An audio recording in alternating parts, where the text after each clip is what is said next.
Hello, hello, hello.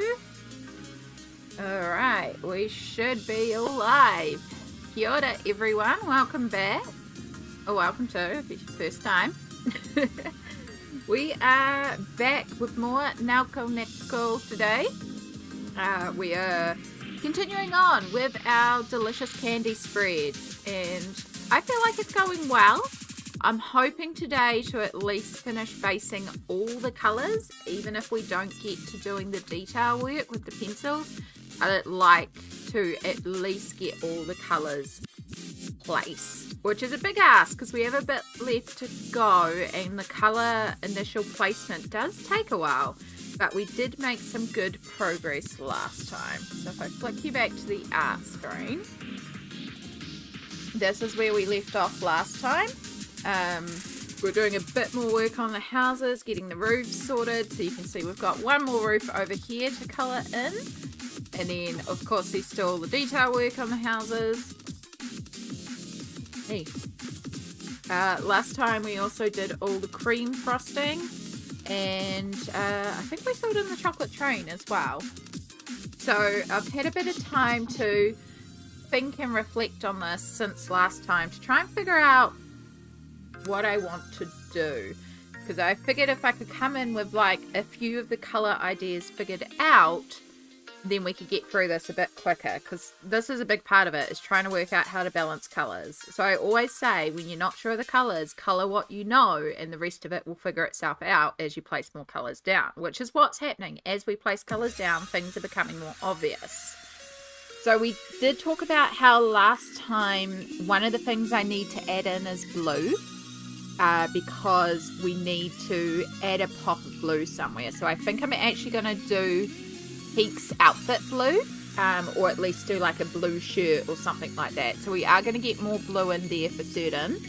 We did talk about potentially doing the ground in creams, or maybe also blue for the ground. I don't want to do blue because I realised it would come across as more like icy. So I think actually doing a pale purple for the ground will work quite well. Either purple or pink. I'm leaning towards purple. I'm just going to turn this music down because it's incredibly loud for me. And it's going a bit higher than I usually like to do for my music. So yeah. I'm leaning towards like a violet purple for the ground, so it will be a little bit more of a blue purple, or even the deep violet that we used on the sky, but in a lighter version on the ground, to tie that together, because I think that will actually really help balance the page if we have that grounding of the purple, because there's a lot of colours we're going to add in. We still have like all the gumdrops to do and all the candy pieces, so there's a lot of areas we're going to be adding in a lot of colour.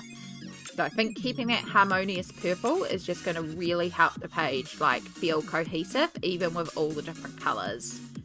So those are the two big things that I know to start off with. And then if we do the ground purple and we include the blue there, plus like gumdrops and stuff all around, we can add little touches of blue. Then I was thinking that this this coated cake pop style tree at the back, it might be quite nice to do that pink, to bring across the pink, but see if we can maybe do a slightly different pink. I might need to pull out more Albert Drawers for it, just because, or we do the fuchsia in the Inktense. So yeah, those are kind of thoughts that I had, so that's kind of where we're going to start with.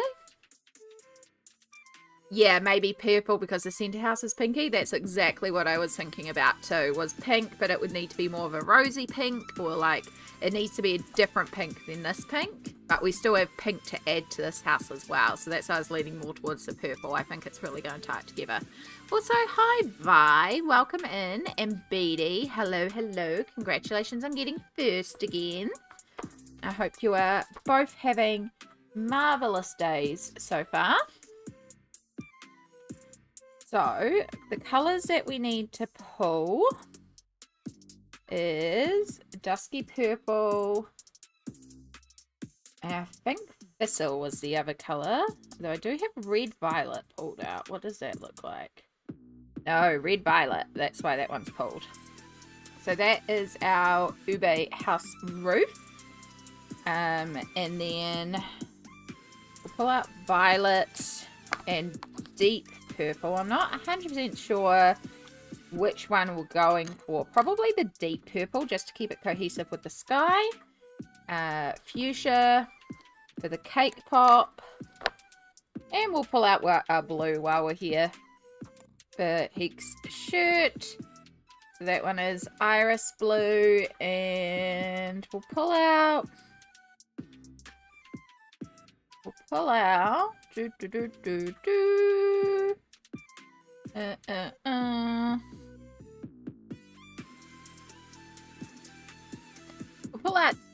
No, deep blue's not really enough. Like, it's not as much dark as I want. I just want a little bit of a shadow color. Yeah, I think bright blue... I feel like bright blue and deep blue should swap names. Like, I feel like bright blue is deep blue and deep blue is bright blue.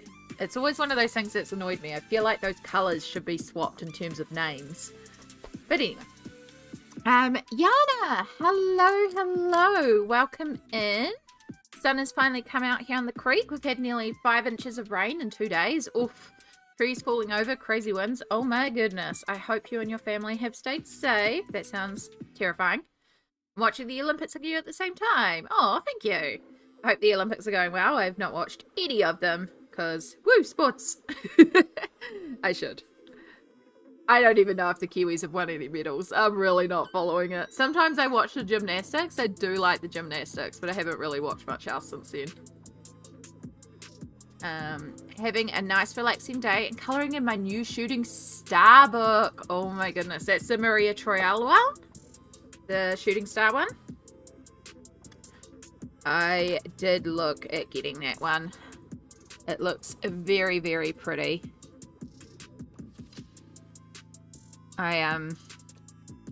Yeah, except I have 2 Maria Troyals and I don't lean to them. I go for them in stages. They are very useful travel books, being hard covered. I do like my hard covers for travel. Yeah. The Kiwis did win a medal in women's soccer and did a special haka at the presentation. That's cool.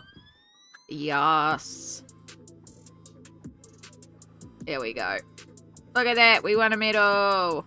I'm really paying attention. That's okay. That's okay. It's one of the very few parts of the Olympics I watched. There we go. Well, I'm glad you all are enjoying it. I hope you've all had a wonderful weekend or are having a wonderful weekend.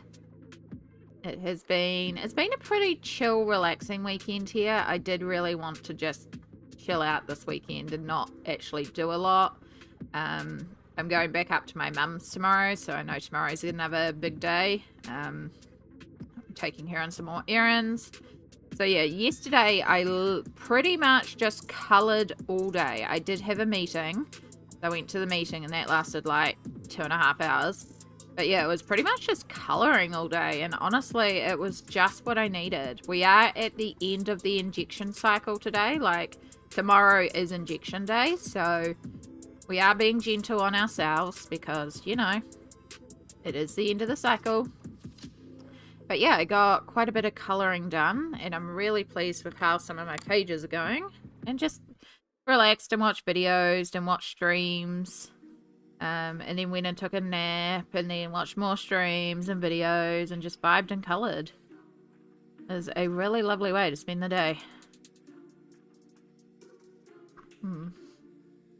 I love gymnastics, swimming, diving the best.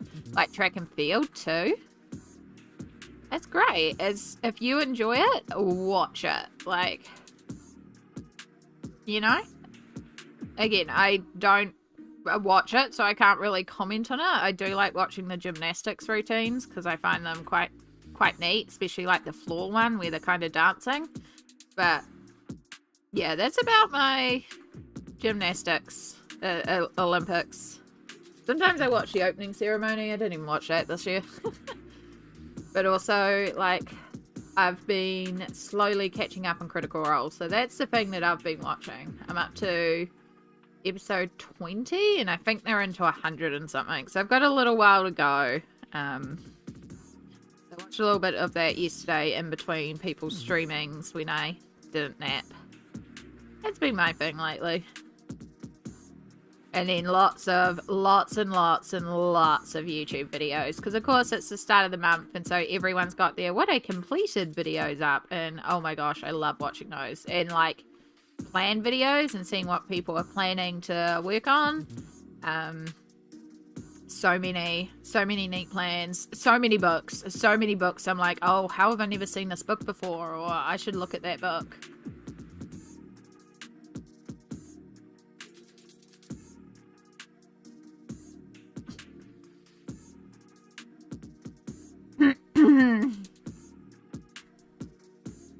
It's very inspiring to see what people colour in a month, and very much tempting to be like, oh, and it gives you that little like burst of productivity at the start of the month because you're seeing all these pages and you're inspired to do a ton of pages. So it's like I've been riding that productivity train and just being like, yes, let's go.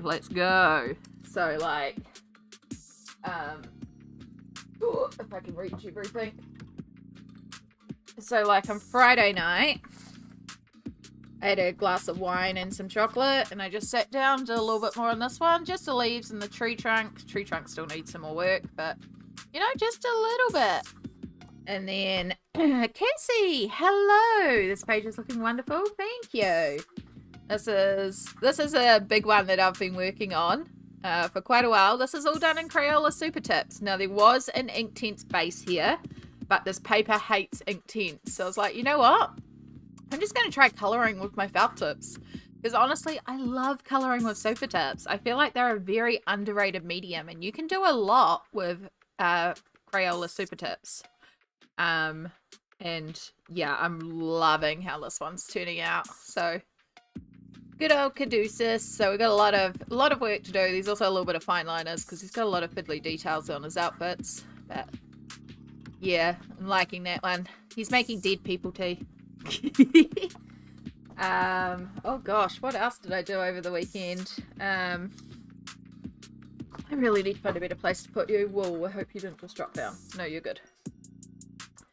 It went up on my Instagram. I finished off the Kanuko Igusa page. And this is also Crayola Super Tips. So this one uses a lot of the water-soluble method where you colour on, like, I've been using a Ferrero Rocher plastic lid and then pick it up with a brush and add it in with water. I did use some of the pen straight, especially like on the grass area, but a lot of this is the watercolour technique. So yeah, I'm glad to finish that one off, and I love how that one turned out. Oh my god. You would have seen possibly this morning. Finally got the buddy colour up. Like, we've done a lot already this month. Finished off the turtle. We're probably going to get terrible shine reflect. Yeah, it's going to be awful to try and pick up this one. It was a nightmare to photograph this one. But the turtle went up. Suggest you look at the Instagram. There's a much better picture of it on Instagram. And then, like I said, it's been a busy month already, and we've barely started. I did finish off the mermaid one that I was talking about last time, where I wasn't sure if we were quite done or not. And what I ended up doing was I had these little diamante gems, and I just ended up sticking them all across her. And I know, I like it. Like, it's messy and it's loose, but it's really fun. And I just like the way she pops, so I'm calling that one done. And also, it's just so ridiculously sparkly now. So yeah. So yeah, it's like already been a ridiculous month. And it's great. Yeah. Let me catch up. Casey! Hello. Right. I get so many new ideas too, yeah. And watching people's videos and seeing how they've approached pages that maybe you've been wanting to approach but haven't been able to get to. Oh, so many ideas. Beautiful Kanoko page. I am very happy with that one. And also Kanoko messaged me and was like, I love it. And I was like, thank you. I love it so much. Rita Berber messaged me too, which was really neat. And I almost messaged you back and said, is your next travel book going to be my journey through Oceania by chance? And could you do one for New Zealand? Because that would be amazing. But I didn't. But I feel like next time I tag her and she messages me, I might be cheeky and just be like, have you contemplated Oceania? Like Australia, New Zealand, and the islands? Like, you know, we got a lot of pretty images down here. That would be amazing. I just scheduled number 2 parts of Ori and the Will of the Wisps. Yes, Ori's so beautiful. Honestly, Ori just makes me want to gouache paint again so much. I may need to do some colouring while I'm at my brother's. The paints are in storage, but I have my Prismas with me. That's all you need. A basic set of pencils, even a 12 set of pencils, you can do a lot with. Like, I feel like one day we should do a page as a challenge and literally just work with like a 12 set of pencils. Like, I don't know why these are down here. This is the worst place for me to store them. I should really put them with my other pencils. But I got gifted like this set here, which is it's Caran d'Ache, but it's their kids' pencils. It's their not full quality ones, but they're still reasonable pencils. But like just using this 12 set of pencils or something and showing what you can do with simply 12 pencils. Because legit, you don't need a big array of media to do an amazing page. I might need to do some colouring today. It's been a while, but you keep me motivated. Do it, do it, do it, do it. But only if you want to. There is no pressure. I love the turtle. That'd be awesome. I think it'd be a really fun challenge because I know a lot of people are like, big sets, big sets, big sets. And yes, I'm with you. I like having an array of colours and it certainly helps. But it shouldn't be a thing to stop you getting into colouring because you're like, I can only afford 12 pencils. It's like, cool. 12 pencils is what you got. Let's work with it. Whereas like, instead of the... Oh my god. Has anyone seen the 520 pencil set? I think it's Fruit Funa. Or is it Kalua? I don't know. One of those sets that has like 520 pencils. And I'm like... One day I want to, just to see, even though I know I can't replace them individually. I'm like, surely if I get a set of 520, there should be no colour gaps, right? The swatching would be a nightmare, because I already hate swatching as is. Thinking I need to swatch my Crayolas so badly. Roots, it's a ridiculous set of pencils. Yeah. Planning to do a watercolour page and a Linda Ravenscroft as a buddy colour. Ooh. It sounds awesome. I love seeing people using different media as well, like not just pencils, playing around with different things and trying things in books and pages and stuff like that. That's really fun too. It's just the different approaches. I like that idea. It's like Jamie's 4-colour challenge. Yeah, so kind of along that principle. It's what I genuinely started off with, and it used to be a YouTube challenge years ago in the art community. It was like 12 coloured pencils, and you would start with just like a 12 pack of Crayolas, and you had to create a beautiful image.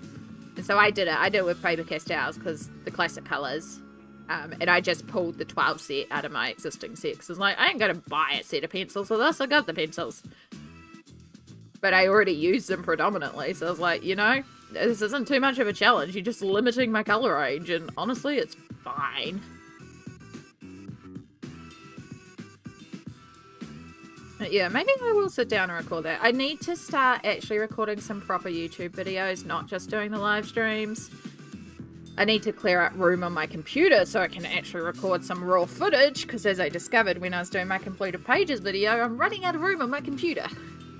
Need to run, going to see friends. I will tune back in if you're still on when I get back. All goodbye. I appreciate you being here. As always, you are absolutely wonderful. I hope you have a fabulous day. I hope you do colour. I'd love to see you doing some colouring. Let's give a shout out for Vi, because if you are not already following Vi on Twitch, also Violacious Unfiltered on YouTube, if you want to see VODs on YouTube, sometimes also streams to YouTube as well.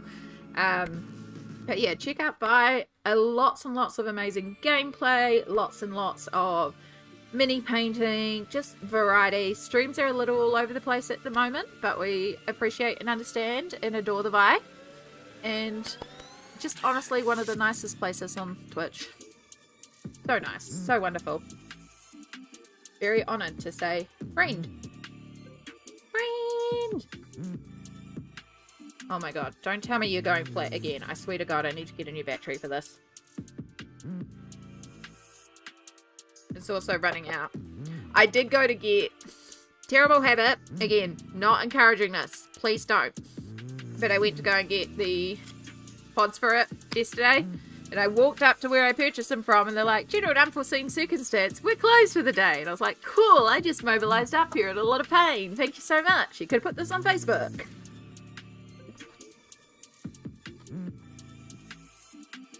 I'd lose my mind swatching that many pencils. And would be hundreds of years old by the time I finish. Yep. I feel like I would have to swatch that pencil range just to see, and like trying to find a case to hold all 502. Like I know a 520, I know the box set is ridiculous, and then if you add in, because I don't think it comes with like the metallic ones or anything, like it's literally just 520 normal pencils, right? I know, I think it would be fascinating. It is something I would like to eventually get. I have looked at getting it into New Zealand, but a lot of places won't ship it to New Zealand, which kind of makes sense with the size of it. But I would like to eventually get it, because I think it would just be so fun. Again, I try not to buy pencil sets that I don't replace individual colours of, but I'm just curious with the colour range. And then also, if it does have those colours that I can't get in other sets, it's like, cool, you're just a complimentary set. Because I don't mind mixing sets either. Like, the turtle page I just showed you, that's Pablo's and Polychromos. And it would have had Prismacolor if I just didn't have my Prismacolors there. I don't. I'll mix sets. Like, if it gives me what I am looking for in terms of an effect, I'll mix a set. Yeah. Yummy Rocks, hello, hello, how are you going today? It is lovely to see you. Feeling those good vibes. It does feel like a good day. I feel a little on the like wee side today, so that's good for stream. Very chatty day today. It's got some, but not all of the metallics. Good to know. Right, so remembering our light source. Oh, nose. Quick, before it dries and becomes permanent. Oh, noes. Oh, noes. I smudged this before it was fully dry. So, if you work quickly before the ink tint sets, you can pick up and move it around. So there's a slight purple tint to that cream there, but it is gone mostly, and we'll just fix that little patch that we created. If we can sort of blend this out and fix this up. Disaster averted. Okay, let's give that a moment to dry properly and check we haven't got it on our hands that we're accidentally smudging everywhere. Oh goodness. I'm good. How are you? It's lovely to see you too. Thank you. I'm doing really well today. Like, for those that know about my my illness and how it works, every 10 days I take an injection. So normally today, it's the day before my injection and it's my worst day.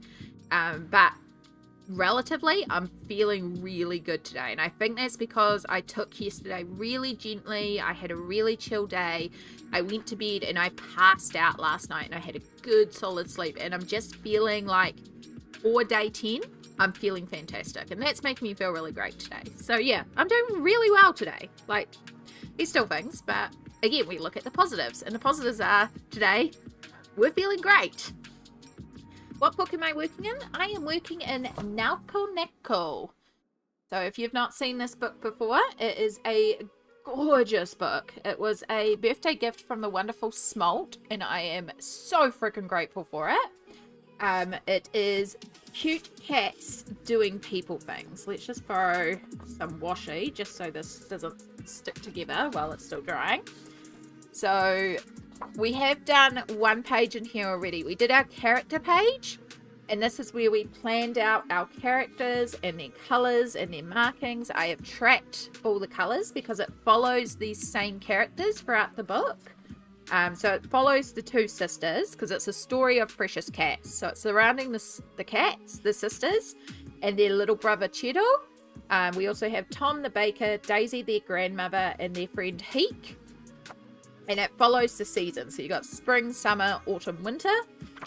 And it's just them doing all sorts of cute things. There's also like some pages where they follow the story of Alice in Wonderland. And some pages where they go to a carnival. But honestly, every page in this book is stunning. And I am going to, like, I can see myself colouring every page in this book. It is just the most precious book. There's one page I'm a little bit meh on, but I even have a plan for it. It's not like a horrible page. I'm just like, it's the page I'm least excited for in the book, and that's saying a lot because I can still see myself doing some cool stuff on it, which is this one here. This one, not so much. It's still a cool page though, and I can see some cool effects on it. So yeah, and there's steampunk kitties here. But yeah, so like fire, playing in campfire, making marshmallows. This one is probably going to be our next one because I freaking love this pirate page, and this was a very close contender for what page we were going to work on. So yes, if you do get the book and you want to do a buddy, we could do the pirate page. But I love the pirate page, and just like Peek with his little soft toy cat. Yeah, so like they go to the circus and carnivals. This is called the Shining Kitties. This is what we're calling it. It looks like the Shining Cat is the Shining Girls, but it's the kitties. I love them taking a little pedal bath and little Cheeto being like, no, no. And then like fishing and eating ice cream. Gathering acorns. So like this is Alice in Wonderland, one of the Alice in Wonderland ones, doing a bunch of harvesting. Halloween kitties. Me not colouring in maps, and I'm here 5 minutes waiting to buy a new book. I'm sorry, but also you can understand why this book is like I need this book, right? Like when they're making pizza and then like Cheeto's got a little happy face pizza. Cheeto's my favourite, by the way, if you haven't figured that out. Yeah, so more Alice in Wonderland themed ones. This Alice in Wonderland spread is also stunning. Like, I love the Alice in Wonderland spread. And baby Cheeto in a little mousy outfit. Like, even this one with all the regal portraiture, I think is going to be really fun to do. Because I think for this one, I'm going to look up different cats and have it like a family history or something. And then, like, here for the wallpaper, I think, like, not this tape, but it'll be really cool to find a washi tape to put in there to make, like, a really neat, beautiful wallpaper pattern. Then we go into winter, snowman, soup. There's also one where they're buying bread, which, if you don't know, I love soup and I love bread. Cookies. I also love cookies. Like, oh, getting presents. And also Santa as a cat back there. Yeah, just... Oh, the whole book is just... So yeah, this is a gingerbread village, but we're doing it as a candy village, because candy's fun and colourful. This one with Grandma knitting while they're on the quilt. Like, I really love that one. And then, like, reading a bedtime story together. And they've got, like, their soft toys. And they're all in the bed. And then you got the overview there. So, yeah, just, it's gorgeous. It is, so it's Nelco Neco. Exclamation Project. We'll bring it up. It's also in the title of the streams. It is, I got it from Etsy. Because it is a Japanese book. I have heard from Smalt that it is available on Amazon US. So that is also another option for you. I don't believe it's Amazon Australia when Perfection looked for it on there. But Etsy, it's definitely available. Of course, because it's Etsy, like the book itself was like $20, $25. It's not bad. But, oh, why is it not bringing up Project for you, Cassie? Streamlabs, what are you doing? Project is not a mod only one, it's everyone. Rude, Streamlabs. You just turn yourself off? No? Okay.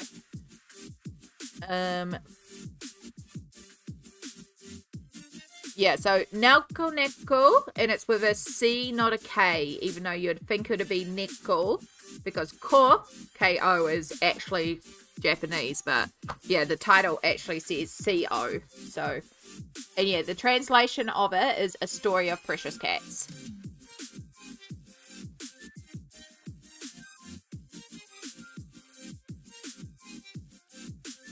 And I can tell you, Inktense work beautifully in here on this paper. And pencils, stunning. Really lovely paper. It's double-sided, but paper is just, oh, I'm loving how the Inktense work on this paper, which is why I'm doing so much work with the Inktense in terms of shading and trying to put in like cookie textures and things like that, because it's going to, A, save me work later on, but the paper's just stunning for it, so yeah. Like, I know I'm raving about the book a lot, but I genuinely love the book. And I'm not someone to be like, buy a book, buy a book, buy a book, and pressure you, but genuinely, I don't think you can go wrong purchasing this one. Unless you're someone who's like, nah, I don't really care for colouring colouring kitties or scenes, and I just like doing mandalas and alcohol markers, in which case you do you, boo. Steffi, hello. It shows. I love that you're excited about this book. I genuinely am. One of the things is next year, so this year with my colouring, my goals are to work my unworked books on the shelf and to get my work in progress list down, which is what we're doing this month, and we are succeeding, which is wonderful.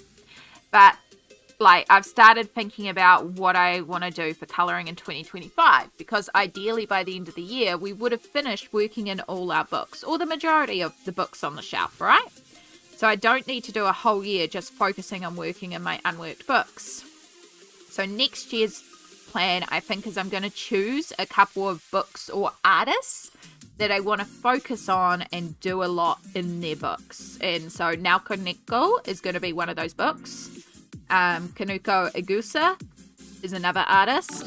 Kirby, we all know I love Kirby. E-Art Studios, oh my gosh. Emily, hello, lovely. Thank you so much for subbing. I wish Streamlabs was working properly. It did pop up, but it's still not doing the right thingy-mabob. It's meant to pop up a little fun thing instead of that thing. But I appreciate you nonetheless. Welcome back to the Granny Squad. Enjoy your room at the retirement home with your cozy blankets, your ad-free viewing, your emotes, and my eternal appreciation. And Steffi and Emily, who have just come in, welcome, welcome. How are you going today? We're going to start. There's a bunch of people in here I need to shout out. Oh my goodness. I need my mods to do all the shout outs for me. We're going to start with E-Art Studios, and even though Emily does not stream on Twitch, Emily is also E-Art Studios on both YouTube and Instagram, and I highly suggest you follow especially the YouTube, because Emily is a sweetheart who puts out gorgeous videos about colouring, and it is a wonderful time there.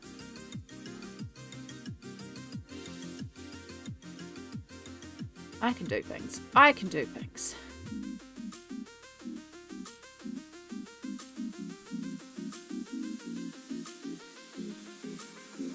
Wait. I can do things. I'm a functioning adult. Somewhat. Oh, I never looked into my sound alerts.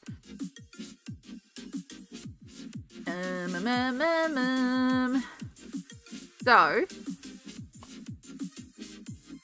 I want you to go here. Here. I really should... Let me just do this now. So professional. This should be preset up. Welcome to Instagram. This is Emily's gorgeous page. Emily does stunning work. I've buddied with Emily on a couple of things, and oh, cannot go wrong. We've got some buddies planned as well, but just absolutely gorgeous. This is our buddy. This is our buddy. We did this page. So good. So yeah, eArt Studios across all platforms. Go and follow. Go pass on the love to an absolute sweetheart.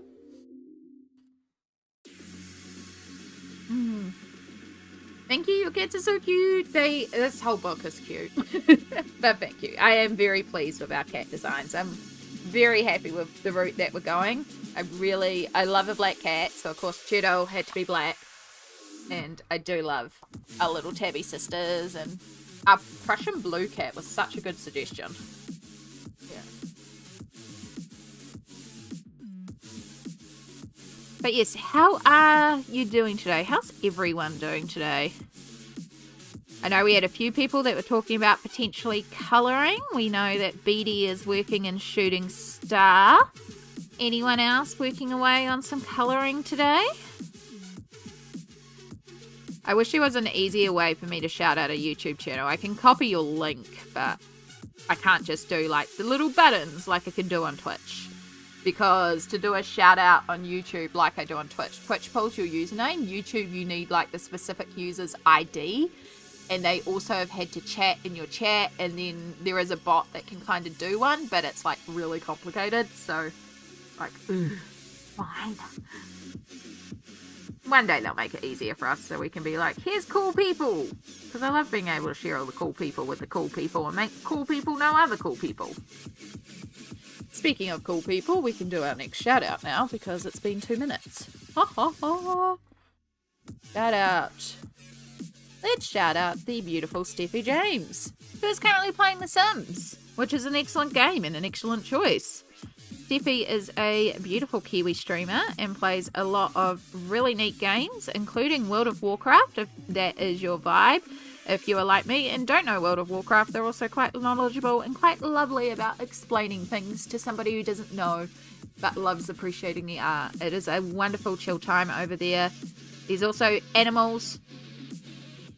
And if the heart is hollow, click to follow.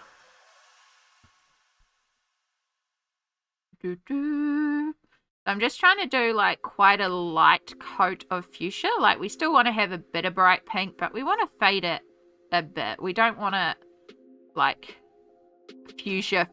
Like fuchsia is quite an intense color. And because ink tints are so beautiful and pigmented, you can kind of just like sporadically fill it in and it kind of spreads out a bit, and yeah. So we'll just darken some of our more shadow areas just so we can add a bit of shading in. Because again, that'll save us some pencil work later.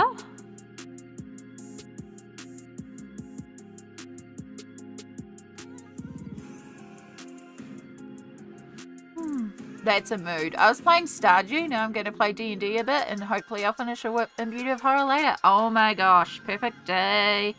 Stardew is so fun. It's been a while since we played Stardew on the stream. We had a Stardew playthrough that I was doing. This is well before the 1.6 update.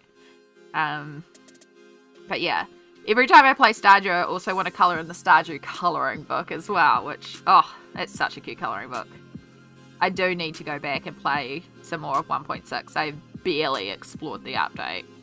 Also, yay D&D. I also had D&D this morning. I have to get up extra early when it's D&D mornings before stream. Yeah. And also, yes to the whip. Whip it good. It's a good month for doing your whips. At least that's my goal.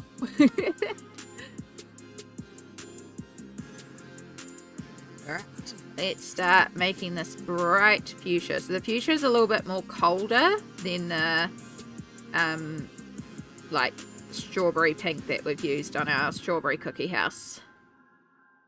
So we will get some variance between the two. It won't be the same pink, but it will be a pink.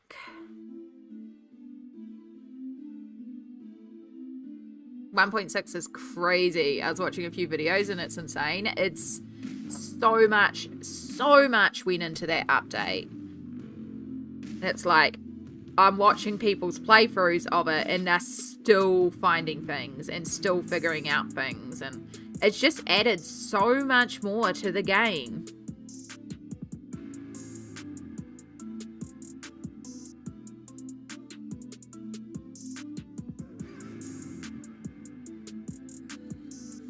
Also, the fact you can have multiple pets now.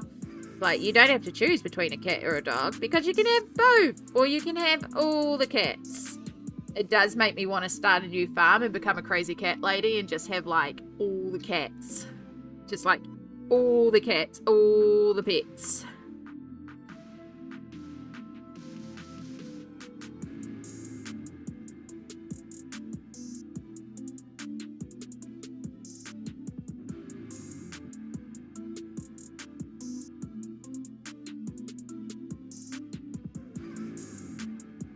I really like that they have a black cat now. Yes. So many more pet options. The books is really neat as well. It does just mean, of course, that you need to collect all the books now too. More collections. But also it's fun. It's just a good, chill, relaxing game as well. Like,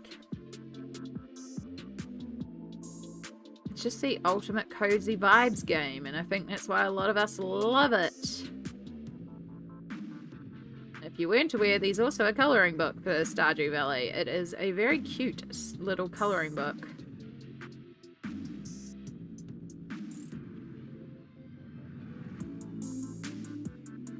Oop, we got a little bit of purple there. See if we can pick that up and remove that.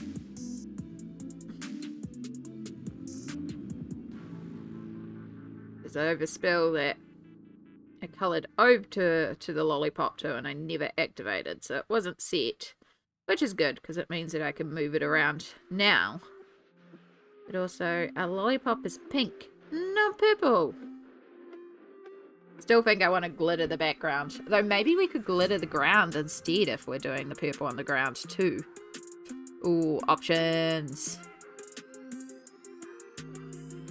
And then immediately pops into my head, why not both?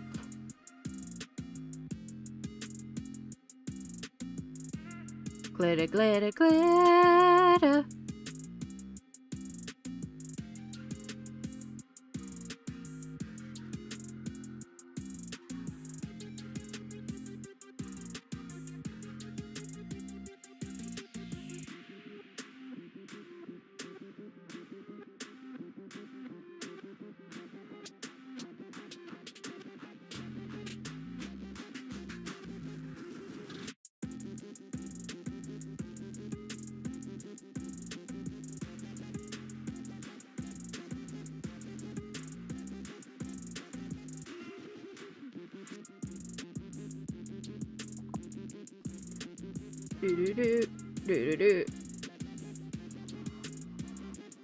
But yes, I am excited for next month. I've already got buddy colours lined up for next month and excited to work in some new books.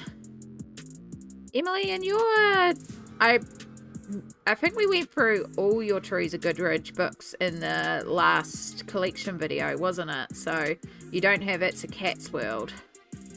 Just thinking of cats. Also, another gorgeous cat colouring book. I promise I do have books involving dogs. I don't just colour cats. I just have a lot more books that are about cats.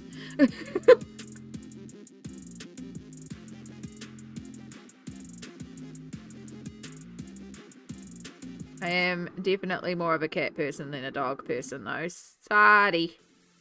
I do like dogs. I am very scared of big dogs, but that's more from, like, I never grew up with dogs, and I've had, like, I used to walk a lot before I got ill, and there were a lot of walking trails, and you meant to keep your dog on a leash, and these owners that would just take them off and just let their dogs run wild, which I get, you know, it's a walking trail, you're there to walk your dog, and you want your dog to be able to explore and run around.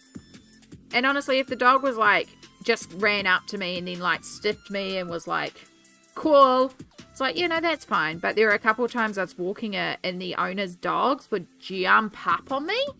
And it's like, I don't have the best balance. And so something like that, if I fall, I'm breaking something. And they'll be like, oh, it's fine, he's friendly. And I'm like, he might be friendly, but I don't know him. Please, keep him controlled with strangers. Some of us are highly allergic. Some of us are very fearful. It's not okay. You might know him as friendly. I might have been attacked by a dog as a child and be incredibly petrified of this. But that's not on the dog. That's on the owners.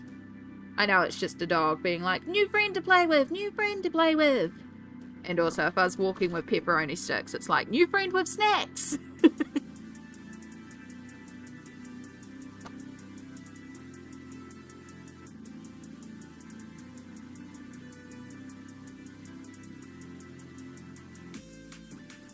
I went to the farmer's market this morning.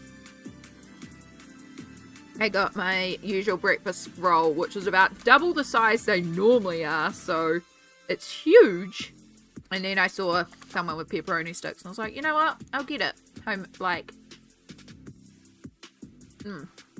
salami sticks, not pepperoni sticks, sorry. It's actually really good. It's like venison salami that's been smoked. So it's got like this real smoky note, and it's really like, if you've never had venison, venison's not highly fatty. It's quite a lean meat, but it's also very gamey. So with the smoke of the salami as well. Yeah, salami. Just really, really yummy. Especially with a sharp cheese. It's on my list, but I'm not going to buy so many books till I colour in so some of my other books. Yeah. And that is very, very fair. Yeah, I've been looking at my shelves again, and I actually think I want to unhaul some books again. I was going to wait till the end of the year and then look at like what I hadn't coloured in, but I actually think there's a couple of books that I could look at getting rid of now that I don't think I'm going to get to by the end of the year, and I'm not interested in getting to. So I might do a little bit of an unhaul of some of my earlier book purchases.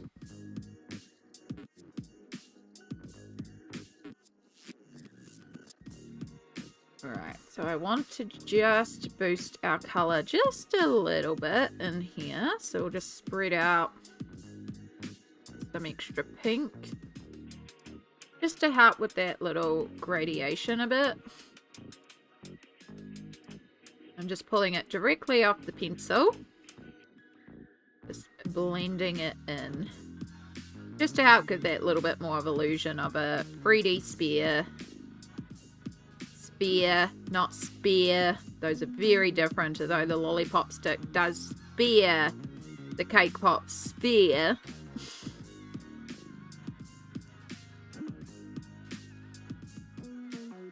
And again, it's all just fuchsia, it's just working in different layers to boost it. We may add in a little bit of like the red violet to the side, possibly, but I think we'll also add in some like direct shadows and stuff with our pencils later on, but it gives a little bit of a shade to it, a little bit of dimension. Anything to save working directly with pencils only.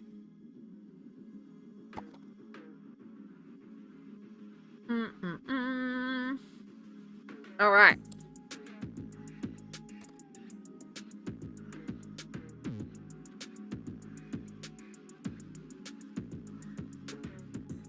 So.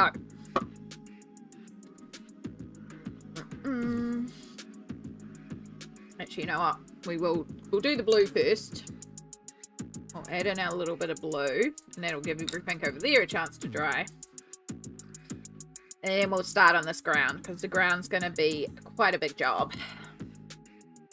So I'm using bright blue, which as discussed, I reckon should be called dark blue, or deep blue. And the deep blue should be called bright blue, but never mind. And we'll just start with our creases. The fabric folds on top of one another and would be causing a shadow. And then thinking of our light source, which is coming this way. So there would be a little bit of a shadow being cast by this pole. The shadows around here would be a little bit more intense because they wouldn't have as much light.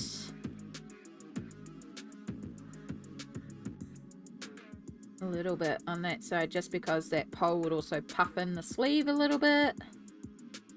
Just a little bit along the edge.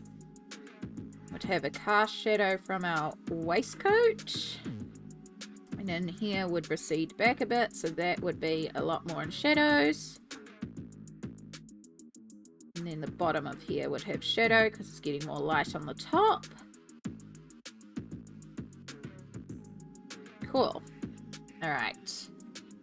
For the shirt, so definitely under the collar would be in shadow. Might need to sharpen this, it's just getting a little blunt. Oh, we should be able to work with it. And then our buttons would have a tiny casted shadow.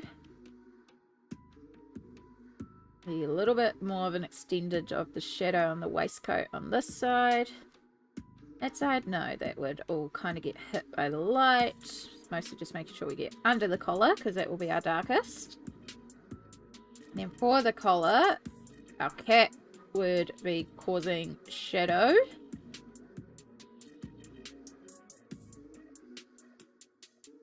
And then the shadow would be more extended on this side because the head and the body are blocking it. So we extend our shadow down there. This side, it's getting a lot of direct light. So there's barely any shadow on this side.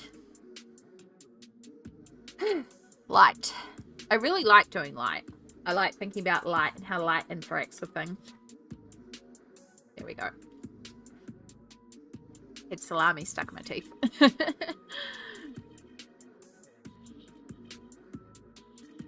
Right, a little bit shadow, clear shadow in there, because that's like a deep recess. A little bit on our folds.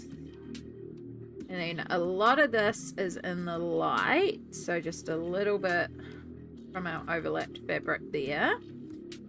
There. So these ones here, where there's a puff of fabric on top, they would extend down.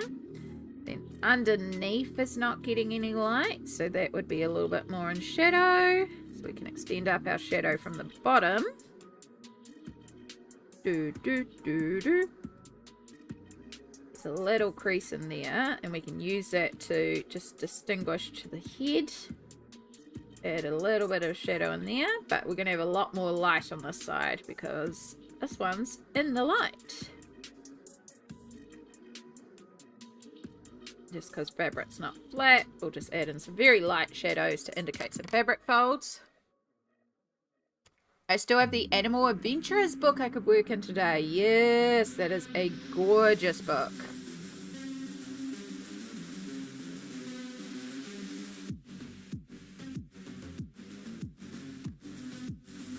Just had to quickly fill in the cuff. I forgot to do that. Right. Fill in our iris blue, which as you can see is one of my most used ink tints because it is the lightest of the blues, so it does get used a bit.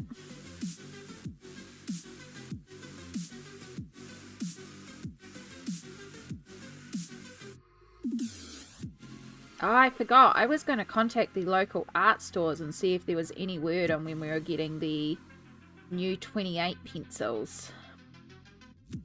The ink tints, if they were actually planning on getting them.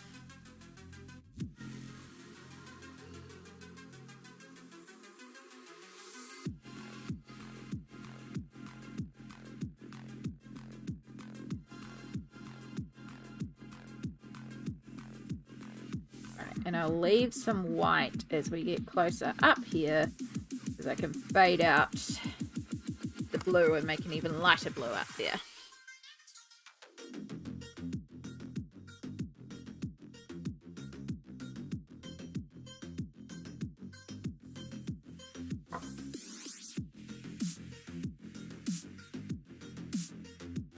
then before I get too close into it, because I was meant to be watching 2-minute gaps.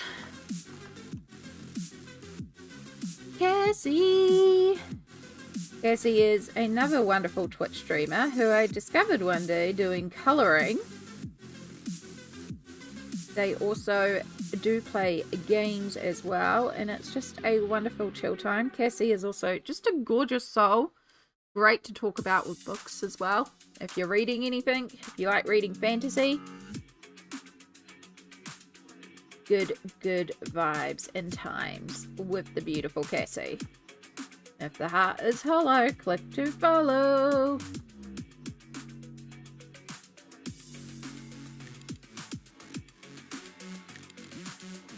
You're welcome. There's so many cool peeps, and I'm like, cool peeps, meet other cool peeps. Because I love it. I love being able to say, hey, here's this cool person. It's a really good time there. Go hang out. Genuinely, just if I shout someone out, trust me, they're cool. Go hang out there.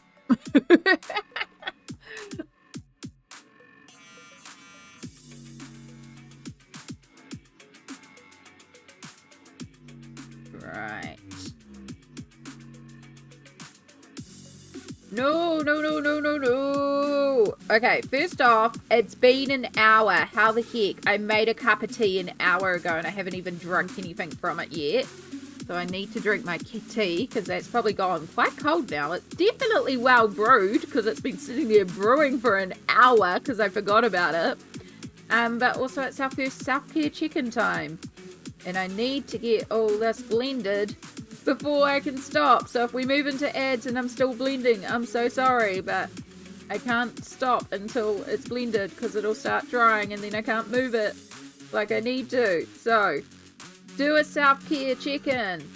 Do you need to hydrate? Do you need to stretch? Do you need to take meds? Do you need to grab a snack?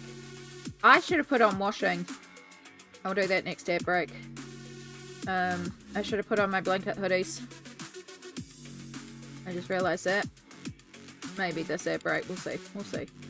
Oh my god. Get it in. Get it in. Oh, we've lost some of that shading. Ugh.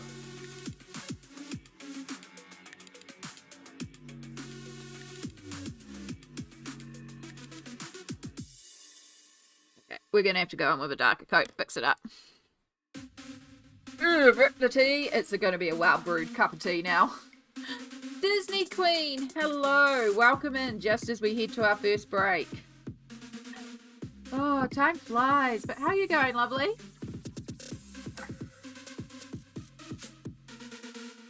Oh, that's a beautiful strong cup of tea. It is very much an overbrewed cup of tea and lukewarm cup of tea. But it's a cup of tea. There's the ad. Oh. Wow, Streamlabs. Streamlabs really do be broken.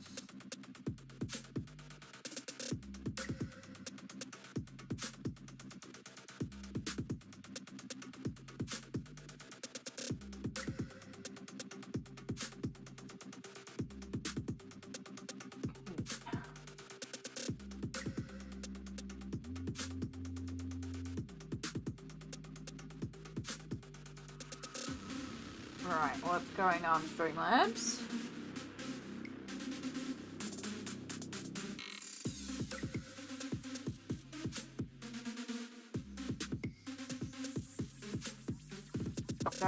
I want to know if Streamlabs is having issues at the moment. Streamlabs down.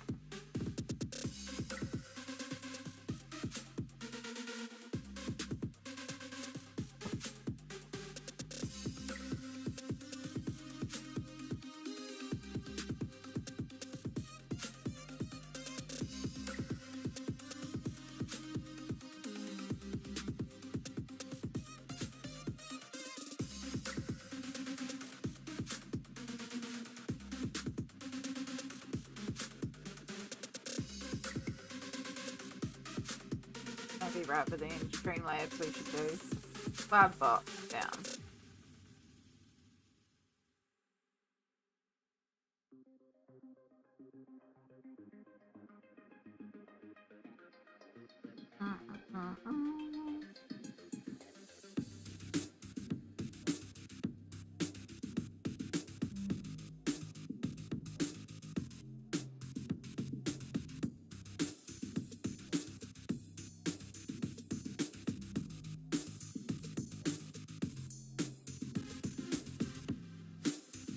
Okay.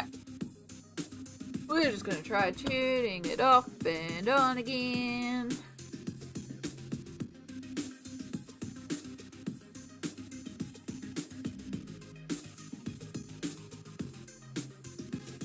I worked before stream because I brought up the project command. There we go. If in doubt, just turn it off and on again.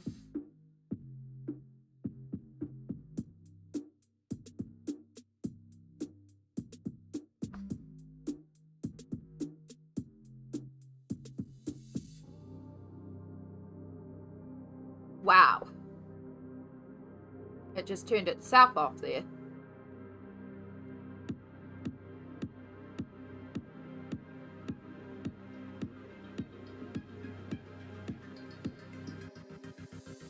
Alright, welcome back from the ad break.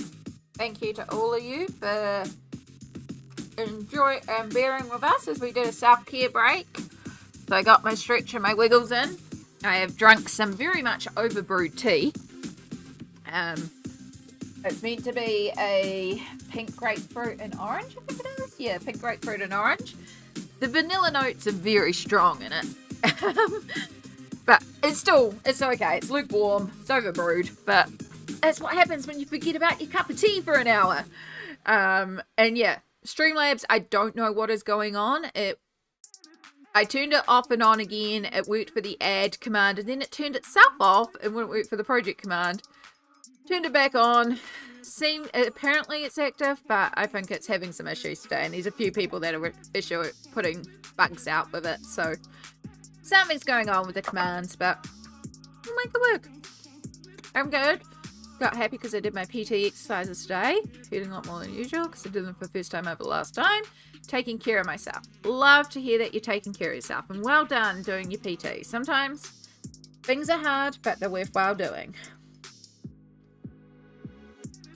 We are working still on our Nelco Neco page. That first hour just absolutely flew by me. We coloured a roof and a lollipop.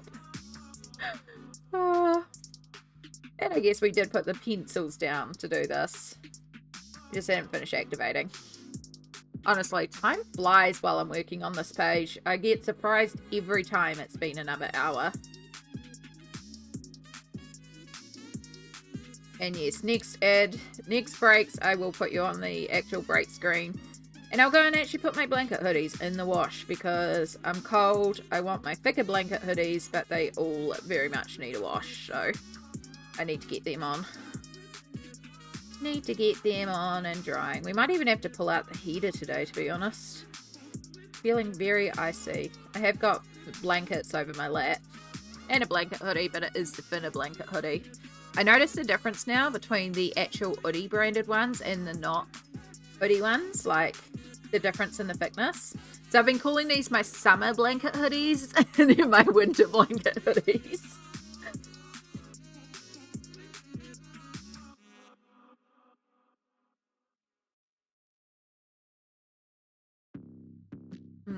Kitty cuddles in progress. Oh, I love that, Yana. Get those kitty cuddles. I'll get a couple of kitty cuddles tomorrow because I'll go up and see my mum and I'll go and give the cats some love so that they feel loved, especially because we'll be going out because I need to take mum out to pick up something, and then we're going to hit up a little bakery and grab a little treat and just go back to her place. Actually, if I take my laptop up, I could work there as well, and then there's no rush for me to get home at a certain time. That's not a bad idea. Even if I have to pull apart my desk to take my laptop up. Just take a bit of the pressure off.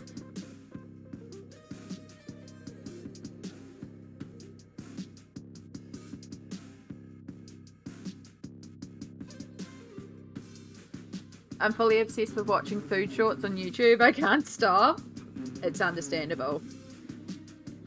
I love watching, and I often put them on overnight. It's like, how do I even describe them? I guess they're kind of ASMR, but they're not really.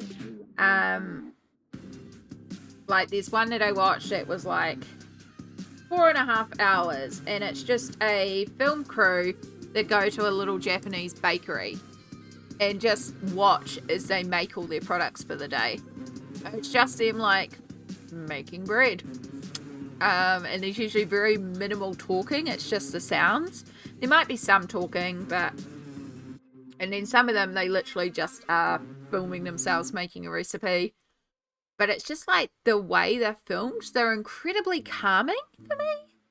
Like, I don't even know how to describe it, but yeah, there's just something about them.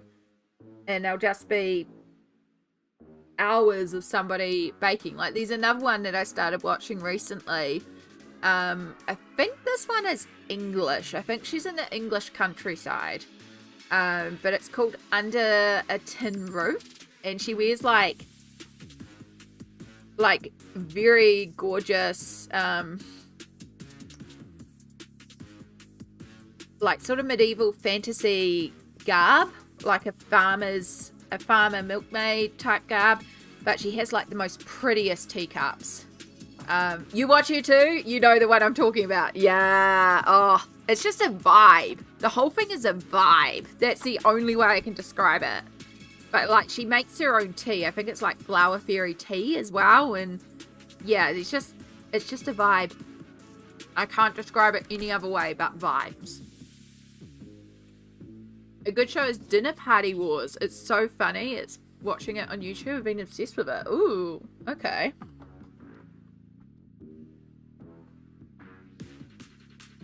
Oh, not Dinner Party Wars. Dinner Party Wars. I feel like I've heard of this before.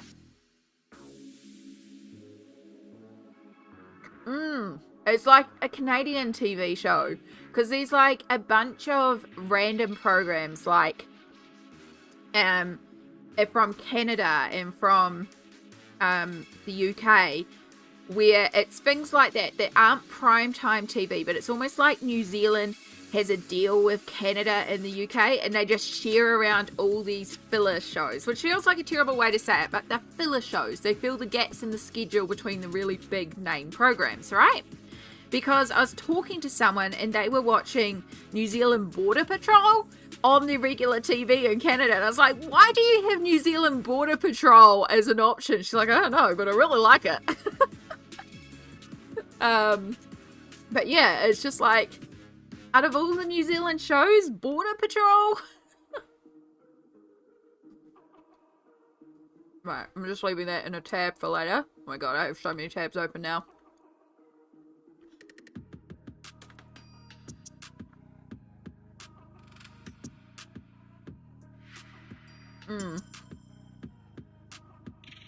Oh, she's in Iowa.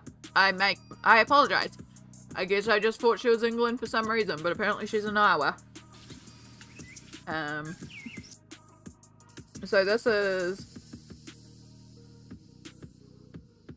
is how we go an hour with me doing minimal work. But this is her here. You can see like absolute vibes, and I will copy this link into the chat so that we're not just like stealing her content. Welcome to Behind the Scenes. But yeah, it's like no talking. It's just like aesthetics and vibes.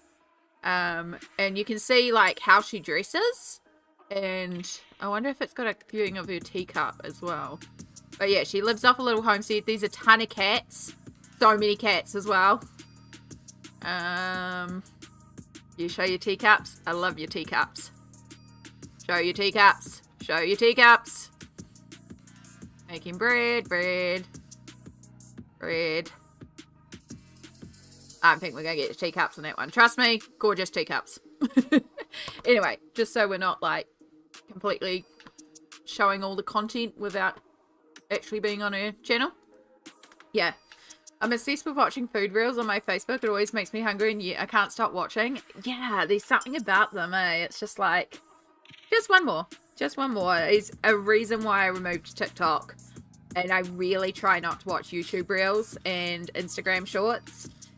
because I know that I can deep dive and zone out really easily into them. Yeah. I will very much lose myself for hours watching things like reels.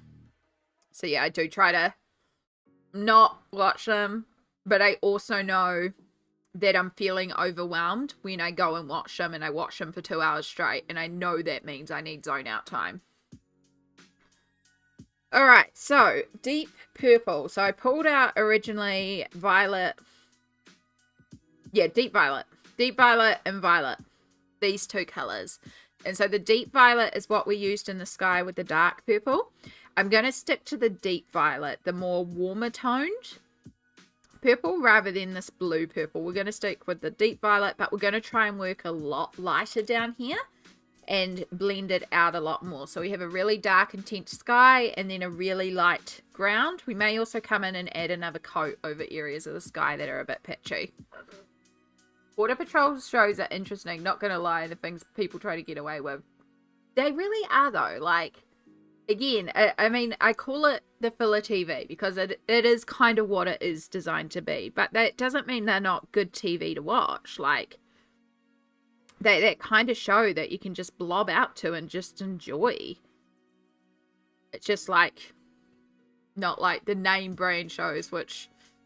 Game of Thrones, House of the Dragon, you know, that sort of stuff. It's the shows that go in between the name brand stuff and the news and those sort of things. But yeah, I find they're still quite interesting to watch sometimes, so. I don't have regular TV as well, so that makes a difference. I don't even have a subscription service to a streaming service. I mostly just watch Twitch and YouTube.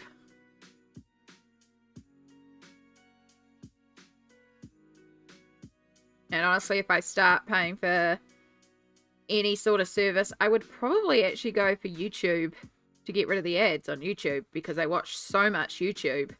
Like, I should get rid of the ads because that's really frustrating. Particularly if I'm watching on my PlayStation in bed, because oh my god, the app loves to give me like 2 minutes of unskippable ads. They're like, less ads for this longer video. And it's like, cool, except I can't skip this. And then if I am to skip it, I also have to boot up my controller to re-wake it up so that I can skip all these ads. Or it'll be like 45 seconds of unskippable ads, but the final one, you can skip it 5 seconds into the ad, but the actual ad itself is like 6 minutes. Like, ugh. Fine, wake up the controller so I can skip it.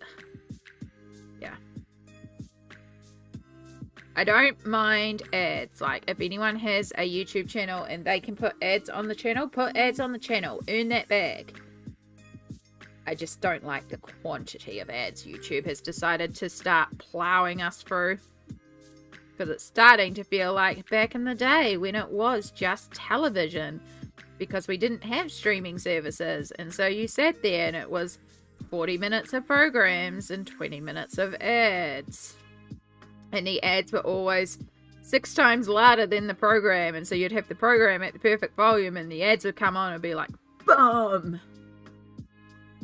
And so you'd scramble for your remote so you could mute it. Or turning it down on the television, because I literally had a television that we had to turn on, like press the buttons on and turn on like that. That did not have a remote when I was a young child, because I am that old. It had fun, like, clicky buttons, so it was a good clicky button TV.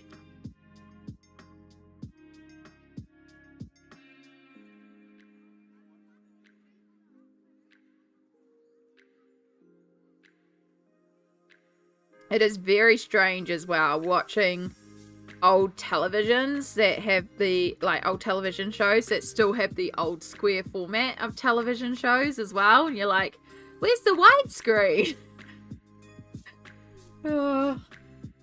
Kia ora, Sammy. How are you going? Welcome in. I hope your breakfast was delicious.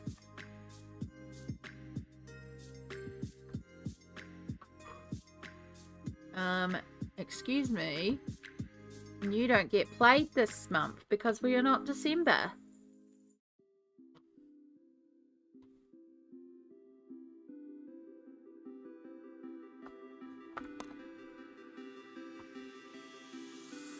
Oh my god, the center of the scroll is just loaded with feta. Yum. No wonder it's so heavy.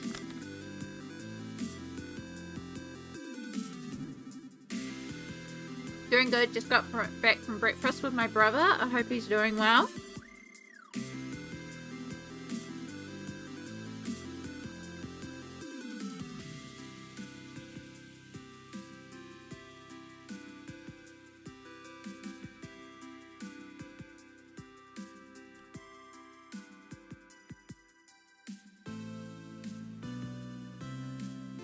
Alright, well, we've committed. We've coloured in some purple, so the ground is going to be purple. So good. I think it's going to look good. And yeah, now I've just got to decide if I do the ground or the sky glitter.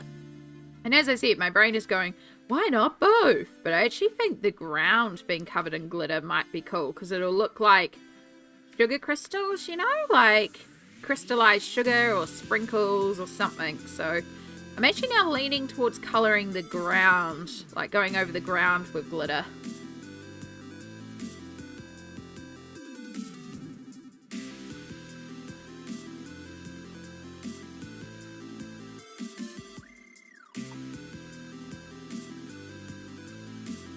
So it's going to be a lot more paler than our sky as well. We'll just take our big brush and we'll also wet our little brush just in case. I can get a bit of detail with this big brush because it does go to quite a good tip. Just in case we need a little brush that is ready to go. Yeah, you can get this to quite a fine tip. Just a bit harder to control. But it's good for the big areas.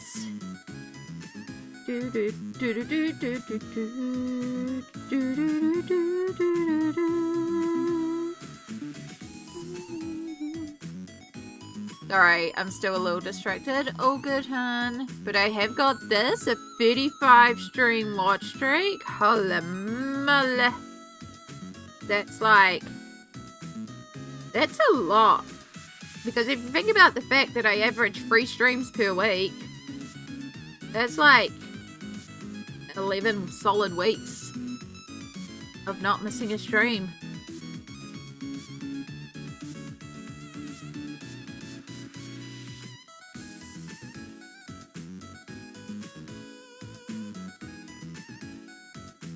Thank you, Sammy. I'm so grateful that you are here, even if you're needing to distract or lurk. I know. I just appreciate you being here. Same with everyone. Like, even if you're just lurking and hanging out and vibing while you do your thing, it's all good. Like, I just appreciate you being here and wanting to hang out and coming back. Like, legit, when I try to explain to people who don't Twitch or YouTube live and, like, yeah, I just sit there and colour and kind of talk to myself when people hang out. They're like, oh, do they, like, talk to you? And I'm like, sometimes they just have me up as background noise. Like, but why? And I'm like, I don't know, but I guess they like it.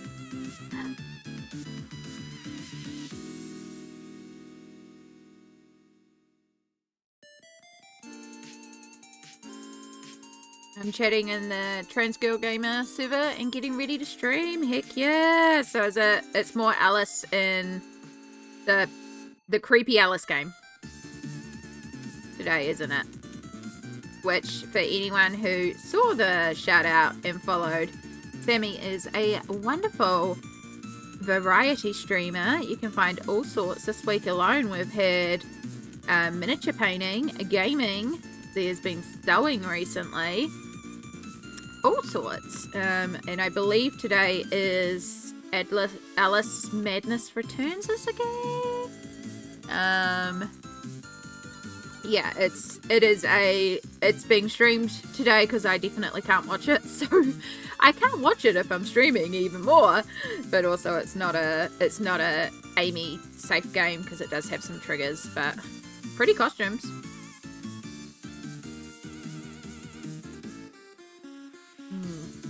Because it's comforting.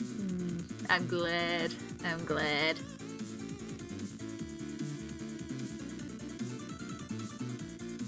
So yeah, that's kind of what I'm thinking. Like that shade, that transition's like too intense around the edge. So I do need to lighten that.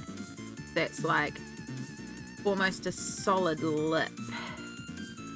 Let's bring that down a bit before it fully sets.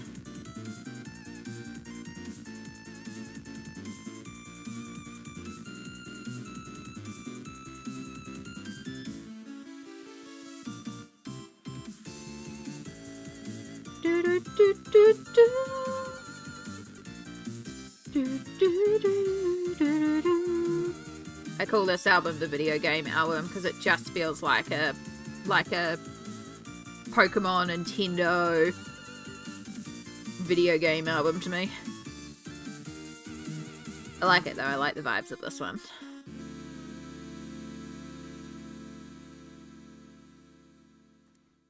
Yeah, that's better. Blend it out a little bit more.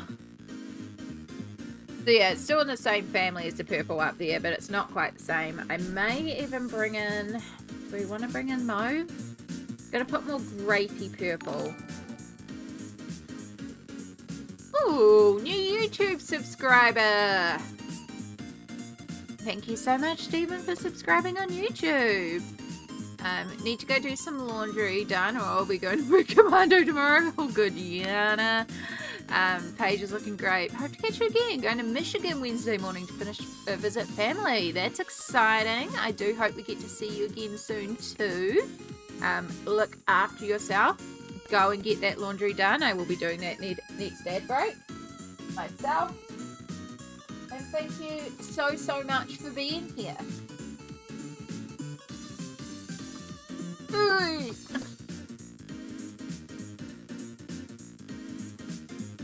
Alright, so I do have mauve and violet in Albert Drawers. Oh look, I'm in two places. I was just about to ask, I'm like, I don't want to presume, but... Thank you so much, Steffi.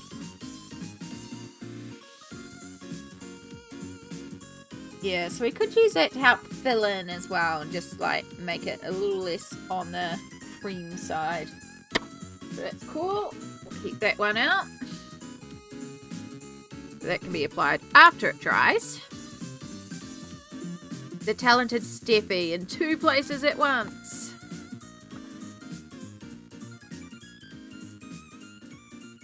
Oh my god, there's just so much better in the scroll this morning. Like, double the weight it usually is. And it's just crumbling everywhere. It's gorgeous. I love it. But also it's like, oh my god, it's making such a mess this morning.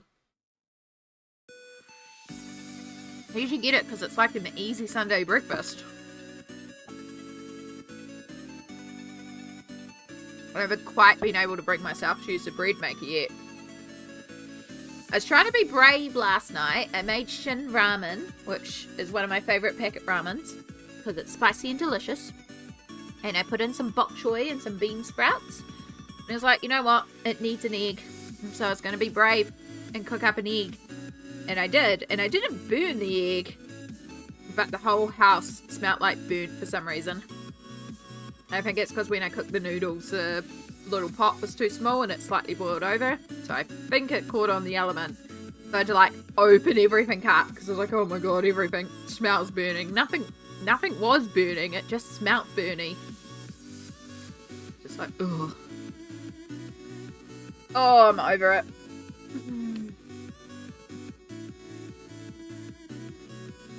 But yeah, I might one day, maybe during the day, pull out the bread maker, make sure everything's clean. I'm going to have to buy new yeast at this stage because the yeast is probably gone at this point.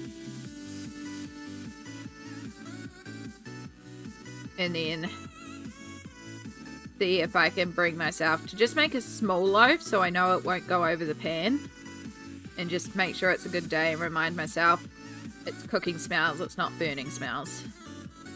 But we will just triple check that there is no, like, bread residue on the outside of any of the pans or anything. Because I do miss the freshly made bread from home. It'd be really nice to get to the place where I can make bread again. Because then I can make my cheese and jalapeno bread.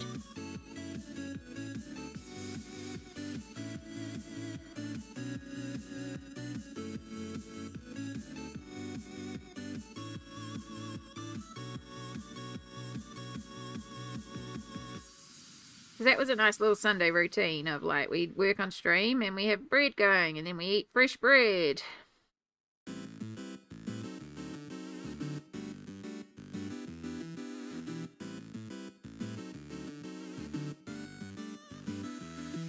I wouldn't mind making, especially, like, some cinnamon sultana bread. Cinnamon.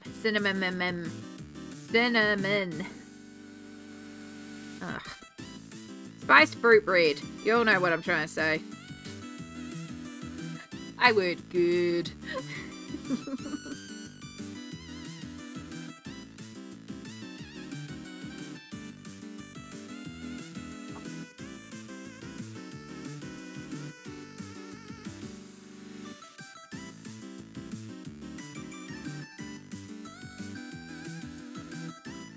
I have to check if I still have any sultanas, because I know I was snacking on some of them recently. And dried dates as well. I've been snacking on dried dates, which are delicious.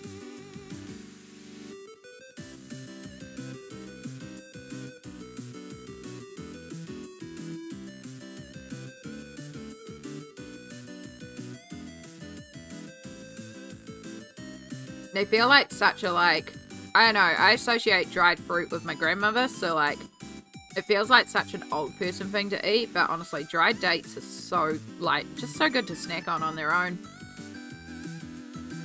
Because they taste like caramel. Slightly fibrous caramel, but still caramel.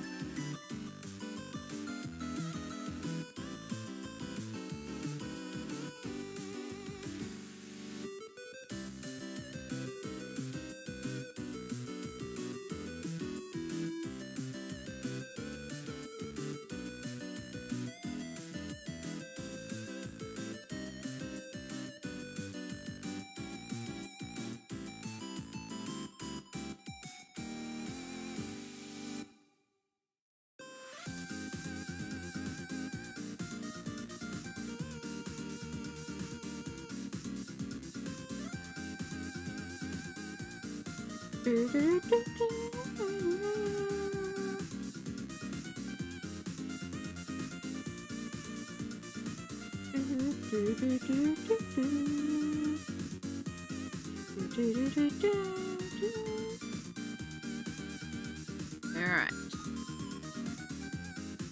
So, that gives us some base covering, and then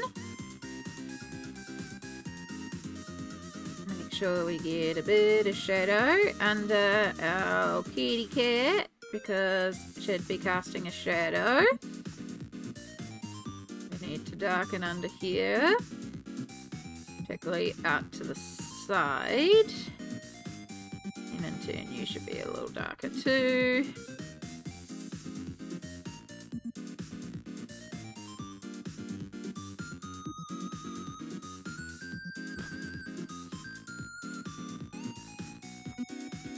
Where are you going in terms of being dry? Not quite yet. Alright, let's see how you go on here.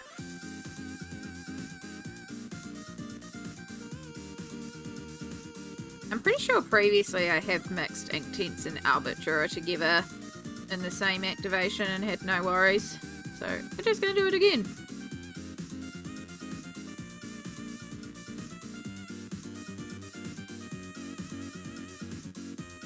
We'll start with the Albatross because they go a bit lighter and a bit paler. And that'll help keep our light areas light.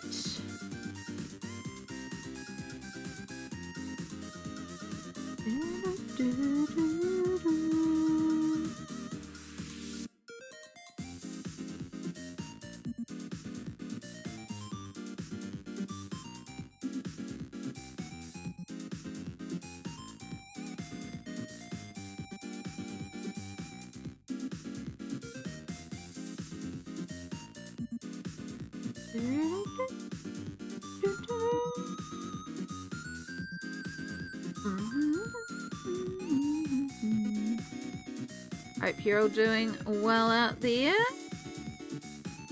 Cassie, did you ever decide on colouring or start colouring? Or still working on something else?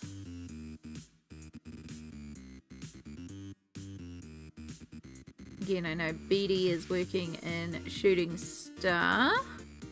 I'm looking forward to hopefully getting to see.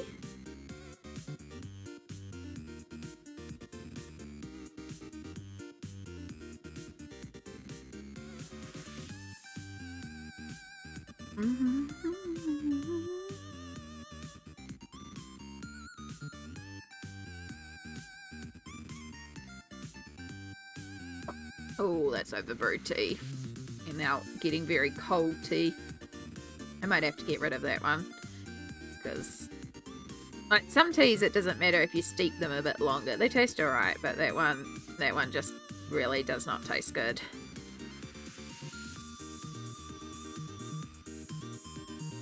One of the few teas I do actually pull the tea bag out of. A lot of them I'll just leave the tea bag in and just let it keep steeping. But yeah, that one. Usually pull the tea bag out, so it's like even worse that it's the one that I forgot that I made for an hour because I did not know an hour had passed by.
Going live, but I'll stay lurking, of course. All good, hun. Have a blast playing your game. I hope it goes well and you manage to finish it off and it's not too creepy.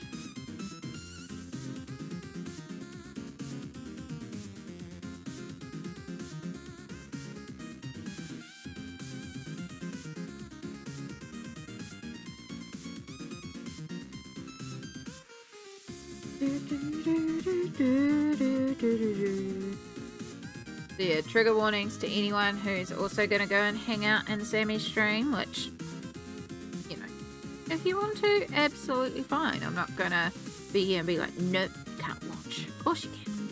Of course you can. I watch multiple streamers at once. Too many awesome people on not to. But yeah, do be aware that the game, it's Alice Madness Returns, or I don't know, it's something like that. There's some definite triggers in that game, so please do go in being aware. I believe Sammy will have like a trigger link and all that sort of stuff. I don't know what they exactly are because I was basically told, yeah, no, don't play this game, don't watch this game by people who know, and I'm like, yes. Yeah, I posted a pic in the Whip channel. I'm just using the new castle art set. Ooh, excellent. I will have a look once I finish activating this last set. I mean, not set, section. God, my brain. Just merging everything together.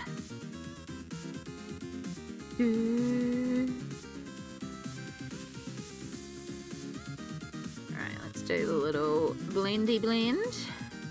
I think I might need to go back over the top of the purple because you can like barely tell the difference between the two. There's a little bit of a difference, but I think we'll go back over the top with the lighter purple just to like fill in Just to make it feel not so much like we've just blended out a colour to nothing, but there is a little bit more of something there. I think will be a good idea. Our dark up here is still much darker than our dark down here as well. So I may also need to deepen some areas, which is fine. We'll just pull some colour off the pencil.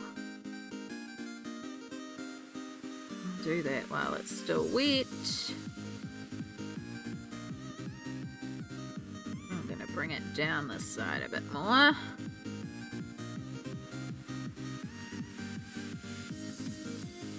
Do, do, do, do, do.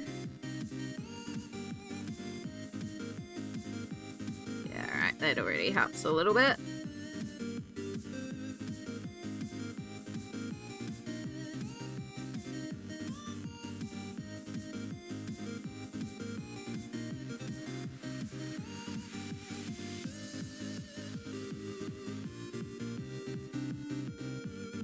Course, a little bit more around here because we have got a shadow.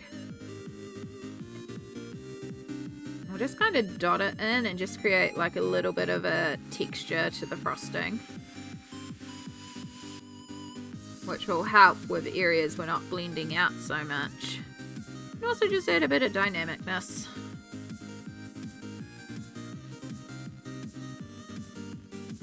Dots are very useful sometimes.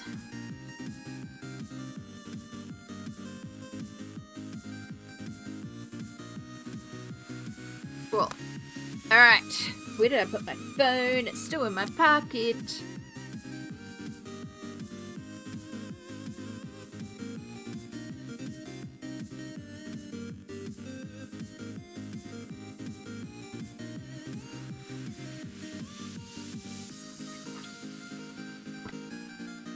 Oh, give a break.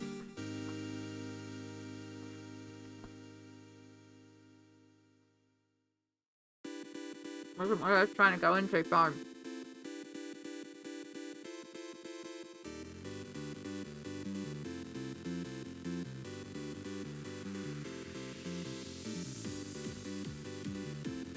Okay, no. That's not what I'm doing either.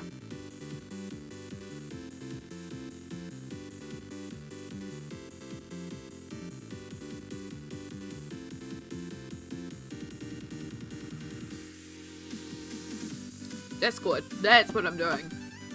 Where my brain was just like, Also surprised I haven't gotten any notifications on Discord, so. Right, my channel. Whip it good.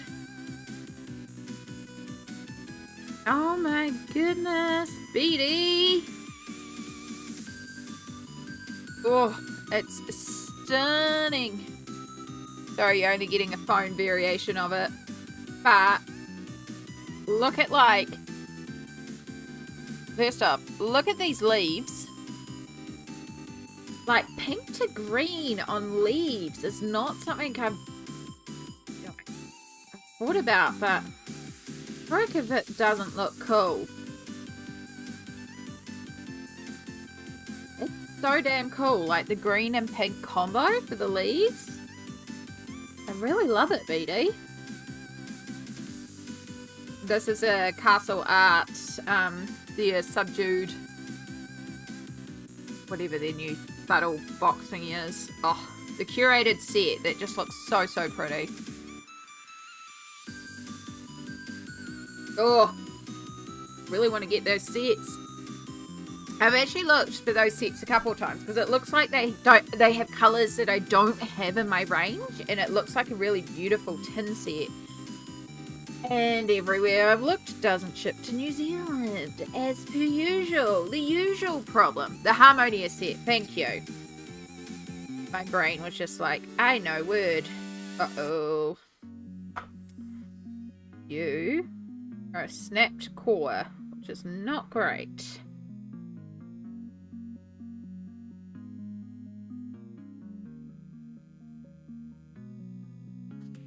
That may not even work all that well because I can't color effectively. I might have to just pull this out. I wonder if I could just pull directly from it. I mean, you can. Or can I pull in the shades I need?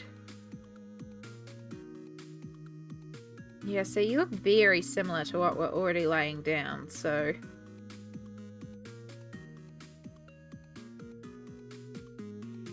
Well, you'll cover up any white and guarantee I'll stay light enough, so I'll keep you out just to add that final little bit over the top to make sure everything's at least got a little bit of purple. But yeah, I don't think we'll do a lot with you, especially now that I can see that your core is also broken, which does not help.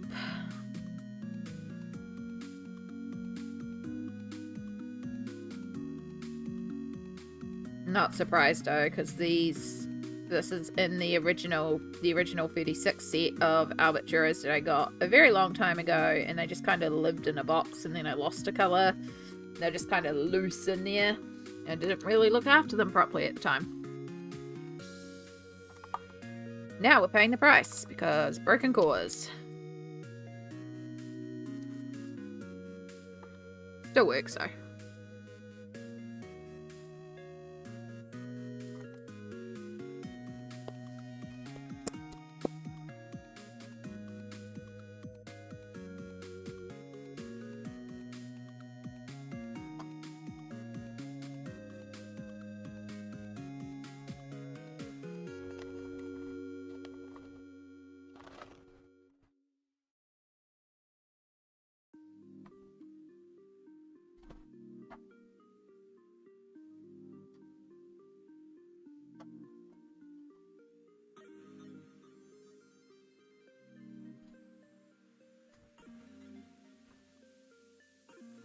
Okay, more people.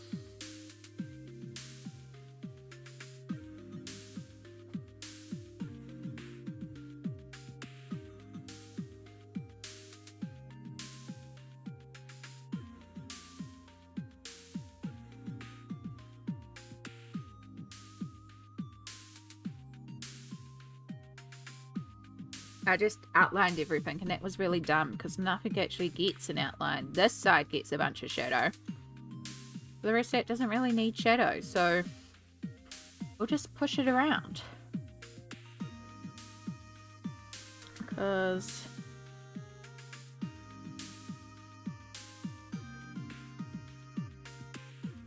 we can. Also, remove the hair that's on there.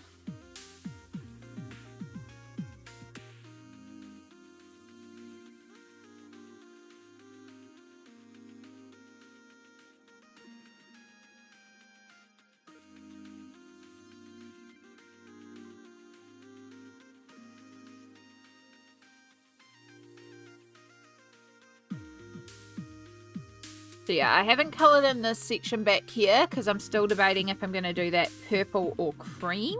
I think I might do it in the lighter purple because I think it'll be a nice transition to the darker purple up there. But since we've kind of worked around it and we're waiting on areas to dry, we'll probably come back and do that and just make our way across.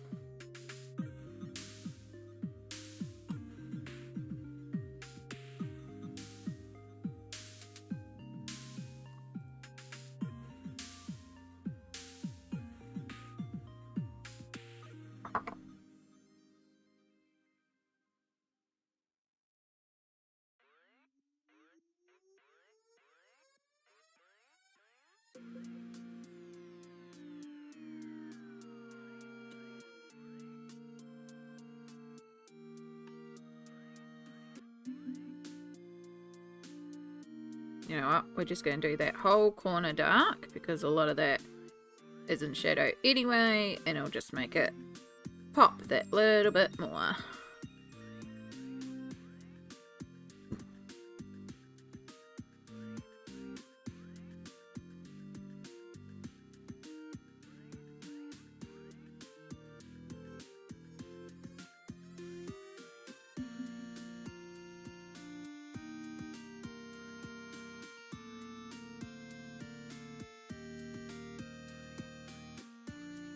So tempted to just go in here and also glitter the ground at the same time, but I don't want to do that till we've completely finished the page, because we may need to add in some more tones or textures or shadows.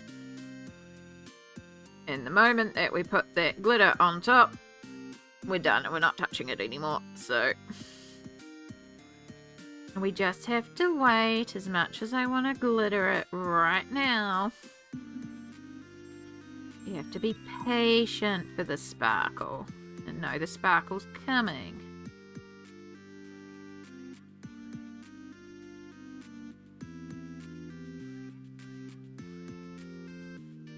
No, I want the sparkle now.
Do, do, do, do, do.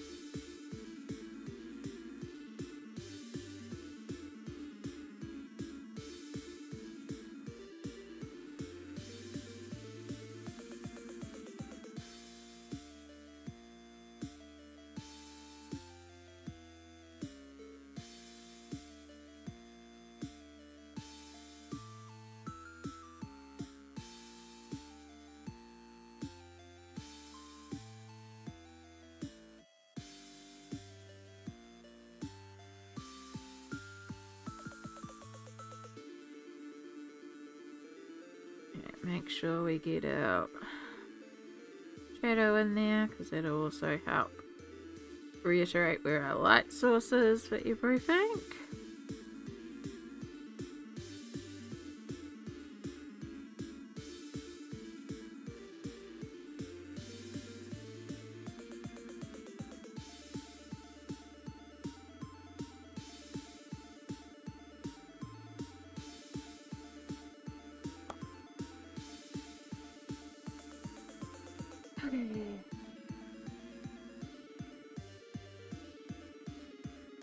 And we also want to make sure we get our train tracks to have a shadow, and they would be slightly separated. So we have to make sure we keep that line even.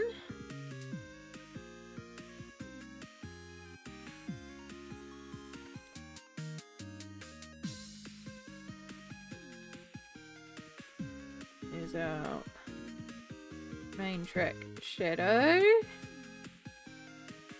And we just need to have a light wash over everything else.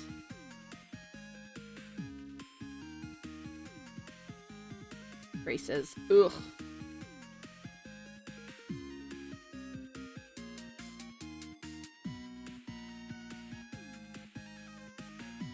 Right. Train. There's a bit more shadow in front of it. And we have to do the same thing down here with our track shadow. Probably don't need to colour that far ahead. But I did. Oh, I'm getting a little heavy there. I'm going to have to do some work to blend that out, but that's okay. Right, let's finish off up here first before we start working our way over there.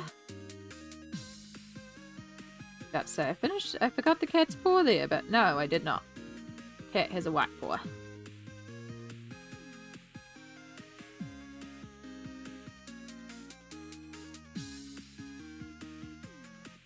Shadow with his face full of whatever candy he's eating.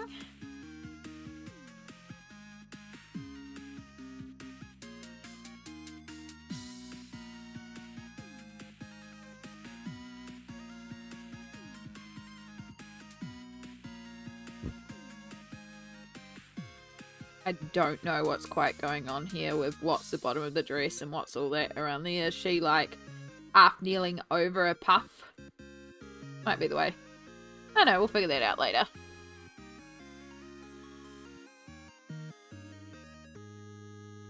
It looks so messy right now.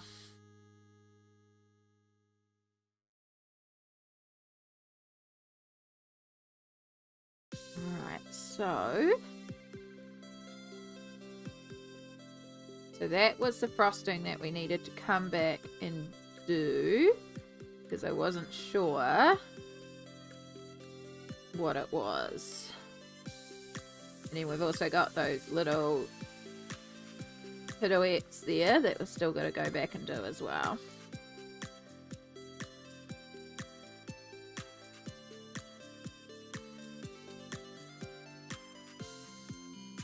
Or instead of doing the vanilla frosting, we could do like a chocolate frosting or another colour frosting there.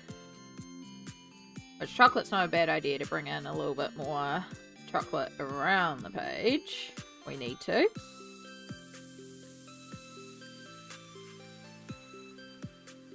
The potential! There's so many options!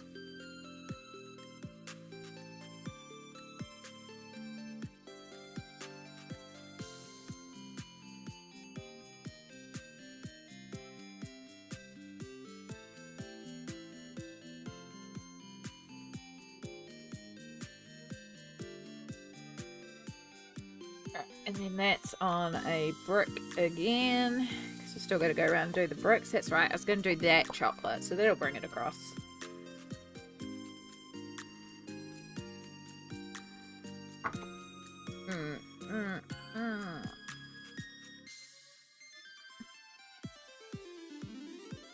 Alright, so under the trains and shadow.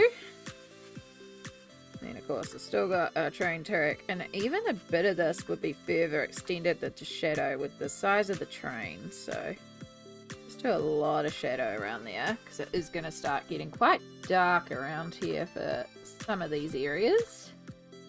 So it's basically shadow.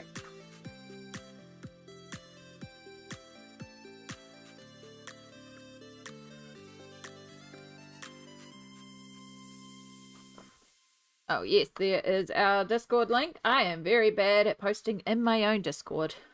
One day. But it is there, and we do occasionally chat in there too. It's a very, again, it's very chill, just like everything else. It's how I like it. And it's great because it gives people a place to also post stuff to show off.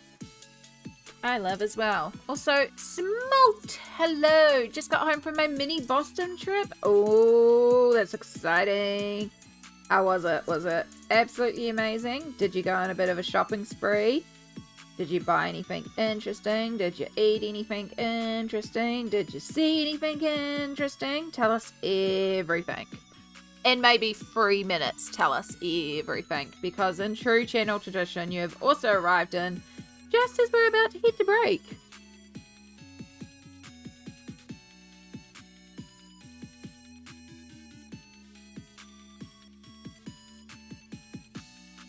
Because, of course.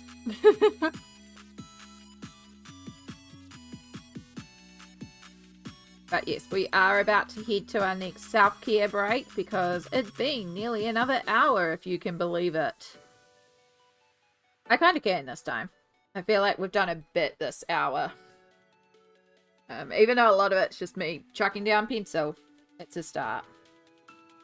But yes, I am going to put you on the break screen this break. As I said, I am going to go and quickly chuck my blanket hoodies in the wash while it's fresh on the brain. And also empty out this cold cup of tea that is overbrewed. So we can make a proper cup of tea that is actually lovely. So I encourage you to also do some self-care this break. You need to grab a snack, grab a drink. Also put washing on in the machine, or maybe you need to get some out. Please at least hydrate and stretch. Do the basic self-cares. I will tell you after ads. Fantastic. Should have just enough time to finish this all up.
Alright. Here we go. Just in time. Okay, so as I said, we're going to put you on the break screen. I'm going to do a couple of bits. Encourage you to do a couple of bits. Check out Betty's gorgeous page. Yes, it is gorgeous. And I'll catch you all in just over 3 minutes.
Okay. Oh my goodness.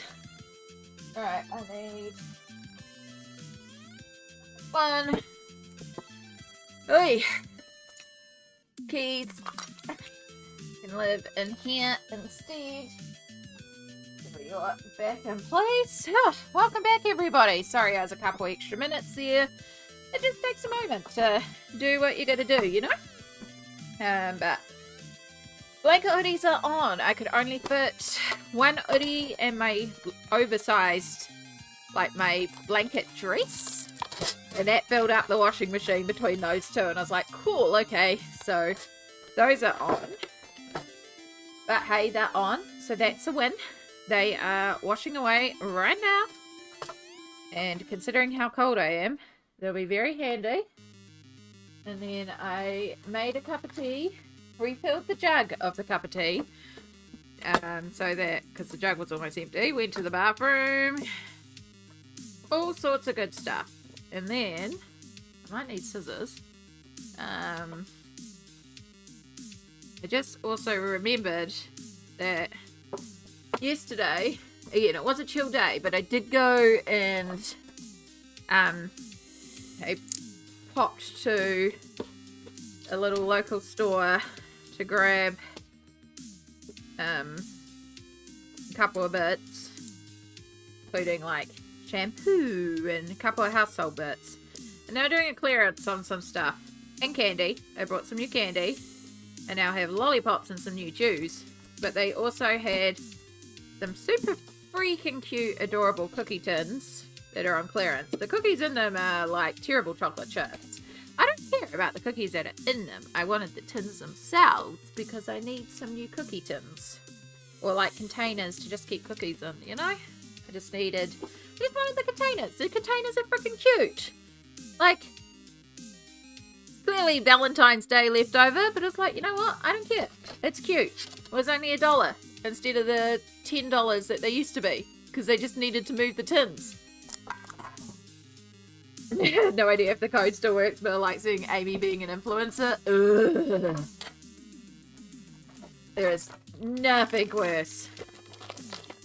But also, like, yeah, if you want one, get yourself that discount. Anything to get a discount, you know? Like, never pay full price if you can. Because money is tight. And if you can save money, save money. But also, their own specials may be better than the code that is provided. And if that's the case, do that. I don't get paid for the code. The code's, if it's still valid, probably only has like a month or so left. I don't know. Should look into it. Should test it.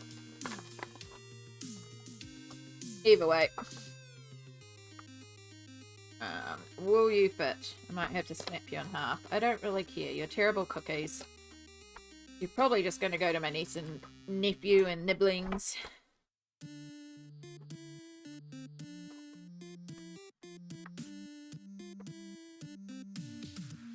Not quite closing. Do it like this.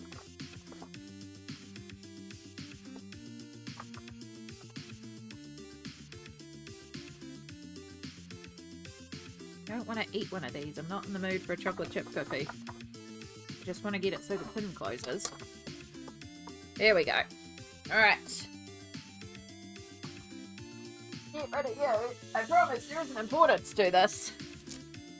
Because I also grabbed ginger nuts. Which are like the cookies that we would, I think it was Disney Queen. It mentioned last time about having tea and ginger nuts or ginger snaps or whatever you might call them. And it just reminded me. And I was like, oh my god, I haven't had a ginger nut in donkey's years. And a ginger nut with a hot cup of tea is just like so damn good. So yeah, brought a packet of them. They're pretty, like, they're just round ginger cookies. But they're tasty, you know? And sometimes that's what you're in the mood for. Anyway, take you back to the art screen instead of the scene that we're on, and let's catch up with what Smolk got up to on their little trip. I went to a very nice restaurant for lunch. Got the smoothest steam egg I've ever had. We also got Wagyu beef tartare, sea urchin and fatty tuna. I also picked up a few watercolors and brought home so many cakes. Oh my god.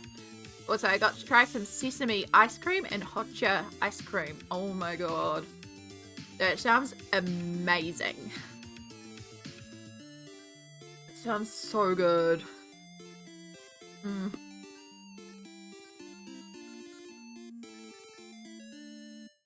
And yes, I dip my ginger nuts into fruit tea. Because the fruit slightly sweetens the cookie and you have to dunk these cookies because these cookies are hard as a rock. But then if the ginger goes into the fruit tea, you just get a ginger note in your fruit tea. So the only cookies that I feel okay dunking into fruit tea. Which is another reason why I really wanted them after. I'm pretty sure it was Disney Queen who mentioned ginger cookies with tea.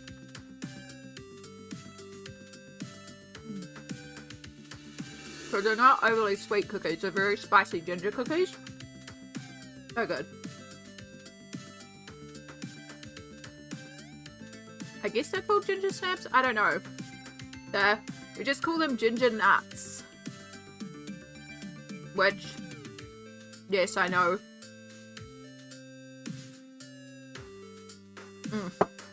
Alright. We have self-cared.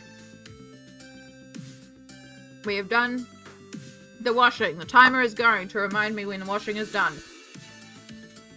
We've had a little sweet treat. We've had a stretch. We're not due meds. I got 2 blankets on my lap. I am not in a comfortable position at all. So let's reposition.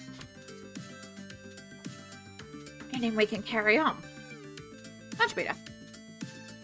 My friend also had some full grass and eel, but I don't care for either of those. I took a little take of the eel. It was very smooth and rich.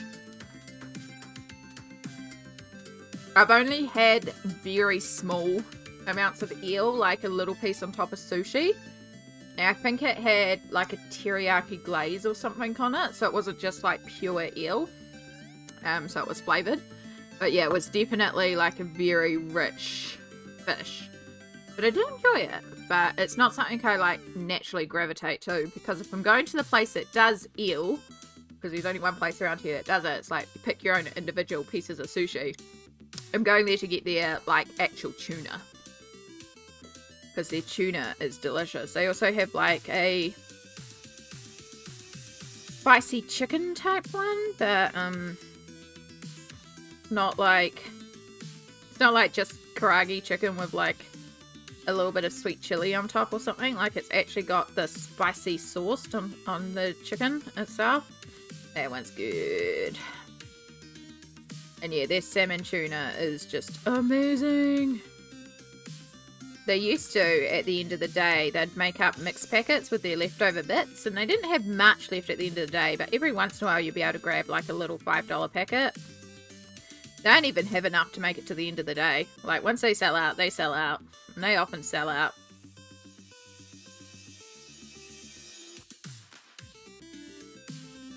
Eel is usually kind of grazy and greasy usually. It did feel greasy, but I think it was more to do with this. I thought it was more to do with the sauce, but that would make sense.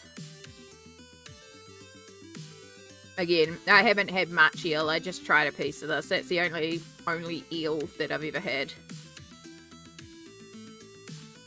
And I don't remember much about it.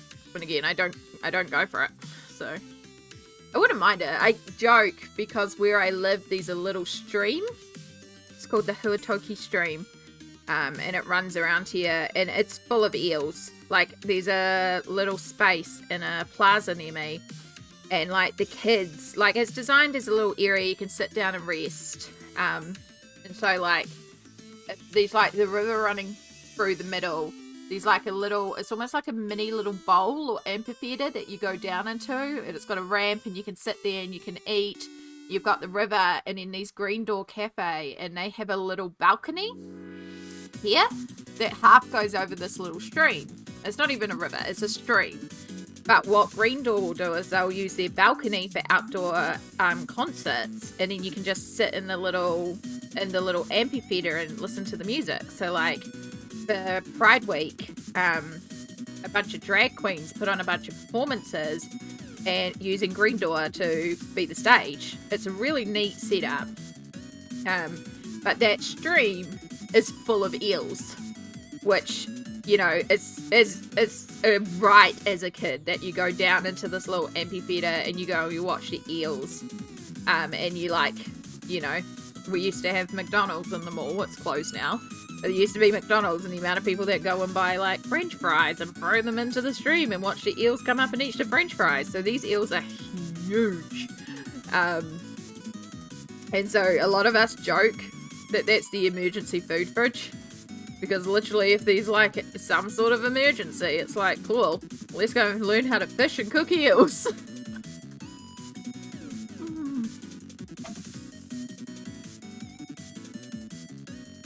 Patty tuna because it's still meaty while it just melts in your mouth. Full grass is just straight up creamy. I have never had it's liver pate, isn't it, essentially? But like particular, is it duck liver or is it yeah, it's duck liver. There we go. Yeah, no, I've never had it. It honestly didn't really appeal to me. Yeah, fatty duck liver. Again, I'd try it. I'm more than happy to try something and be like, oh, that's interesting, but it's not the sort of thing I'd order myself. But it sounds fascinating to try.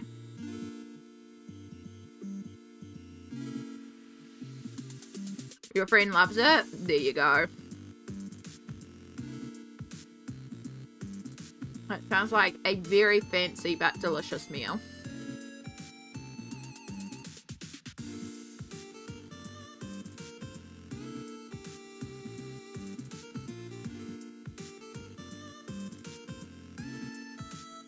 That in itself is so worth it.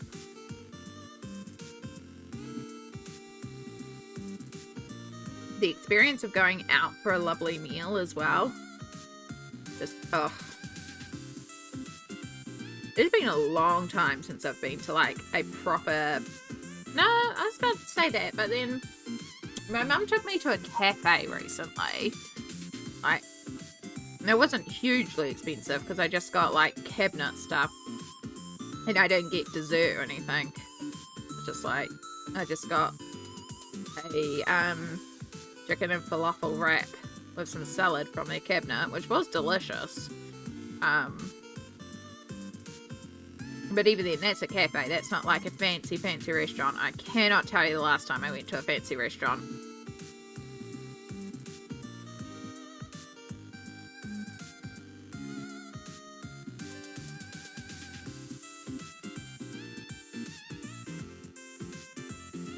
I tried it once and couldn't differentiate between it from the aioli that topped it, so it's not a food I'd seek out. And that's valid. And that's the thing too, like, it's fun to try new foods, and it doesn't mean that you have to like them.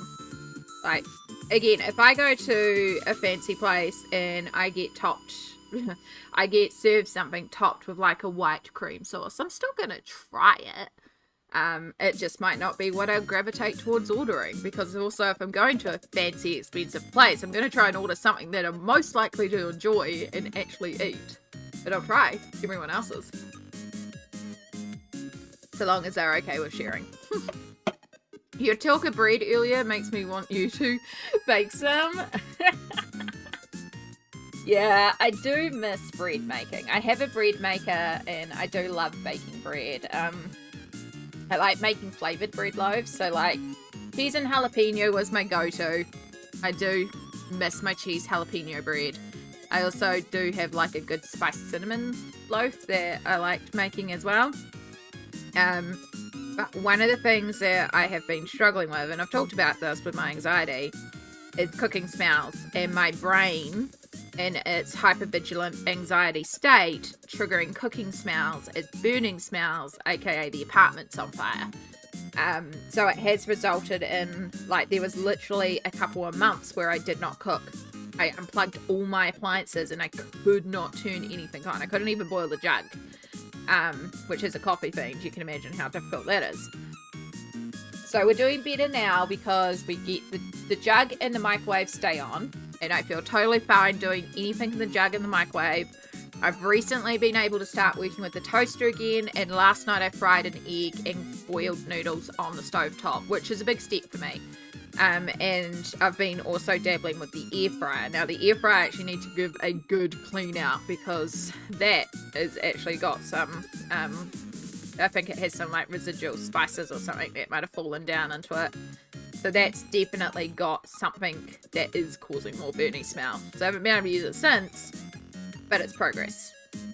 But the last time I did use the bread maker, it definitely was, I mean, part of it was overfilled. I was experimenting with a new recipe, and I put too much add-ins in for the size of the bread I was making, so it overspilled, and it did cause some burning smell. But that was right around when it was starting to get to its worst. Also, to make more bread, I need to buy more yeast, and I don't want to buy more yeast until I'm 100% sure I'm ready to cook in it again. I mean, I could try with the yeast that's been in the fridge, but it's been in the fridge unopened for since I last cooked a loaf of bread, which was like months upon months ago. So I'm pretty sure that yeast is probably gone by now. It's like, well, we're going to have to also get new yeast.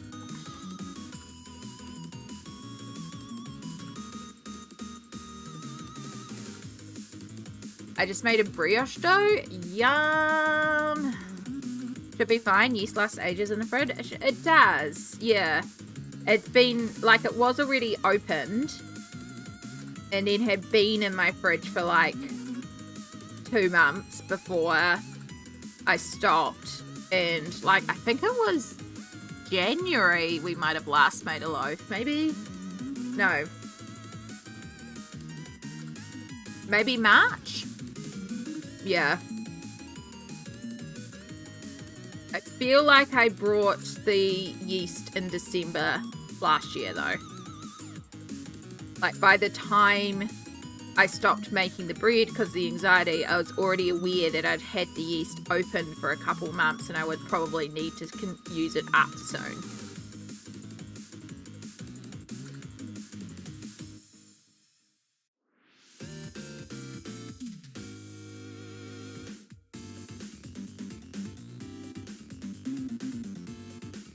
I mean, I can always just take some and test it in a bowl with a little bit of sugar and just see if it activates. And if it activates, then cool, and if it doesn't, I know I definitely need some. That'll be the smart way to do it.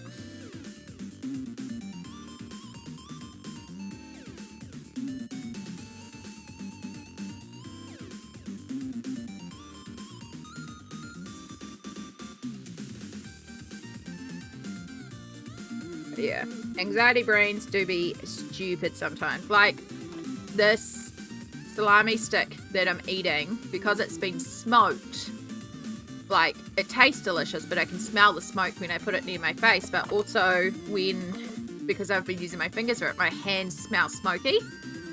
And so my brain is smelling that and starting to panic, and I have to keep reminding myself I'm literally eating a smoked meat stick. That is where it is from. It is fine. And it's like it's okay, brain. So yeah, these little moments when my brain is like, ping, hyper aware, and it's like, calm down, calm down. Yeah, fine.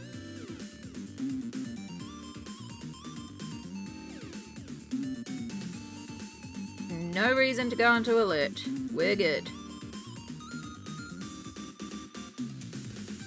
I've had yeast for over a year and it's fine. Granted, it's one of those individual packets of yeast, so they tend to last longer. Yeah. And mine's just one of the little plastic jars that are full of yeast. So, like I said, I'll just, when I feel ready to do it, I'll test some. And then if it doesn't activate, then I know I need to buy some more before we get back into it. I am hopeful though. We're working on it. We're getting better. And again, there's still nights I can't quite cook, but we're making little steps, you know. The anxiety is getting there. We're working on it. It's a process.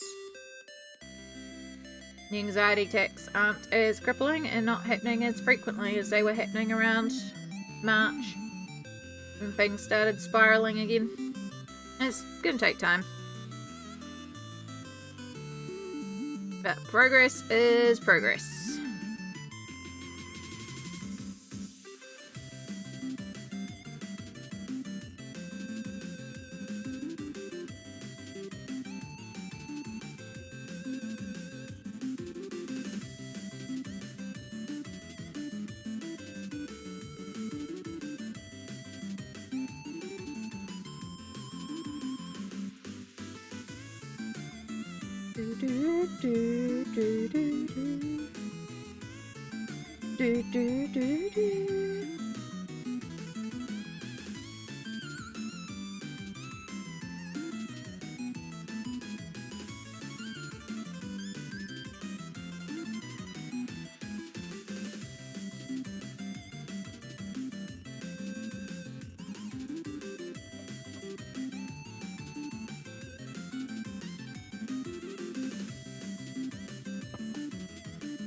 About to say, it's a lot dark with the shadows down here, but it actually makes sense because there's more things creating direct shadows than just over here. I think if we just deepen our little cast shadows, just add a little bit more.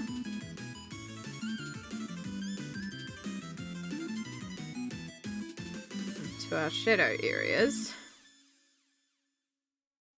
then up here should be all good.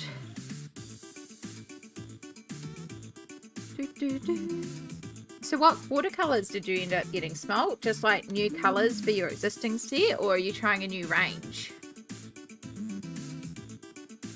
Sorry, I just remembered I was going to ask you that.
Stop getting distracted by messages, Amy, even though you still didn't even check the thing you were meant to check.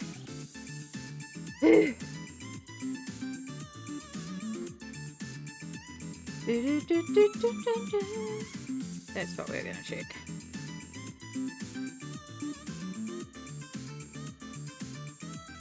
Sorry, 2 seconds.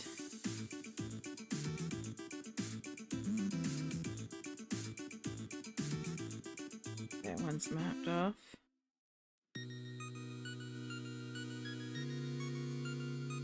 There. Yep. Okay, cool. Sorry about that.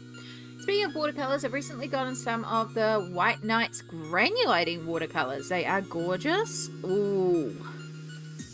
I love the way granulating watercolors work. I reckon they'd make some stunning, like, backgrounds.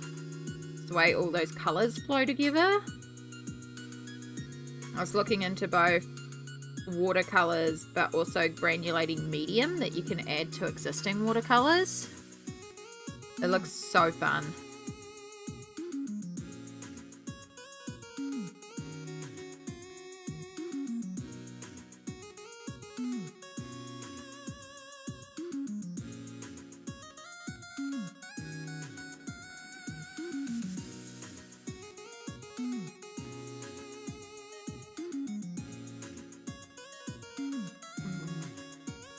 We got Daniel Smith. Oh god. Quiniceridone Coral. I don't know. Read the colours yourself, folks. A bunch of really pretty colours. And some Hydra bottles were on clearance, so I picked up some reds. Nice. It sounds like you got some excellent stuff, though. I can't wait to play with them. I want to finish this page, though. I was very much in expand my reds and try Quinn Golds. That's awesome, though.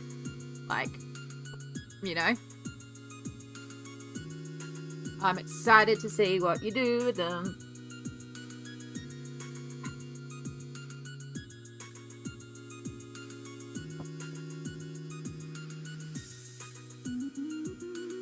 Yeah, I was looking at my watercolors recently. I was like, maybe I need to get a few more colors, even though it's just Winsor & Newton Cotman. But hey, it's not like I do a lot of watercolor work, and they do the job when I do the watercolor work. But I could get a couple more colors, because I also found, like I've got some little mini pans that I brought ages ago too, but I've also just got some of the colors in the tube. Because my Cotman set I got years upon years upon years ago. And then I brought like one extra tube to expand the colours, I think just to add in like a purple or something. I could just get some more of the actual Cotman tubes and just make some more colours. And that way it's like, we're just expanding the set a little bit more.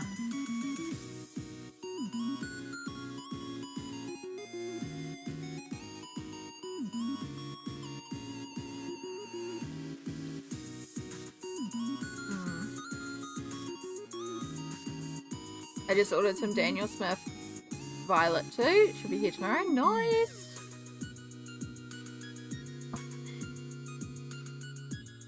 But yeah, I was looking at the granulating ones and oh, they just look so fun and so pretty. And because I mostly used watercolor, like I've been dabbling a little bit more in wet media, and doing things like this makes me want to try properly working with watercolors to color a page. But a lot of the watercolors that I do is just like abstract background stuff, which is where the inks come in a lot, because the inks are easier, more pigmented and more vibrant. But then I was looking at the granulating ones, I was like, oh, that's so cool with like the color shift. It's kind of like a mica color shift, but it's not a color shift. But the way it sort of like pushes and pulls the colors together. And then I saw the granulating medium, and then my brain was like, I wonder if I could add that to the inks. Like the inks are an acrylic ink. Does it work with the watercolor, or is it working with the water that's been mixed and the acrylic inks have water? And my brain was just like whirling with, if we get this medium, what can I add it to?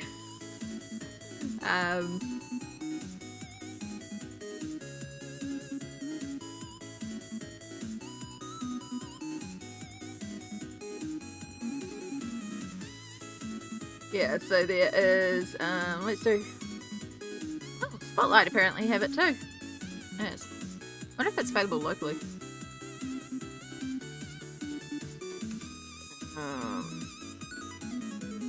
I wanna know if you're in my local store. Oh, it's available.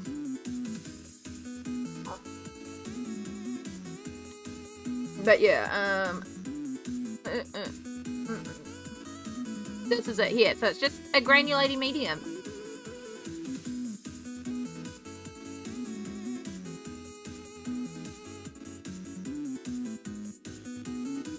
Yeah, add more layer and sophistication, blah blah blah, increase granulation of colour and give you a mottled look.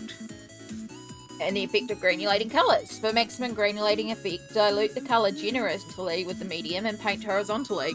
So I just was like, well, that could be quite fun to play with, rather than buying. And if it works with inks, it's like cool. you know, mix a few colours, do an abstract background with the granulation medium mixed in, and you could have some fun. So I don't know how it works, and I need to investigate it, but it was just one of those like, I wonder if it would work. So yeah, I wonder where else it's available. Gordon Harris, apparently the warehouse. Okay, I have to take Mum to the warehouse tomorrow, you see. So Taranaki. Nah, out of stock everywhere. Of course. Always the way.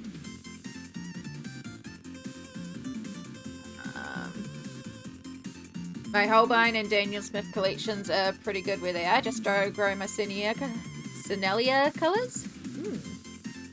Granulation medium isn't great unless you get it on sale, in which case you're not losing out on too much money. YMMV?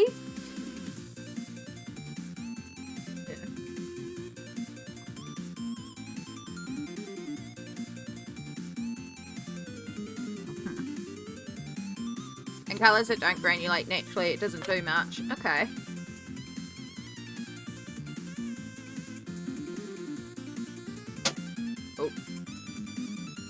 A few Daniels, a few Holbein. Don't have any Celia, but I have White Knights and a full set of Windsor and Newton. Yep. That's cool. Your mileage may vary. Ah, okay. Okay, I did not know that acronym, but that makes sense. Yeah, I think probably it's having another look. Like, none of them are on sale at the moment, so it's not a, like, run out and grab. Like, if it was available where I'm going tomorrow and it was on sale, like, oh yeah, I'll go pick it up and play with it. But yeah, it depends. It just saves me having to buy like watercolors purely for granulation, and then I can use the existing watercolors but also have that option. And then it was like, if it works with the inks, that could be a really fun thing to play with too. It's just one of those like, this could be fun, but then also, do I really need to? No. But it could be fun. But yeah, the whole thing started because I was looking at the watercolor coloring thing, the poster thingy-mabob that I got recently. I was just looking at the colors that it recommends, and then I was trying to work out what colors I have without pulling my little paint palette apart to pull out the individual little pans to see what the colours are. Because I know I don't have the full range of Cotmans in there, but there is quite a few colours in there. And I was like, well, I might have to grab a couple of colours just to follow its suggestions. Like, yes, you could probably sub in other things, but also we're doing it for practice and for learning, so I'd want the ease of having the actual colours it says, just for, like, ease. So yeah. Then I was just looking at how much it costs to get the Cotmans, just so I don't have to, like, invest in a full set, because it's like, well, I've already got the Cotmans, so we might as well just get some more of the Cotmans if we do have to expand the range. And yeah, it just started this, like, little ramble, deep dive, ADHD train. You know how it goes.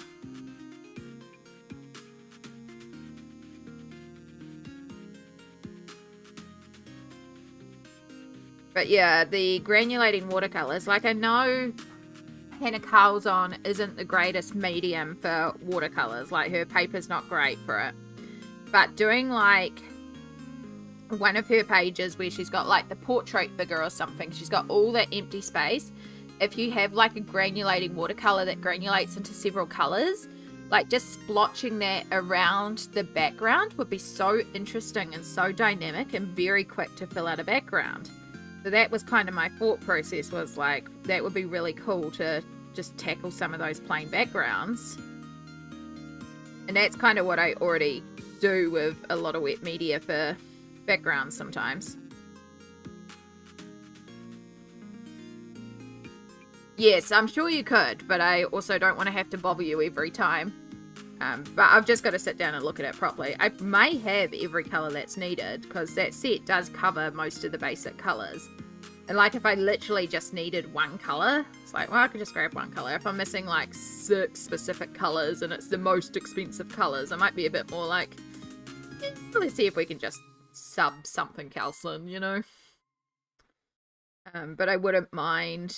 I do want to try doing a little bit more wet media stuff because I am really enjoying it, and I really would like to try and colour some pages with just watercolour, even though a lot of the paper's not the greatest for it.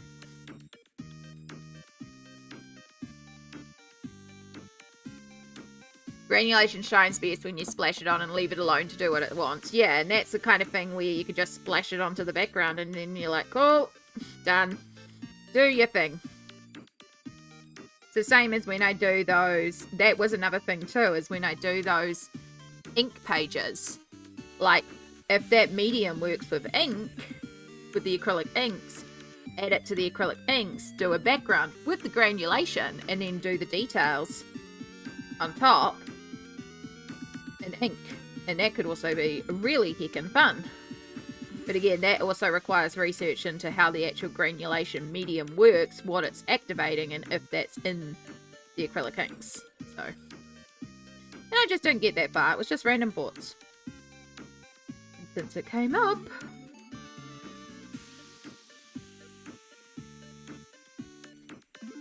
like, it's a medium, but it also uses things that I might already have. So, you know, anything that doesn't involve me having to buy like a specific set of watercolors just for granulation, and it's like I already have watercolors and possibly has another use, even better.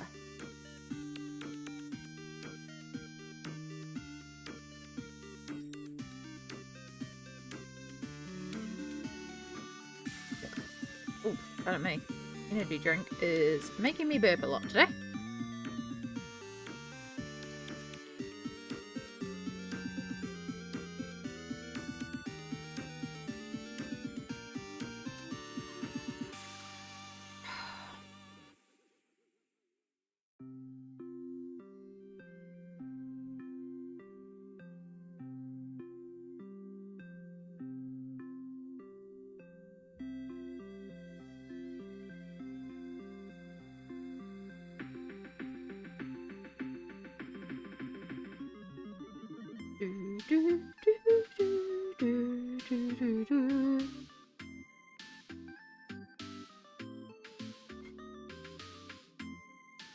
But yeah, I can, let me finish this section.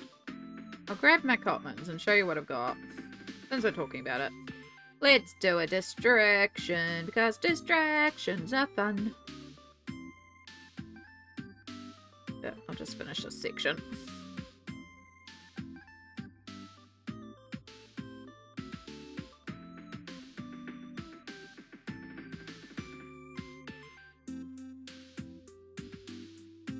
Sure we get our shadow in, because our train creates a shadow.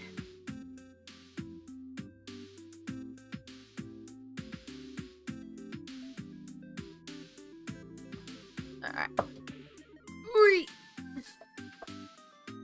Oh, take all the blankets off my lap.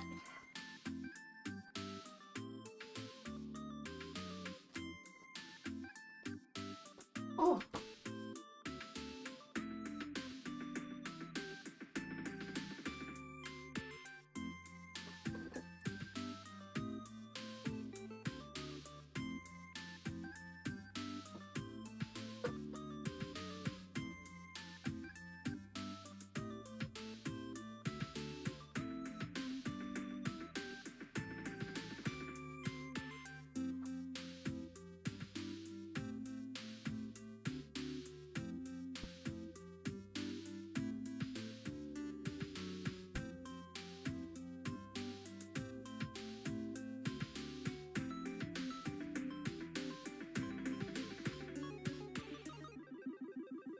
Move that to the side for a second. Yeah, and that's slightly dusty. Crayola tin is where I keep my watercolors. So yeah, there's the couple of extras. So that's the extra color that I brought that was not part of the set, because these two are the Purple Lake and the Permanent Rose. But these were in like this massive wooden box set, and I just never ever used like the whole space of this wooden tin.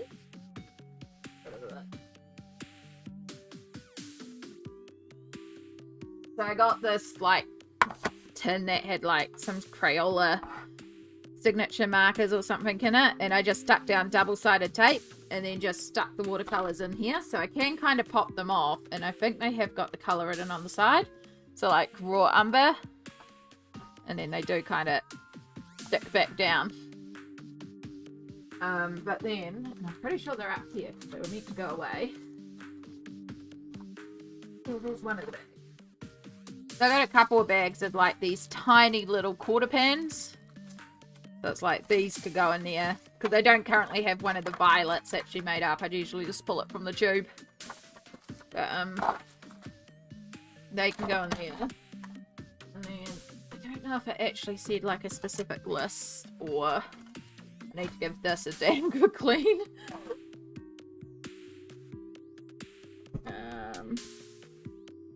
Gather your equipment. The tutorial includes all the list of brushes, paint colors, and other materials. You just give us like a general list.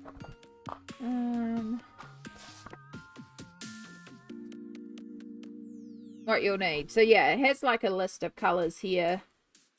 It doesn't have a particular brand, but it just has the list of colors.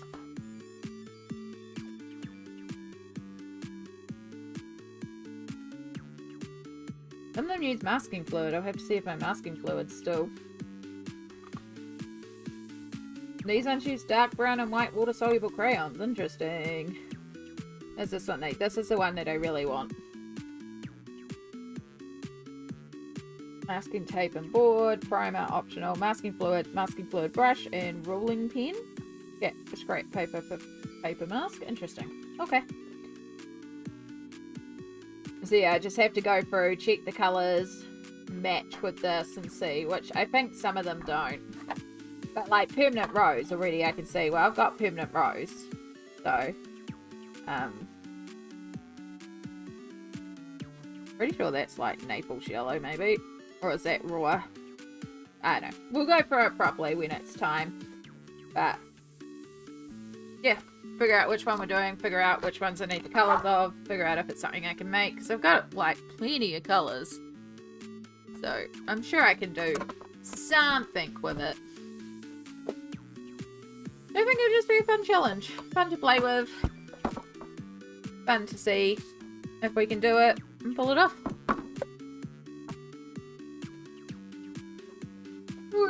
Anyway, distraction over.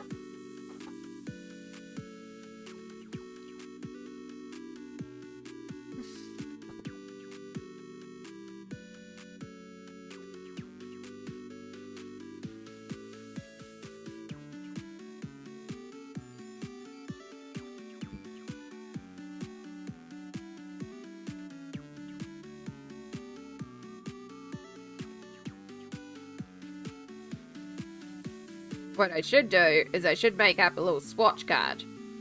That would be logical. Because I do not have swatches.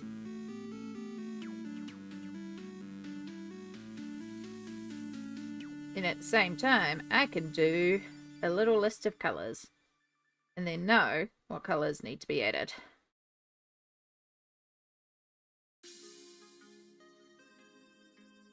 But yeah, I think I still prefer like the inks and things that are already liquid. Things that I don't have to like activate myself. I like the liquids. Even pulling it from a tube versus a pan, I still prefer the tube.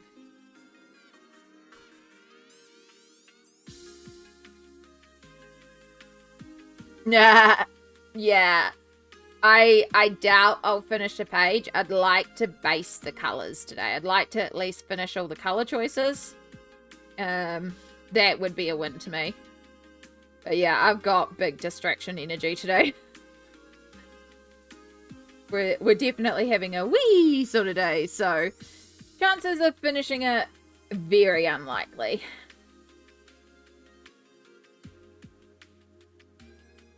But if we can get all the colours based, that's a good start.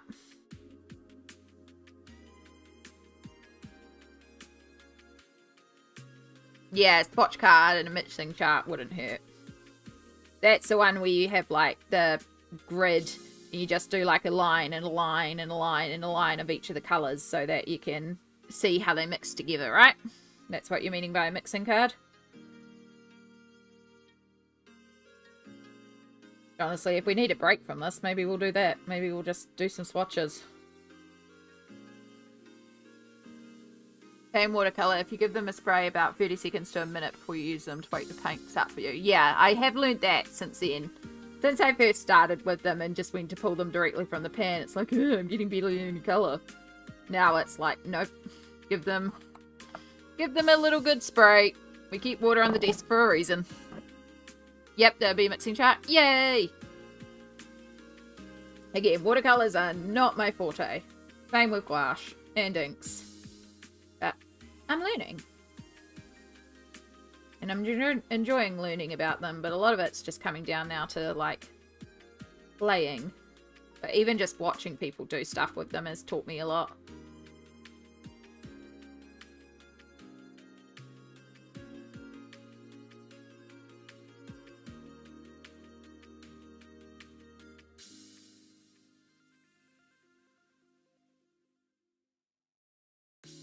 Honestly, before I do anything with them, I may actually need to invest in a couple more brushes.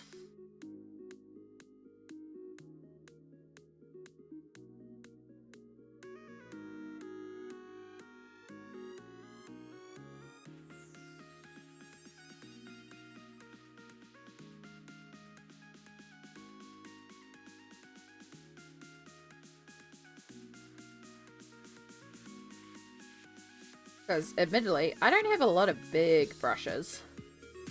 Most of my brushes are very tiny, except for the ones where I'm, like, gessoing a page, which that brush is actually broken, so, like, the handle snapped on it, so might need to get a new gesso brush. That's my biggest brush, but I use it for gesso only. And the other big brushes are generally for, like, big areas on a page when I'm applying glue or, like, big washes over a whole page. The rest of my brushes are quite small. That's always what I've been comfortable with. But I'm learning to get better with bigger brushes as well. And yes, I know, I say that doing this area, which could probably be done with a bigger brush. Which I do have a bigger brush out. But we're just going to add in some extra pigment to certain areas. Bring this out.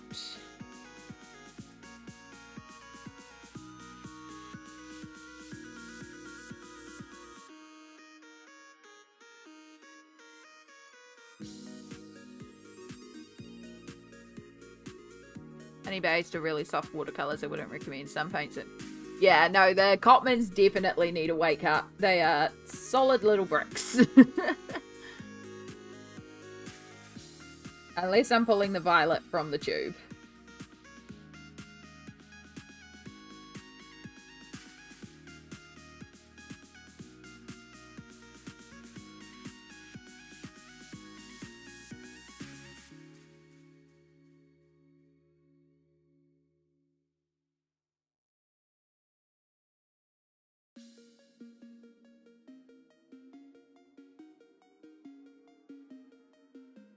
Just did what I wasn't meant to do and did it as if the shadow was directly off there. We're meant to be leaving a little gap. Not going to be able to pull that down enough. That's okay. What we will do is we'll just move the train shadow a little bit forward. Just make it look like it's all train shadow. And that would explain why the shadow goes right up there. Because the train is casting more of a shadow, which actually kind of works anyway, so it's fine.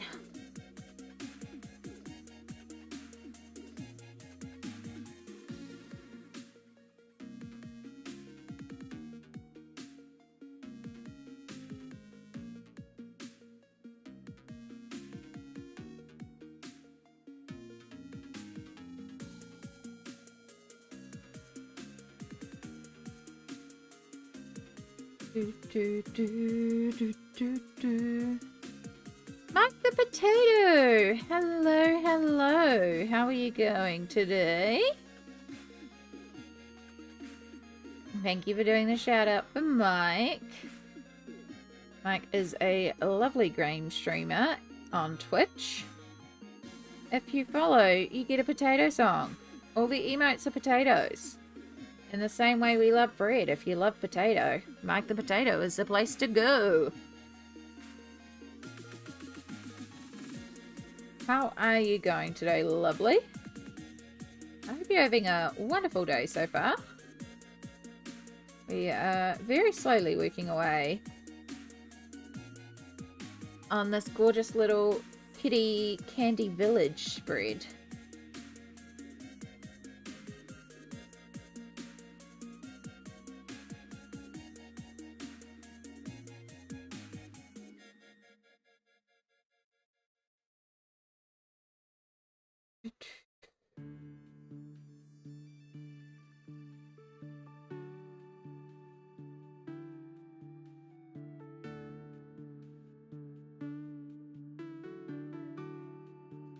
This area is all lights. This one's easy.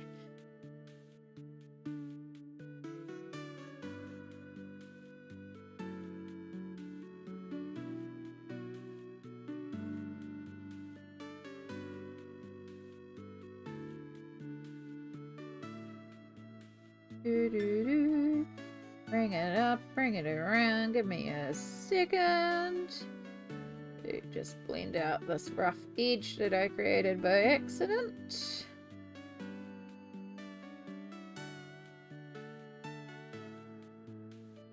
Then we can bring that down, and that should kind of work.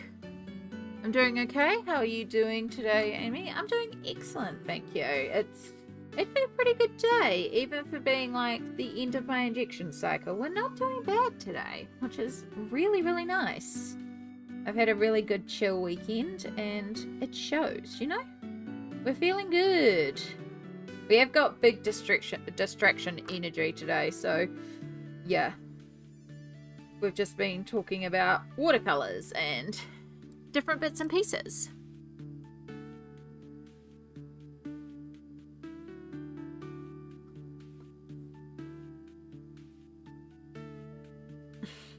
Our purple ground is nearly done. Thank you for another shout out for the beautiful Steffi James. As I said earlier, Steffi is a wonderful Kiwi game streamer. Absolute sweetheart, and it's a lovely time over there too. So many lovely people here on Twitch. And on YouTube.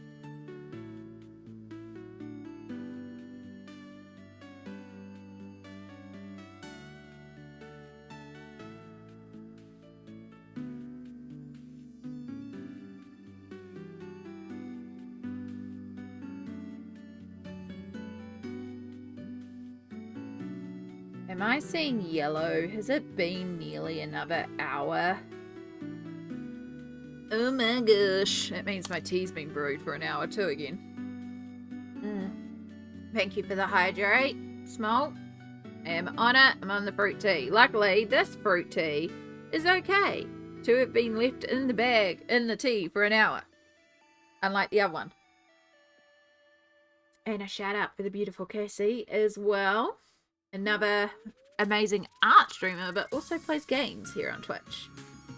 Another really wonderful time over there too. Lots of good chill atmosphere. I found Cassie when they were colouring, and I was just so happy to find not only another colouring streamer, but also an Oceania-based streamer for colours. But we're about to head to our self-care break. You know the deal. Hydrate, stretch, meds, self-care. All the good stuff. We're going to do some self-care wiggles. Ooh. I have to get all the blankies off my lap again. Oh, so many blankies today. It is so cold. Oh, stretchy stretch.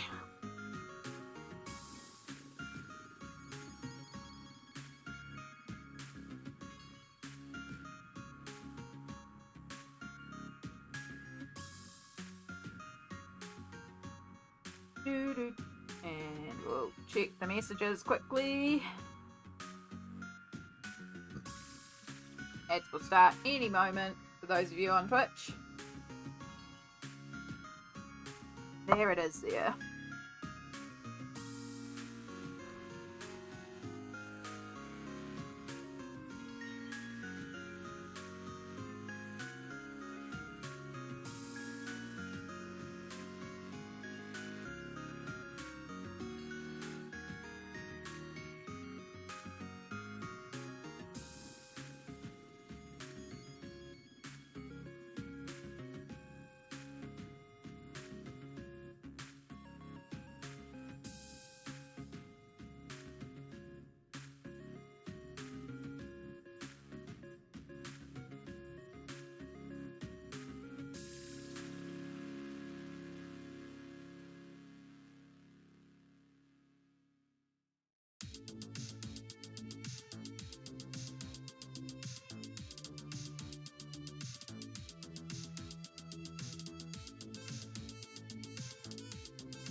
Oh, frack goes all the burns.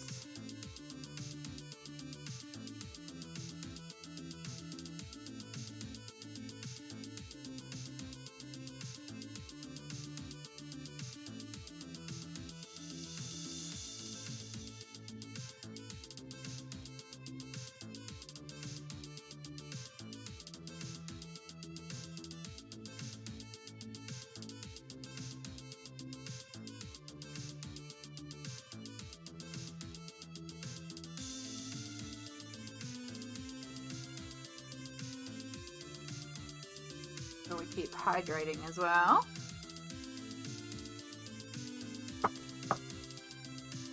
Ideally, not dribble tea all over ourselves. We am a grown-up who can actually drink properly.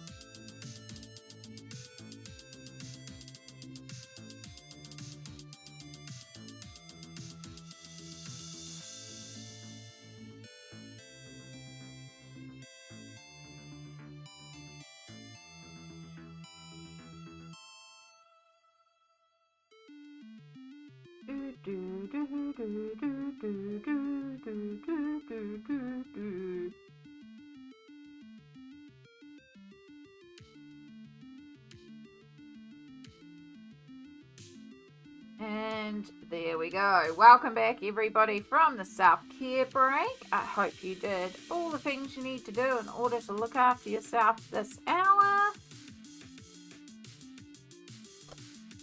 Oh, that is all the messages caught up on. Right, blanket 1, blanket 2.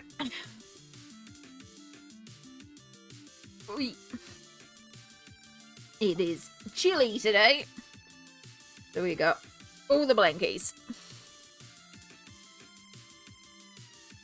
I could be a logical adult and put a heater on. But also, blankets are free.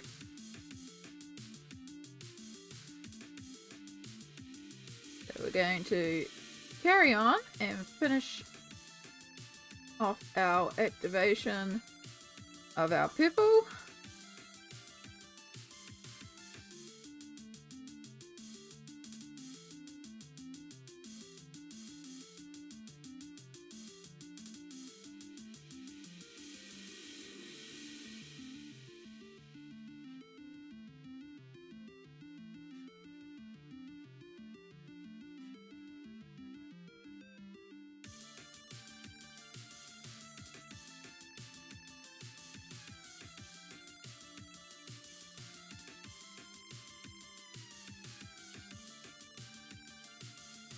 see if we can at least get all this base finished. I mean, we'll get this base finished, this purple part of the base finished at least.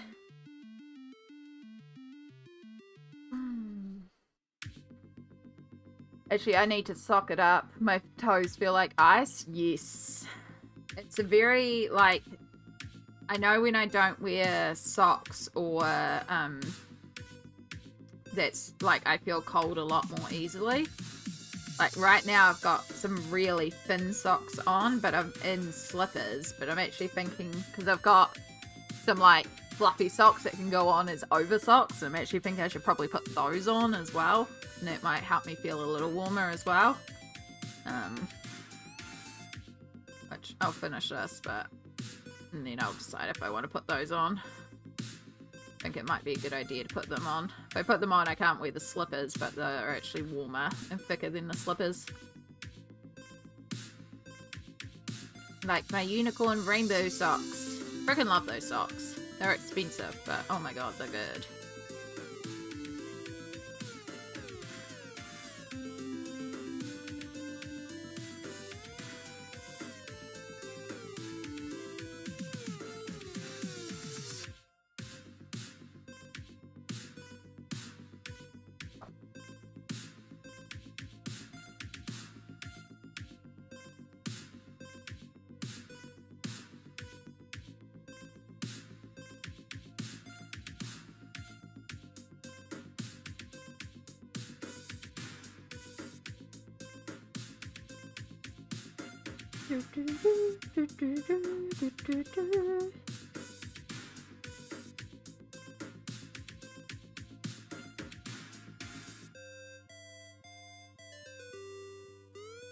So I know I want to bring some more bright yellow into something.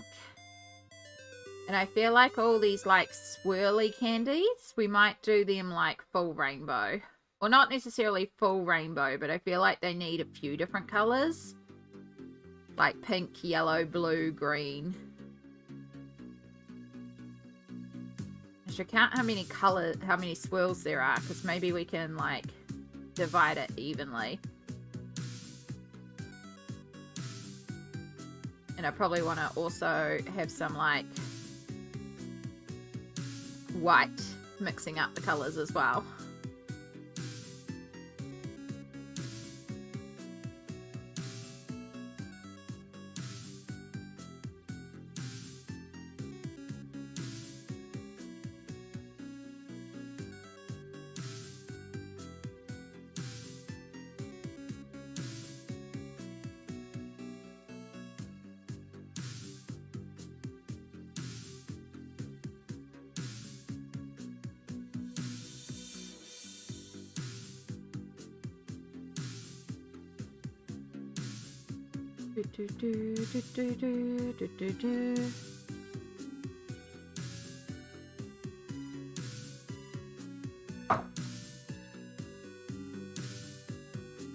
Alright, cup of tea actually finished this time. Not oversteeped and nasty.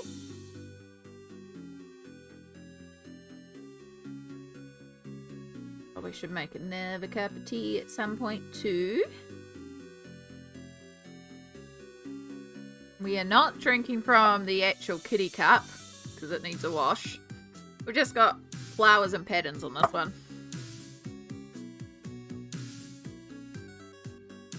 It's one of those, like, your own takeaway cups, you know? You can keep it in the cupboard, it's got a silicone lid, and you can take it into places and be like, rather than use the takeaway disposable cups, you can give them one of those. Thank you for doing the shout out for Sammy. Sammy is currently live playing, I want to say Alice Madness Returns. Now, trigger warning before you click onto that, because it does deal with some heavier topics. I suggest you search Does the Dog Die? That is a website that allows you to search up movies, games, and television series, books, all sorts of stuff for specific triggers. I do not know what the specific triggers are, I was just warned in advance that this game contains things that are triggering, and it does deal with some of my specific triggers. So I was pretty clearly told, nope. And I am like, cool, done. So I have not even looked it up. But if you are comfortable watching and engaging in that sort of material, this is not judgment. Please know it's not judgment. That is, you know, people like what they like. People don't like what they don't like. So keep yourself safe, which is the only reason I'm saying this. But if you want to go and check it out, check it out. I have seen the cover art and the dresses are very pretty.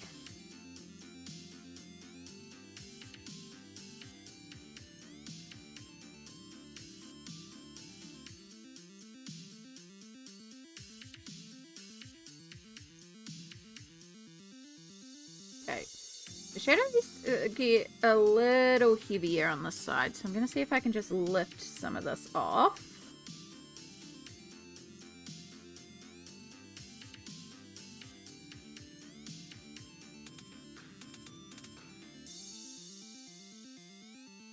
As much as I love the natural bleed that's creating, I need to sort of even it and blend it out slightly and lift some of this color off. Much as I love the way it was just naturally bleeding together. It's kind of the point of watercolor, but it doesn't work when the color is bleeding into areas it's not meant to be, or staying in areas that's too intense.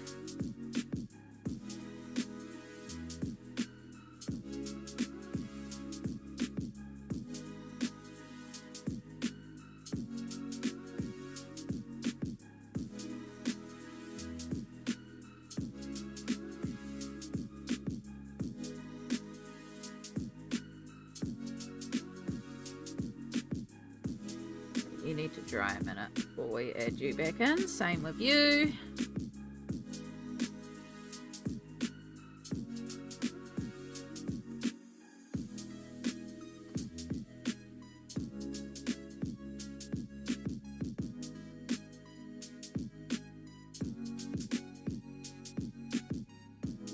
Right, I need to give it a second. Please, before we move on... Actually, hang on. You might have dried enough that I can do it. Not quite. Well, we'll just pull more directly off the brush.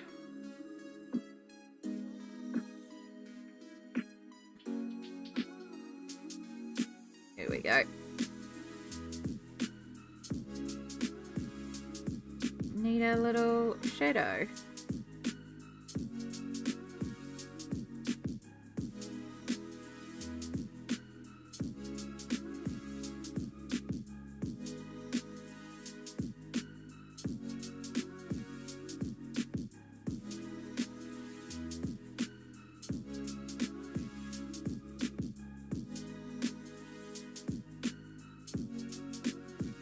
Cool. Alright. I'm happy with that for now. There is still refinement to be done, but I feel like we've at least got the shadows in and made the ground semi-cohesive. That is a good start on that. The only thing left to do is to come back here and just do that one. Are you dry enough? You are. Right, let's get you done then. And we want to try and keep this one especially light, because we want that contrast between the ground and the background. Even though it's the same color, the background is a lot more intense than the ground. Those are words. Perfection. Hello. How are you going today, hun? Welcome in. We are, surprise, surprise, still in the goodies.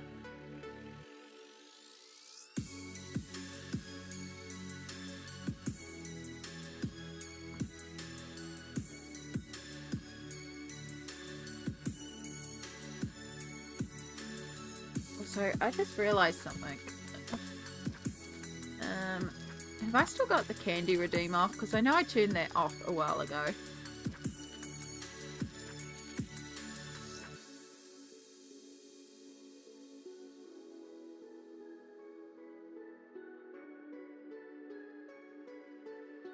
No, just Just the robot soft. Good, good. Okay. Just me having a random brain. Did I ever change that?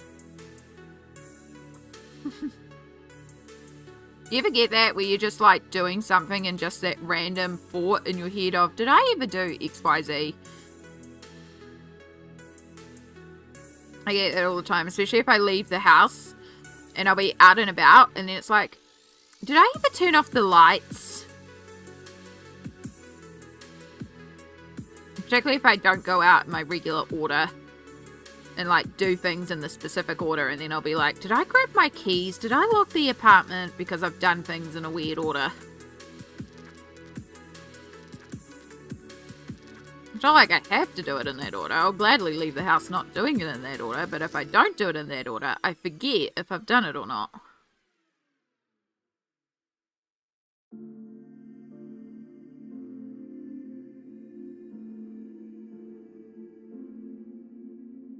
Okay, just really tired today. Oof. Well, hopefully the morning coffee and routine help. But also, if you need to go back for a nap, naps are always okay.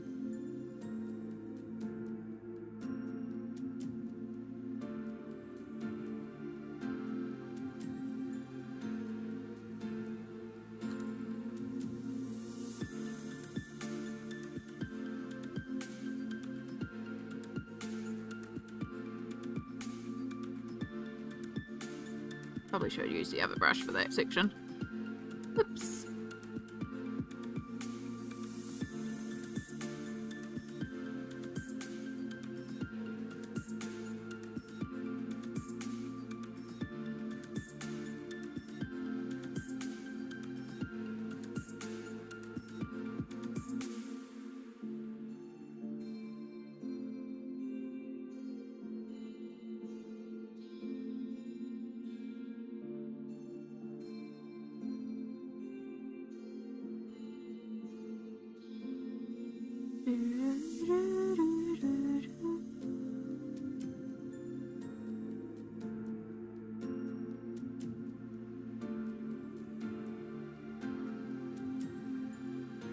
Well, sirens are out in force right now.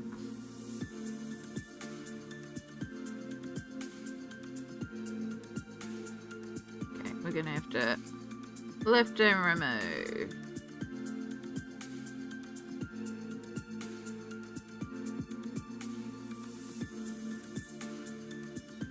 Right, I'll just finish activating this and then I'll read that message.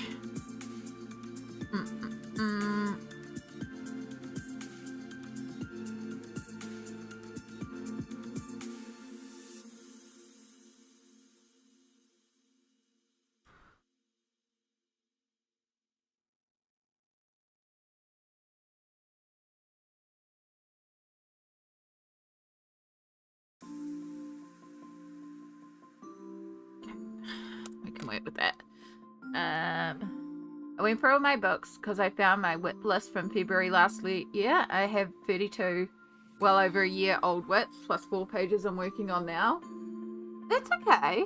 That's quite alright. I'm sure you will get through them eventually, and if you don't, that's still valid. Like, if a page no longer speaks to you, walk away from the page.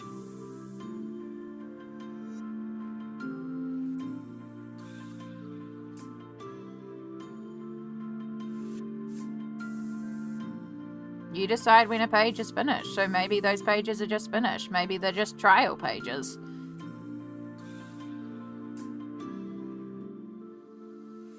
Or maybe you do want to finish them fully. It's all good. I'm sure whatever you do, it'll be fantastic. Always think, did I lock the house? Did I lock the car? Yeah.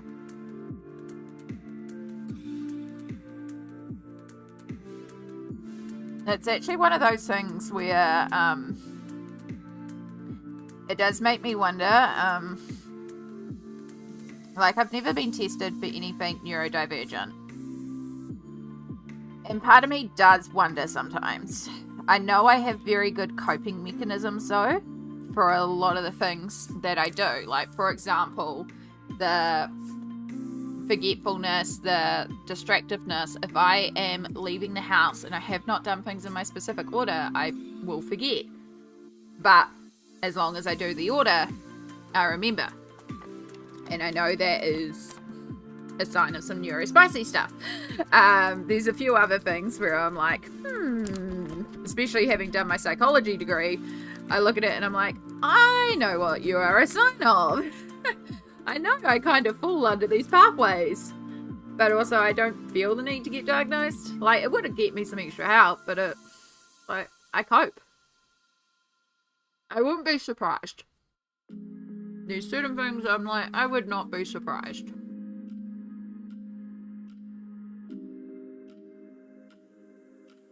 Alright. I think we have finished. For now, anyway, our purple.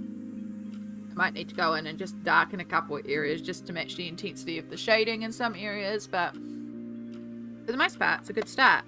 And I'm finally about to finish my breakfast of this massive, massive spinach and feta roll that was huge.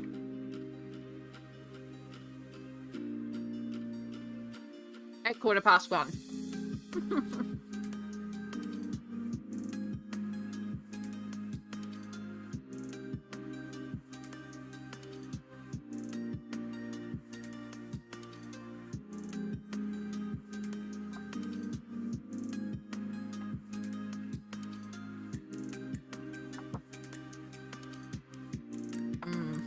We have got a little bit of shadowing, but it's not a proper bleed through. There's just a little bit of shadowing because I did feel like there I was applying too much water and moving it too much. Could feel the paper thinning, so that's on me. I knew I'd worked that area too much.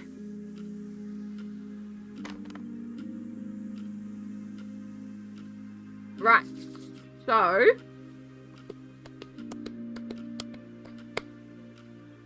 I'm going to give this a second to dry. While I stand up, I'm going to go and get my fluffiest socks because my feet are really starting to get cold. And now it's been pointed out, it's all I can think about. So, 2 seconds. We'll do a little mid-break stretch.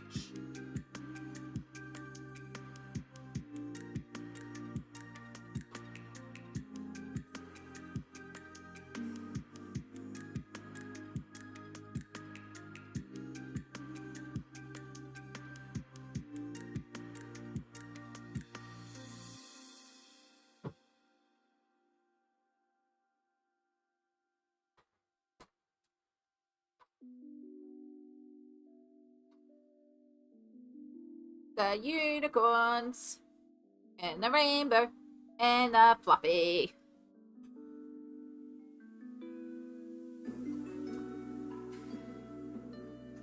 I have short-term memory loss because my 5-year-old self would be a great idea to ride down the steps. Wouldn't recommend.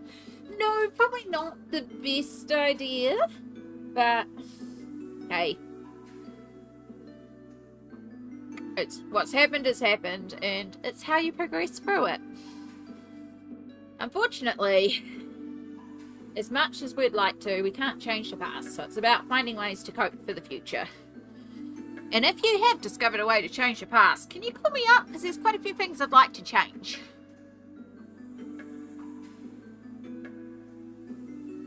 There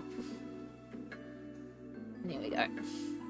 The only things with these socks is because it's got like a fluffy lining and then the knitted outer, and they aren't like connected in place, so you can get the outside sock sitting right, but the inside sock will be sitting wrong, and my brain don't like it. The sock has to sit right. I don't like socks that are like lumpy and creasy around your feet. Does that make sense? You know, like when I was in high school, there was a thing about not showing your socks being the cool vibes, and back then we didn't have like the ankle socks or like the like sneaky slipper socks or anything like that. We just had our good old classic half-length plain white socks. And so the cool thing to do was to take those socks and then roll it over your whole foot and then bring it back up. But that left like the edge of the sock being in the middle of your foot. And I always hated it. I was like, no, I don't like this. Or like when socks fall down, I have to fix them immediately. I cannot stand it. And if like a sock starts falling down, I get rid of the socks because I'm like, the elastic's gone and I can't handle socks not being properly and flat on my foot.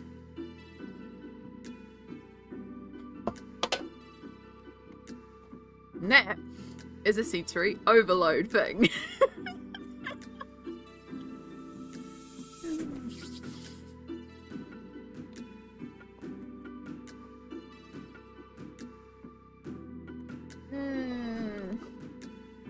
Let's do a, wow, I really need to get some more teas.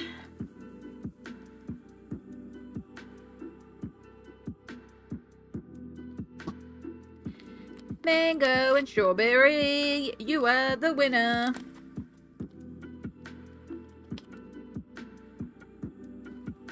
This is what we're drinking right now.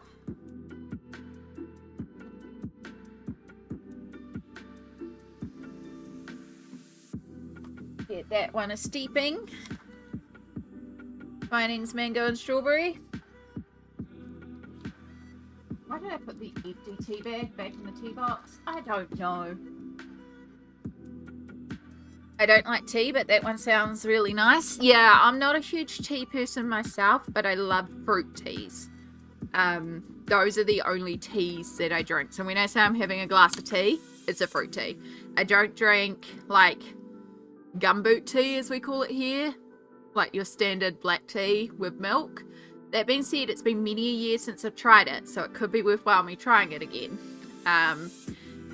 But yeah, your standard black tea. I do have some fruit teas that have black tea in it, but they're more prevalent on the fruit than the black tea. But most of my teas are just fruit teas, and those are the only teas I like. I hate, with a passion, peppermint tea. It just tastes like warm, watery toothpaste or mouthwash, and I can't get behind that. I'm not the biggest fan of green tea either. It just tastes like grass to me. But again, I don't know if that's because I've had bad green teas, because of like the past. But see, I could do a chai tea. I quite like a chai latte. I mean, chai tea is just tea. But, you know, I quite like chai in terms... I like chai the person. Also, hi chai. But I also like the chai, the flavorings that go in chai. Because that's like a beautiful cinnamony, spicy type tea. But it's a different note. And, yeah, I have to be in a specific mood for chai tea. But I do like the occasional chai. But yeah, fruit tea, all day, every day. Give me your peppermint tea, I'll take it.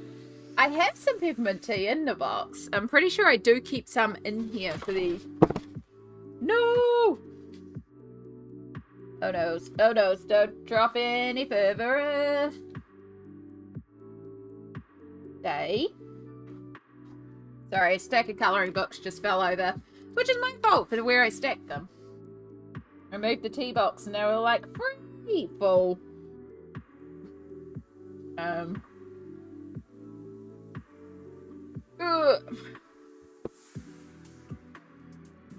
Yeah, so this is the tea box, which as you can see, some of them are getting very, very low.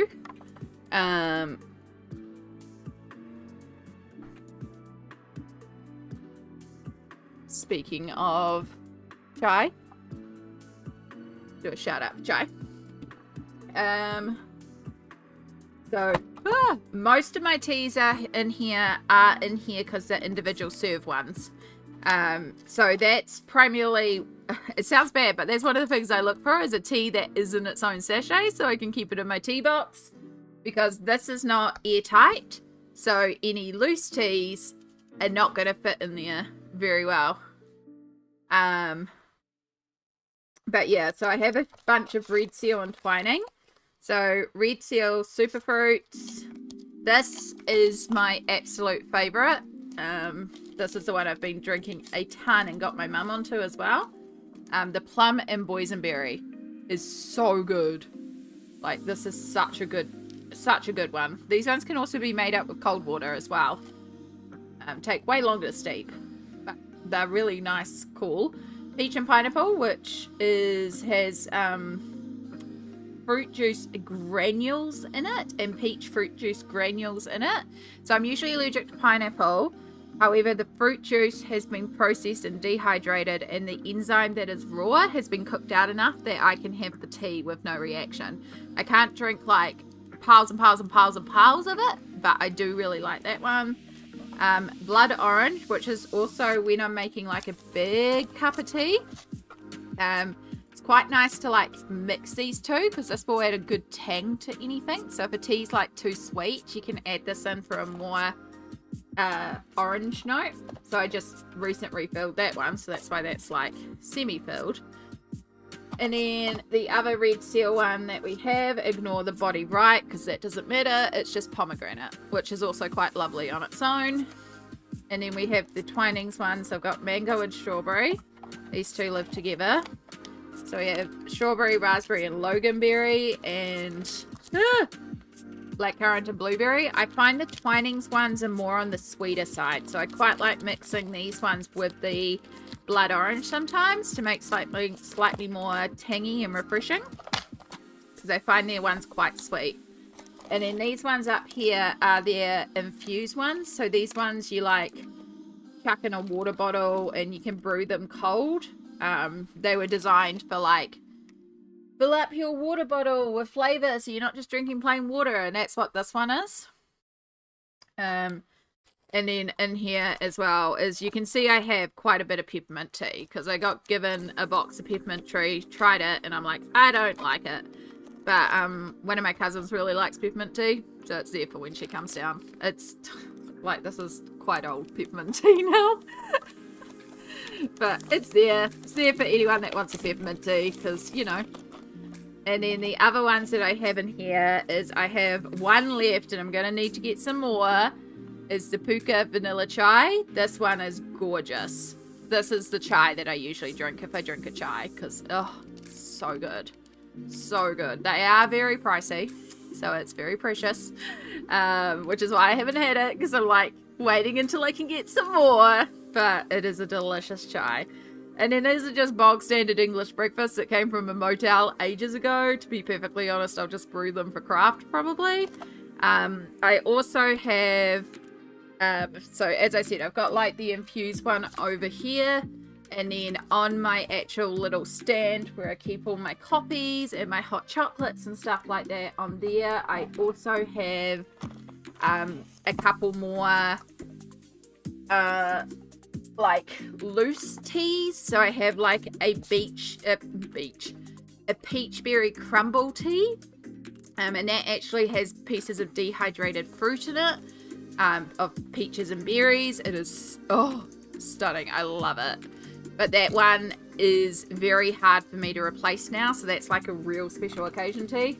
I have your good old classic Bell classic New Zealand tea on there as well. I mostly use it for crafting. Occasionally somebody wants a cup of tea. I don't have milk as well, which makes it even worse, because I have no milk. I don't drink milk, so there's no milk in my house. And then I think there's some like green tea with lemon and ginger or something, or I might have sent it up to my mum for my dad when he was still around, or one of her friends that drink it. I don't know, I was trying it one day. And then there's also like a sleepy time tea over there as well, to supposedly help me sleep, and I feel like it does nothing. So yeah, those are the teas. But a lot of the sachets are running slightly low, so I probably need to do a good tea stock up next time I go to the supermarket. Right. It's only a fourth and been seeing you flying through the whips. They're looking so amazing. I have managed to smash out a bit of work this month already. It's really nice. Yeah, there's still another completed whip, and we've got quite a few that have made quite a bit of progress on too, which is also awesome.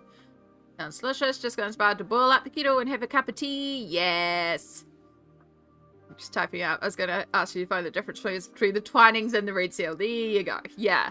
So I feel like red seal, the teas, the fruit teas are a lot more fruity, refreshing, and just summery. They're really good summery teas, and all of them can be made up cold as well. I mean, all fruit teas technically can, but they really work well cold, so I often use them to make up jugs of cold fruit tea in the summer. And then the Twining ones are sweeter and, like, I would call them heavier. They feel heavier, even though a tea, just because they're sweeter, they feel richer and deeper, which can be really nice, but sometimes you just want a lighter fruit tea, so I find the red seal ones are the ones I gravitate to more. But occasionally I like the Twinings ones, like I'm having the mango and strawberry. Occasionally I want one of the Twinings ones. A beach tea, yep. With notes of salt. Ooh, a salt tea sounds disgusting. But yeah, I've basically been living on tea lately. And I know the reason why I've been drinking so much tea is because of the fact that the kettle is at my desk now. It makes it so much more accessible for me to make more tea and keep myself hydrated with tea. Like, you'll note that I'm not drinking a lot of water, but again, fruit tea is still hydration because it's literally just flavored water. There's nothing else going on in there. It's just flavored water. Don't forget the shell granules in your beach tea either. Oh my goodness. Oh my goodness.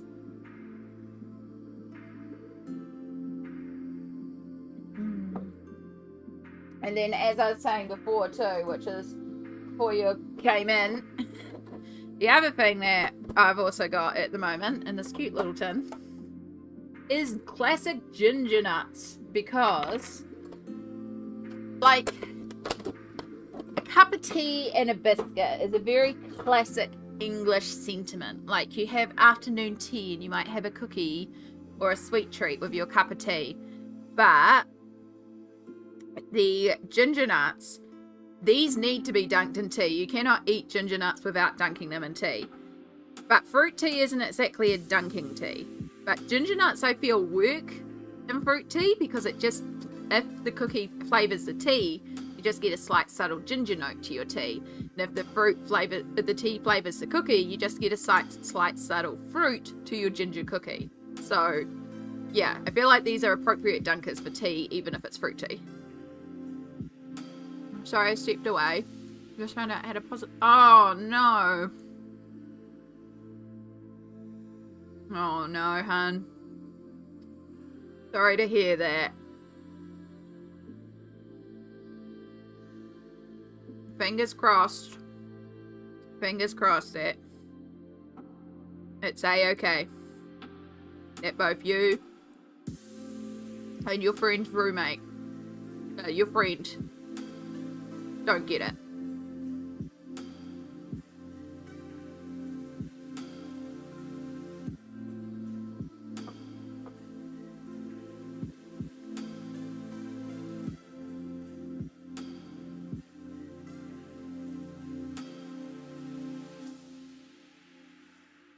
Okay. I've just spent like 10 minutes being distracted by tea and cookies. On the plus side, this is all mostly dry now. Alright, so let's look at these swirl cookies. That's on me for picking comfort over precaution. Sometimes, though, you can still take all the precautions in the world and you're still gonna get exposed. Unfortunately, kind of a way of life now too, but hopefully you avoid it, and if it does so happen that it turns out that you have got it, it passes easily and quickly.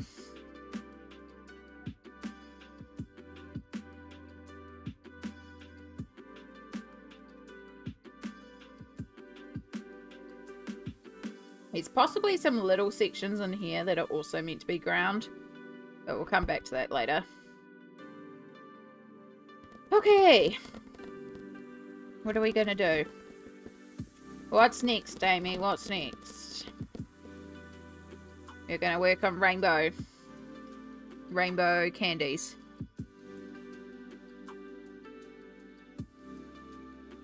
It's been so hot and I've dodged COVID so far. A few past scares, but they always turn up negative. I really hope that you manage to keep up the trend. I have had it 4 times. Immune compromised. So very easy to catch. And unfortunately, some people don't understand that. Like when I went to Armageddon, I was fully expecting to catch COVID there. So that one I knew. Like I masked up. I did my best to avoid people as best as I can. But like you're packed in like sardines. And then I also had to travel on the bus there and back.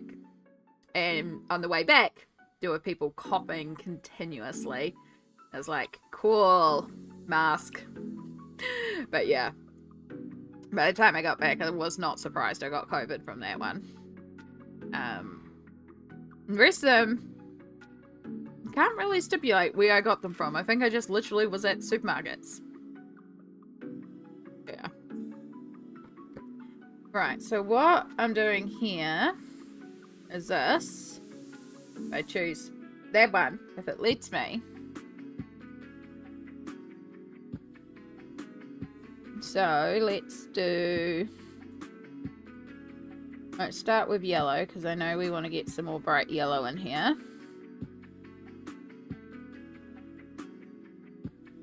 So yellow, white. That becomes white, that becomes white, that becomes white, that becomes white, that becomes white. 2, 3, 4, 5, 6. Okay, so we could do 3 colours, or we could do... See, we could do the full 6 colours. Hold up. Because if we do orange...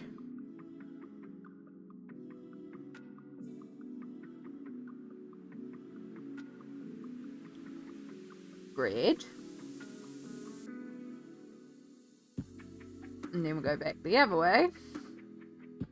Green.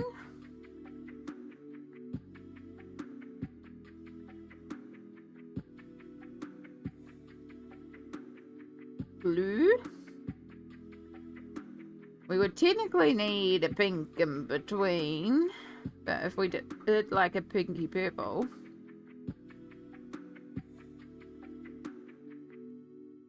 So yeah, we could fit in a full rainbow with the white in between. Or we could just... that's not what I wanted.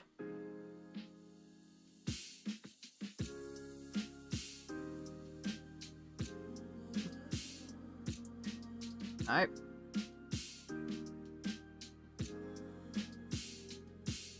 Do something where we just do...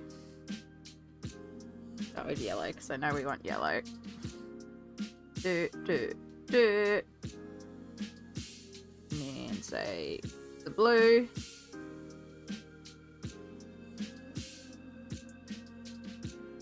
And then let's do a pink. So we could also do something like that.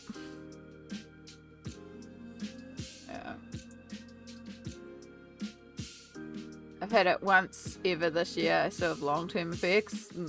Gonna go enjoy my tea now, but always lovely. And we'll get well soon.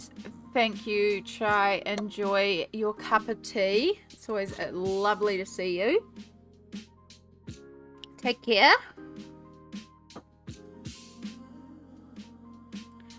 So we could do full rainbow, or we could just do 3 colours and swirl them together. So if we were to do, like I just pulled out those colours. So we could do the pink that was up here. I do want to get more bright yellow. And we could do the blue. Like the bright blue. And those could be our 3 colours. But all these little pinwheel candies. And just have that all the way through. Like, yes, technically we could mix up colours, but I think it would be good to keep that candy consistent. There's a lot of it.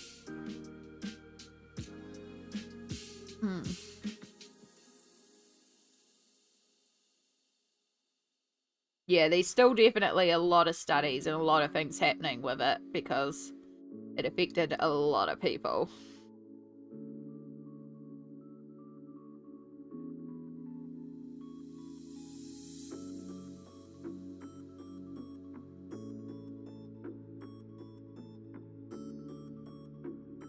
Yeah, I think doing the bright pink, yellow, and bright blue with the white in between is not a bad idea. We might do that.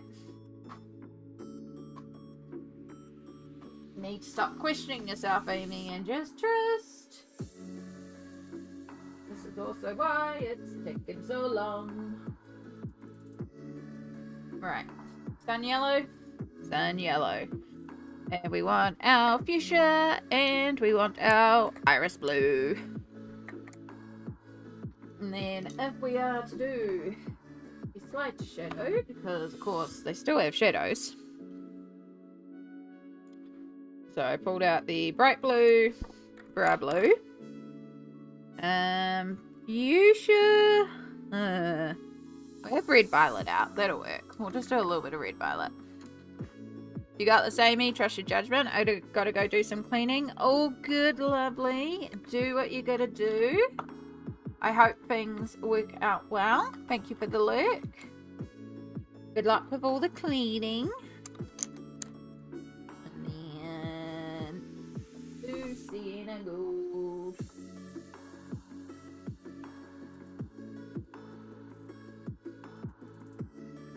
Okay.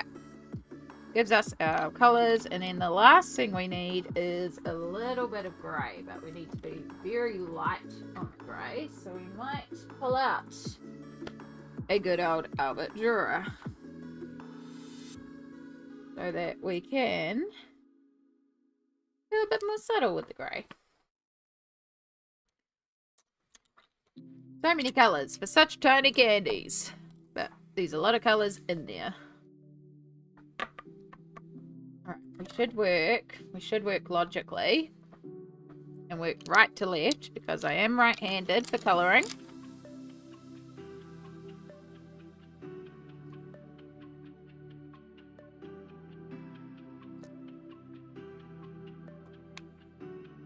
Right.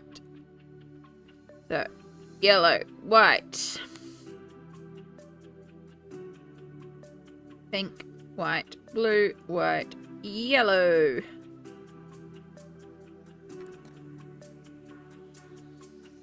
Then we want our pink. I guess that's the order we're doing it, because that's how I've done it.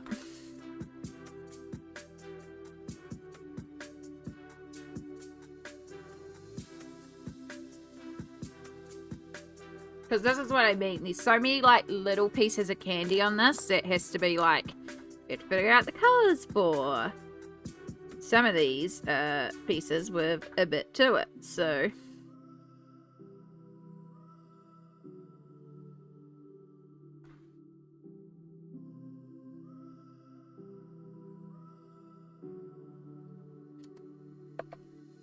I'm having a very simple colouring day. Perfect for how I'm feeling today. I love that. Like, if that's how you're feeling, that's how you're feeling. Yesterday was a gentle colouring day for me too. And, like, I know the page looks complicated. Oh, if I can find the book. Might be over here. Might be on the pile that fell down. Yes, it is. What I really should do is find my hair type in Mythomorphia. That's part of the problem. Mythomorphia is currently just chilling in a pile. It's also there because I've still got more whips in it. Plus I need to find the baking paper to protect it.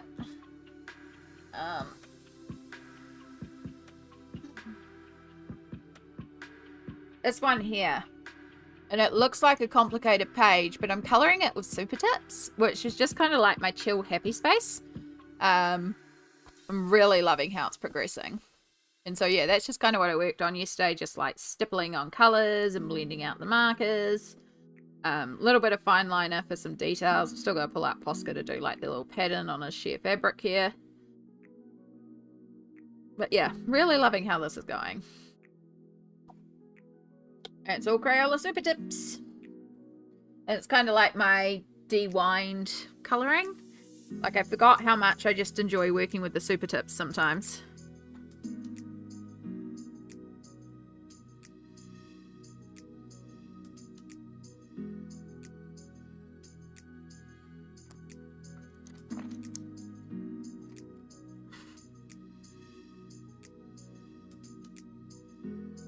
Between that and the Kaneko Agusa page.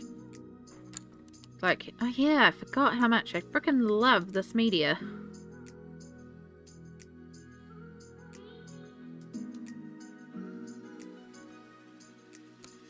Right, we are going to use the little brush here, just because we want to individually activate sections.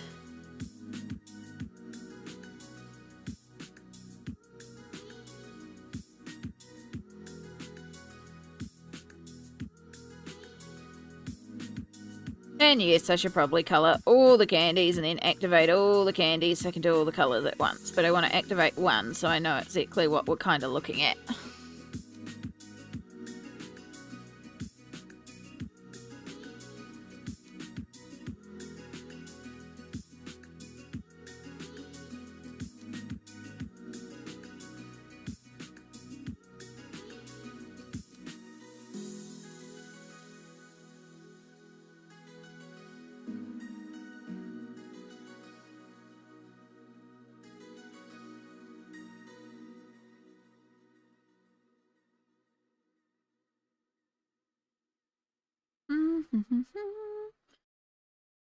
And I think this will add some really good pops of colour to the page too.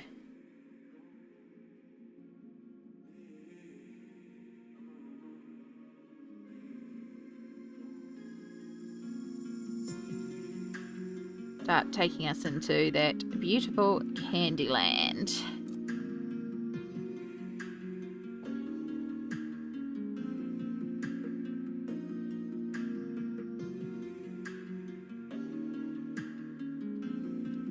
Even though Super Tips are super cheap, no pun intended, they work perfectly well. No need to colour in really expensive things all the time. Exactly. They're a very cheap, very accessible medium. They come, especially if you get the 100 box and the Colours of the World set, which is what I have. Like, that's 124 colours. That's a massive colour range.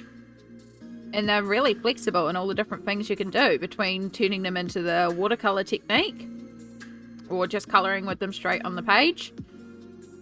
Yeah, they work really, really well. I really enjoy them. I do need to, like, find a way to number them so I can swatch them. Because most of the time I just pull the colours out and do it on like a little test piece of card and be like, cool, that one looks like the colour I'm looking for. But yeah, I should probably make a proper swatch chart for them. I have 2 boxes of 100. One is like my set where some of the colours are running out, and that's what I let my niece colour with when we're working on stuff. And my nephew.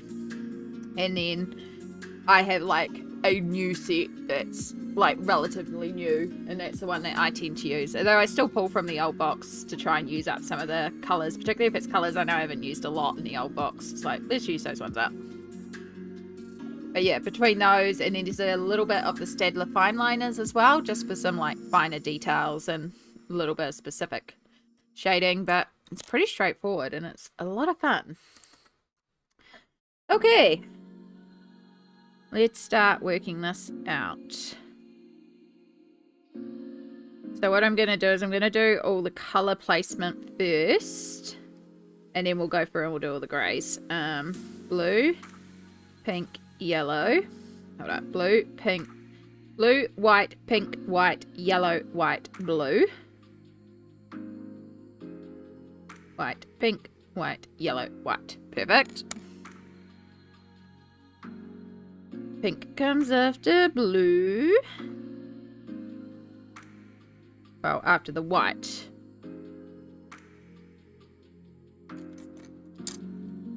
And then yellow.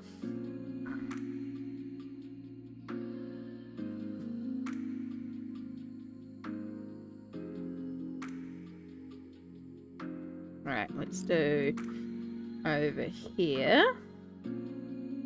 Make that one yellow. White, blue, white, pink, white, yellow. White, blue, white, pink, white. Perfect. And then just so they don't touch, let's put that one there. White, blue, white, pink, white, yellow.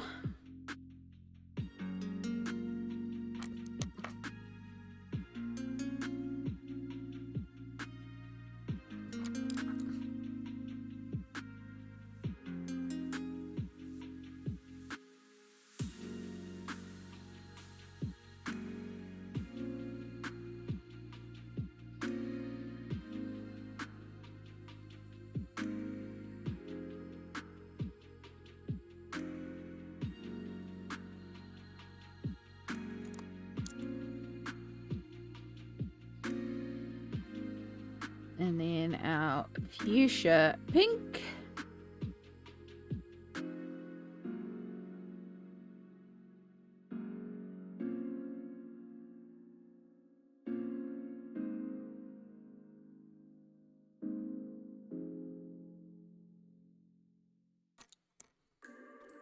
Ah!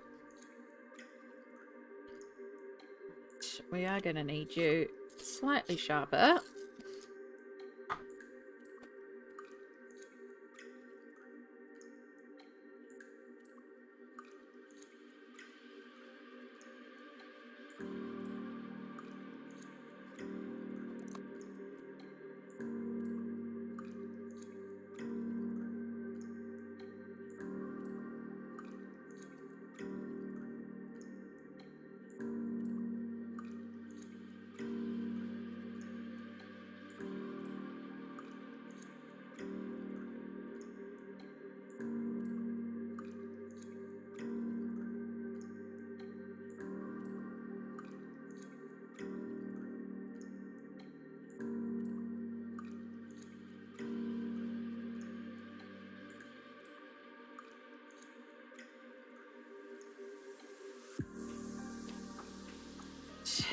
Blue. You're all in shadow. You come up like that. A little bit along the edge.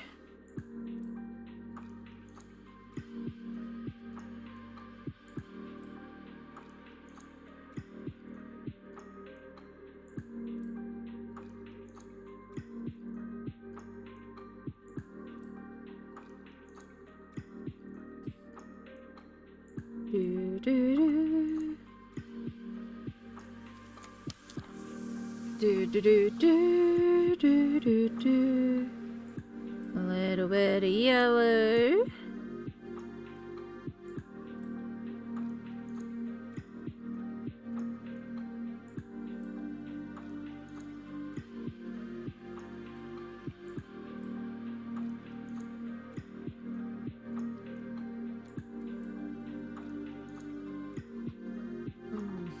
Oh my goodness, how's it been another freaking hour? Oh, I did kind of spend 20 minutes talking about tea there. That's not surprising. I mean, you're not getting a huge online only Anko set of markers. I know the yellow because I had the smaller set, so I'm just curious about them. They're only around $60 if I remember correctly. Oh, okay. Anko, so Kmart. I wonder if they're accessible in New Zealand. How many markers are in there? Because $60, depending on how many markers, might not be a bad price. Also, we're just about to head to our next self-care break. You all know the deal. Hydrate, stretch, meds. Actually, I'm due meds.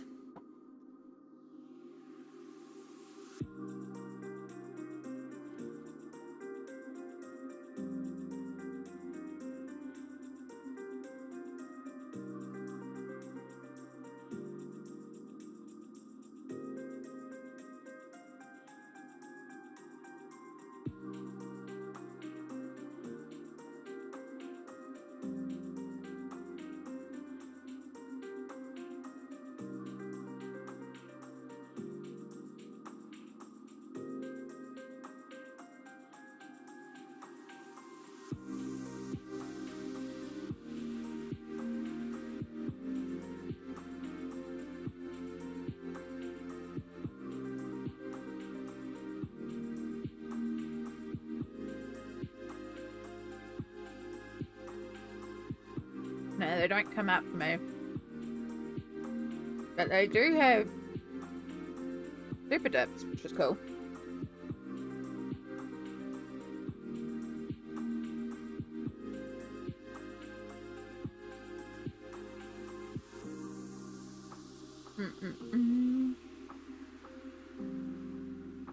Right. I'm meant to be stretching.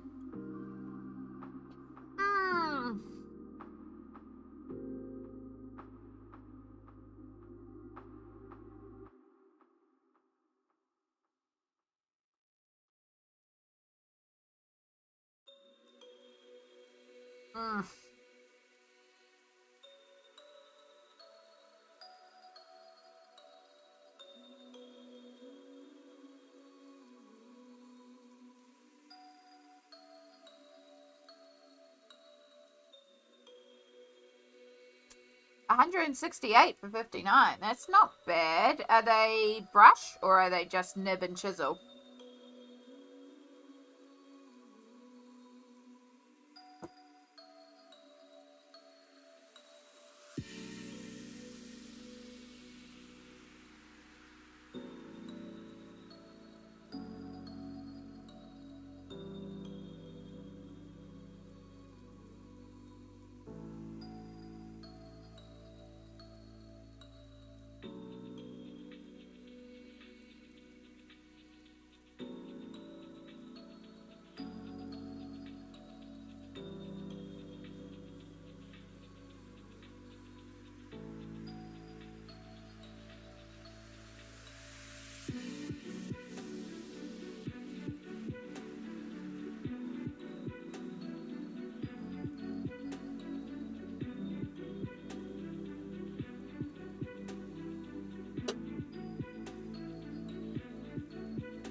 Yeah, you can post a link. I don't have links banned. You are welcome to post a link, particularly when they're appropriate to what we're discussing about.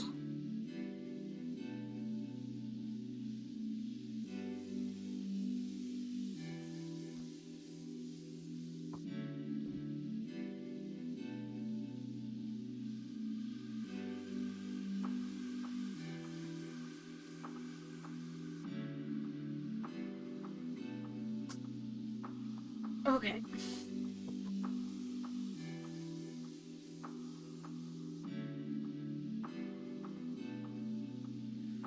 I know what these markers are because I have these exact markers.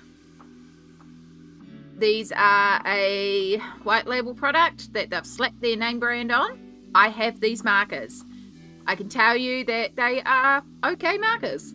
They are chisel and nib. Yeah, chisel and nib. They haven't got the brush variant. They're the chisel and nib. Like, they're perfectly fine. They, the color range is interesting. The tops do not match. You're gonna have to swatch. The case that they come in is just really cheaply made. But, for the price, they're reasonable markers. My set that I got, because I had the 168 when I got mine, but I also got a 262 version. In fact, I'll see if I can find them. So you can see the exact same product.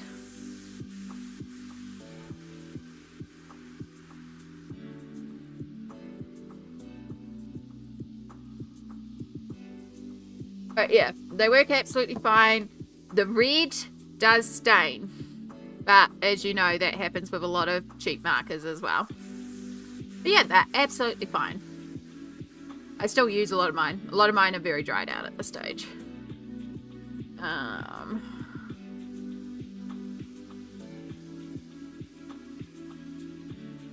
this way. Maybe I'll find them this way. I'm sure the big set is still on my wish list, just in case it pops up on special. Oh, they're on special for 107. So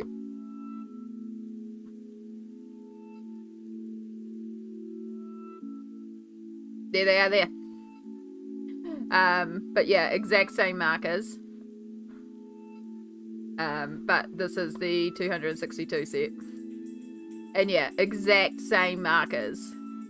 It's just got a different brand name on it because they're white label, so they just chuck over different names on them. But yeah, they work absolutely fine.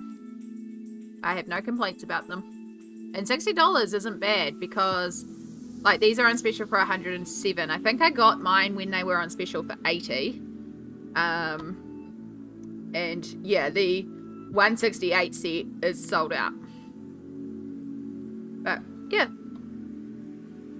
no, not bad. As I said, some of mine are running out, but I've used them a lot, so makes sense.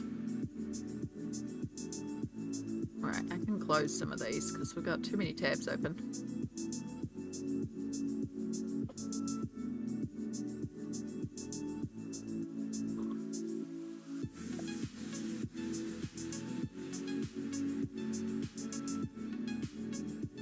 Nope, we're doing grey. In fact, I should start with the grey because there's more grey/white sections. Then I can get the shading a little easier as well. That is logical.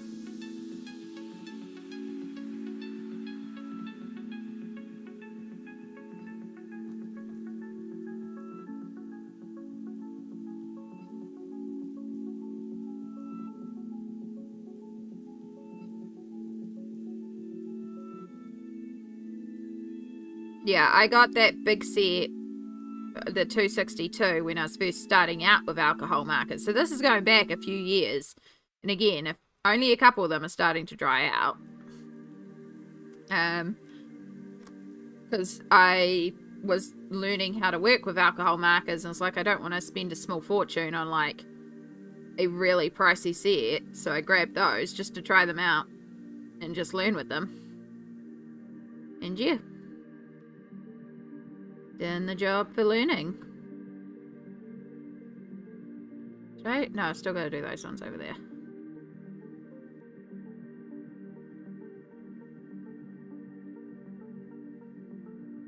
Yeah, and for how you like to colour perfection, I am sure they're going to be fantastic. Yeah, the only thing I'd say is swatch them, because the lids... Well, you don't have to, like, you probably should swatch the whole set, but at least test your colour before you use it, because I tell you, those lids do not match. But yeah, for a set based on sheer quantity, colour range, it's not bad. And the little case is handy to just keep them all together.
Yeah, Ohuhus with their brush nibs are definitely better for blending, and I would really like to get their pastel range one day, because I feel like that would be really wonderful.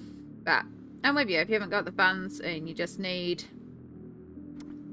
a big range of colours, again, no complaints about the set.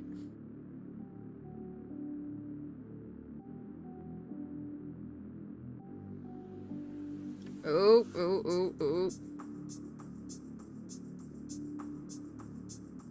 A little bit of grey on a section that should not be grey. But it's very minuscule and it won't affect it.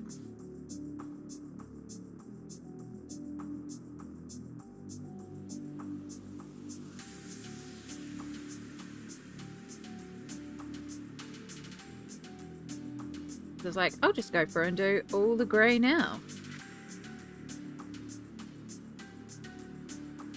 Isn't a bad idea. But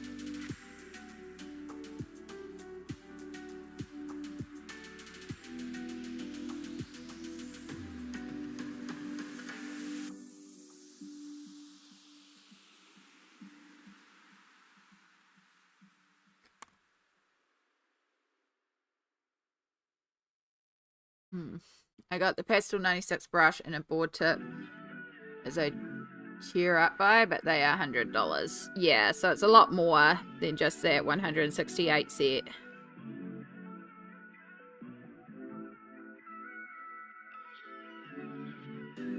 Yeah, honestly, my alcohol marker collection is so random because it's got the 262 set. It's got like a little 12 pack of some Anko alcohol markers that I got given one year at Christmas time. It's got some Montmartre ones that look exactly the same as the Anko ones, and then I think Reno art that look exactly the same as the Anko ones, the white ones. So they're all clearly the same product with different brand labels on them. These Letraset markers, these some Pro markers and Flex markers. The Letraset before Winsor & Newton took over them. There is a couple of Copics. Like, my marker box is just very eclectic with what's in there. It's like, they all work fine, so I just use them all together.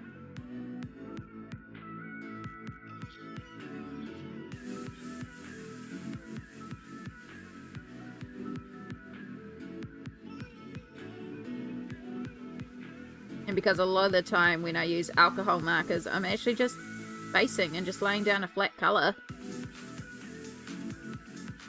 It works absolutely fine.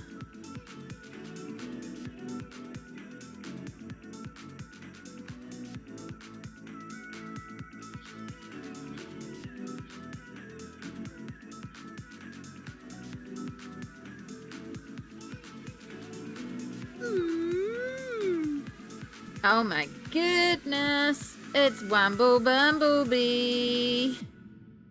Hello, Raiders. How are we going today? Kia ora, welcome on in. I'm just gonna finish off activating all this grey and then it can dry while I stop and say a proper hi to you all. And then we can finish putting down our colours and activating the colours on these candies. And then move on to the candies on the other side. So many candies.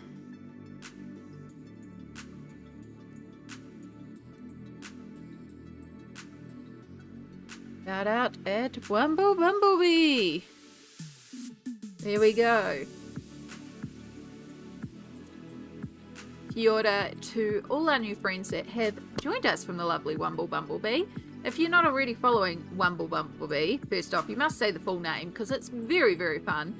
But Wumble Bumblebee is a gorgeous gouache painter here on Twitch. Like, amazing, amazing work. Absolutely stunning to just watch and see how those magical paints work. And it's just a really good chill time as well. So if you're not already, hit that follow.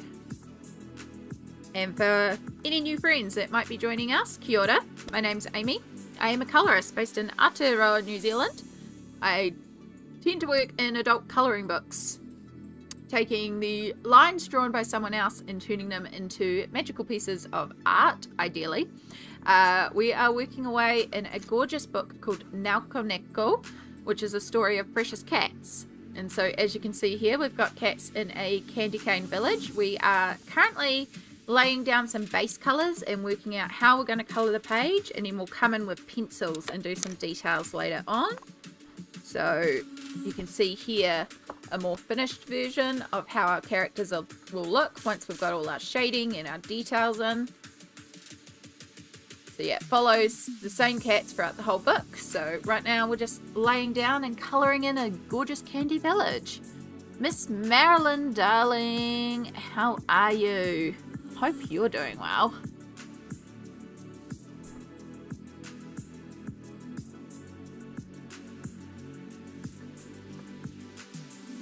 And Wumble Bumblebee, as well as any of our raiders, if you need to raid and fade, please feel free to. I know sometimes at the end of stream we're pretty much done and we just need to go and relax.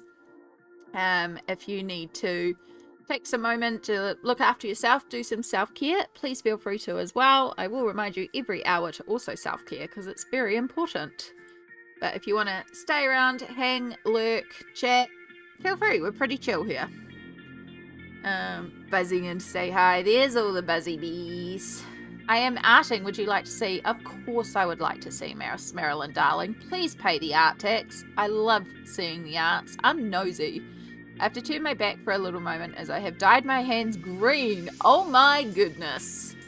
Sounds like we were up to something today, Wumble Bumblebee. Yes, art. Oh, that's so pretty. I love the rainbow text. Love the rainbow text. But of course, you know, I love rainbows. And as you will see, there's also a shout out for Miss Marilyn, darling, who's also here on Twitch, is a gorgeous calligraphy illustrator. Is that it? Calligraphist? I don't know. They write pretty. But also does a lot of tutorials and streams regarding how not only like calligraphy works, but also about inks and information like that. So it's also very informative. Also on YouTube as well. For those of our friends that are lurking on the YouTube side, Miss Marilyn, darling, is also on YouTube. So be sure to check them out. Calligrapher. There we go. Yeah, Marilyn, darling show on YouTube. Thank you for the clarification. Started a fox painting in gouache. In the background is the most staining green ever. Oh my goodness. Oh my goodness. Well, yes, do clean up the green hands, but once you are back and as best unstained as you can be, I hope we get to see the fox as well, because I bet it's gorgeous, even if it's just started. What was I doing? What was I doing, chat? Colouring candies. I'm looking for these big round candies. We just did all the grey. We're still going to activate these ones, but we're currently working on this style of candy. So I'm just starting on this half, and then there's a few more on this half to do, but we'll get this half done. And that includes that one, because it's right there. Then we have to do the ones on the train, and there's a couple on the houses there. So, yeah. Alright, let's make you blue. So you'll be yellow and pink. Let's make you blue. Pink. No. Pink. Yellow. So you become blue.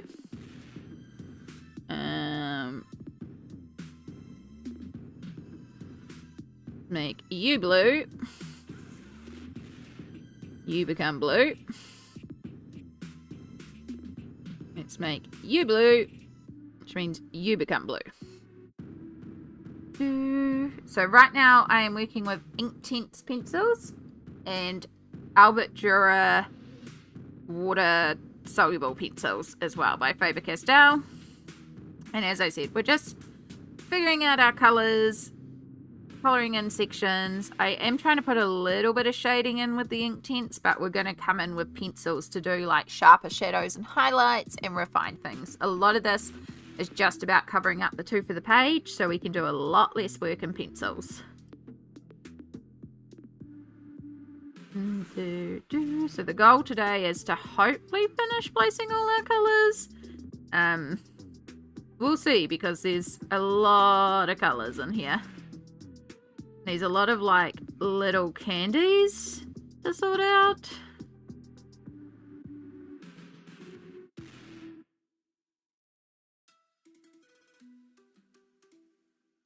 Right, that's our light blue. And then we add in a little bit of dark blue.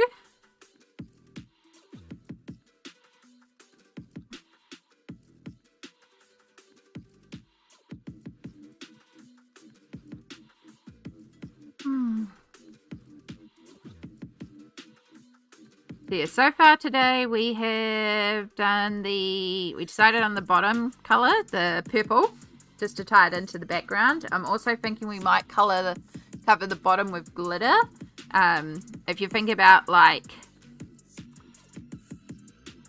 sometimes when you make like certain types of icing and it sort of sets and the sugars in it kind of crystallize a little bit and you get that little sparkle. That's what I'm kind of thinking. So originally I was going to do the sky, which we could still do the sky as well in glitter, but I am thinking glittering the purple base, and it will also possibly look like sprinkles or something, you know, just adding to the candy village. I know technically this is meant to be a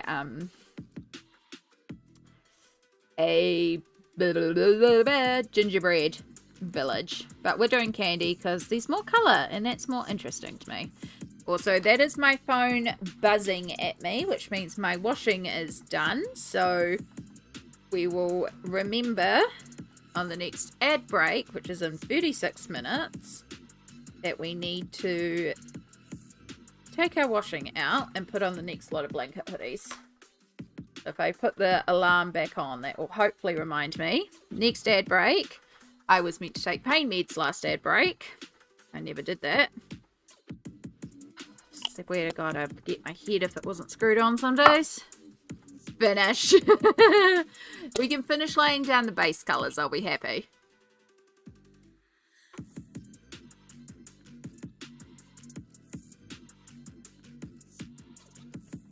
I get very distracted, and today's a very, like, I can tell I'm very distracted today. And it will not take much to distract me. So, yeah, no.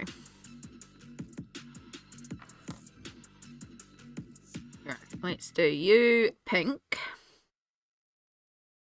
Let's do you pink, which means you become pink.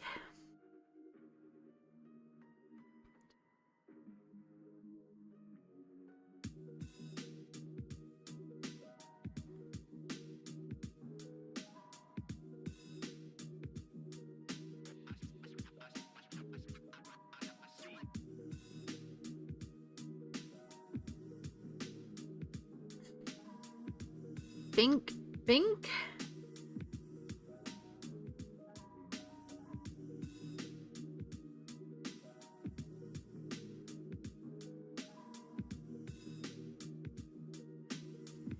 Little bit of pink.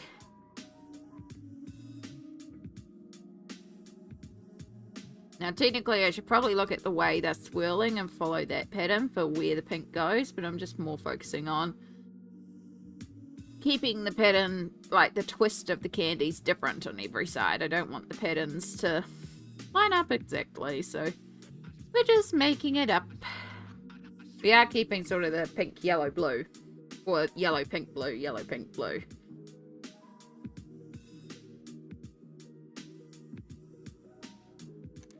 Alright, and then our little shadow colour.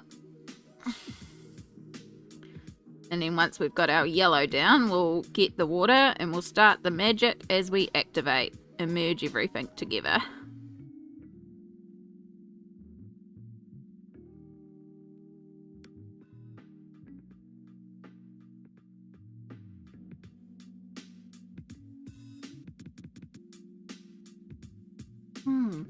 I hate to rate and run, but I start my nighttime routine to get bed. Absolutely Only posted a sketch tonight. It's all good. Oh, that's going to be so good. With a close-up of the face. Yes. And yes, I understand. Those first layers can look a little bit rough until you start getting the things in there that you need. You know, trust the process. Sometimes the process takes a minute. But yes, Miss Marilyn, darling, if you need to raid and fade, absolutely, please do. Do the self-cares. Have a wonderful sleep and best of luck for tomorrow.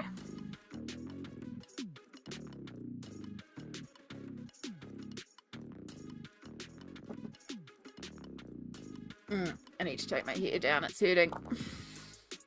Ah ha ha. Oh.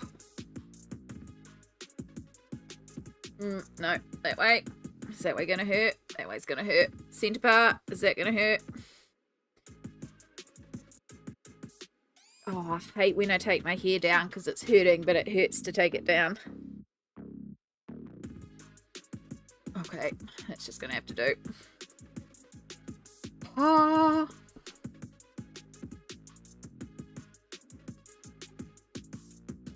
I had it half up because I wanted it off my face, but it doesn't fully go up into a ponytail. It does go up into pigtails, but I wasn't feeling pigtails today. Right, here's our delicious bright yellow. Let's make sure we get that in the right space. And then we've got, of course, whoop, not the dark blue. We want the sienna gold. Make sure you use the right shadow color. We don't want to accidentally turn one of these green.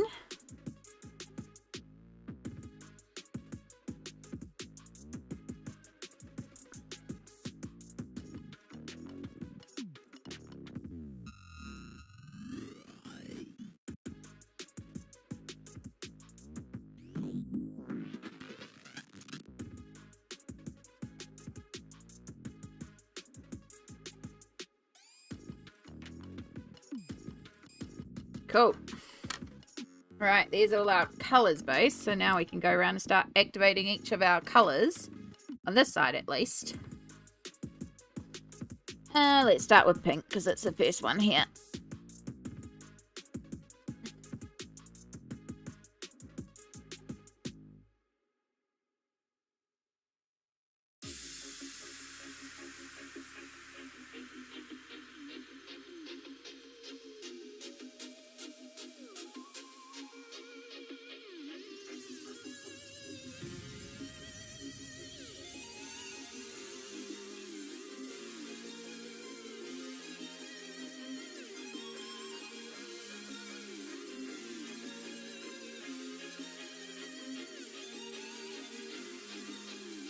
I just love the way ink tints melt together. And make such a vivid colour. And this is also why we chose the fuchsia as well, because I knew these candies were on the pink house, so we needed to make sure whatever pink we chose was a very different pink to the pink of our strawberry house. Because our houses are flavoured cookie shortbread, so we've got ube, lemon, strawberry and matcha.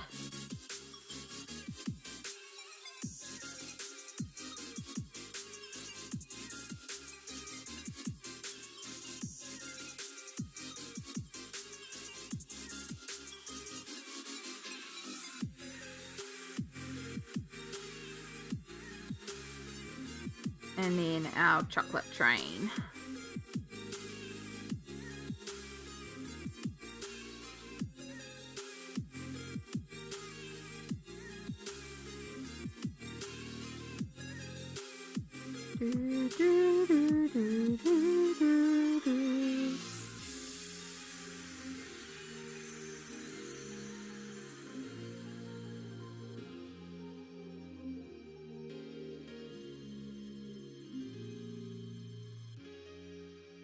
Oh, and this one over here.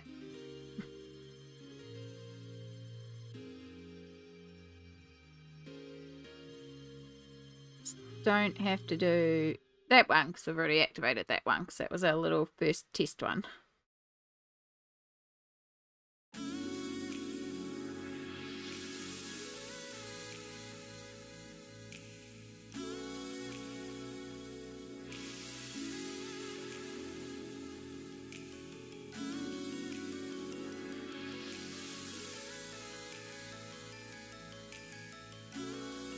We're getting a sharp light. I really need to find where my claw is to...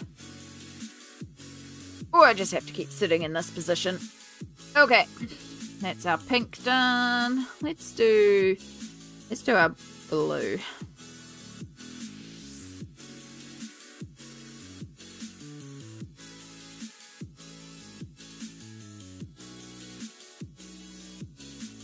So yeah, the candy's one of those ones that will probably benefit well from when we do pencil shading, because I've done a little bit of shading on them. But when we do the pencil shading, we can ensure all our shadows are a little bit more consistent, because we've had to break it up by colour. We can go in there and make sure all the shadows actually line up properly. But for now, it will work and help us just get our candies coloured.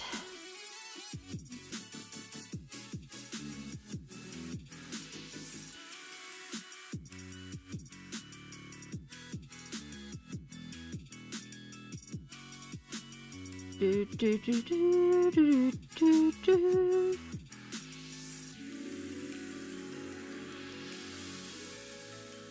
I hope you're all doing well out there. Those of you that are arting along with me or doing things, I hope it is going well and productive. And you're getting done all the things that you need to get done. I know it feels very slow working on this page sometimes, but we are making progress.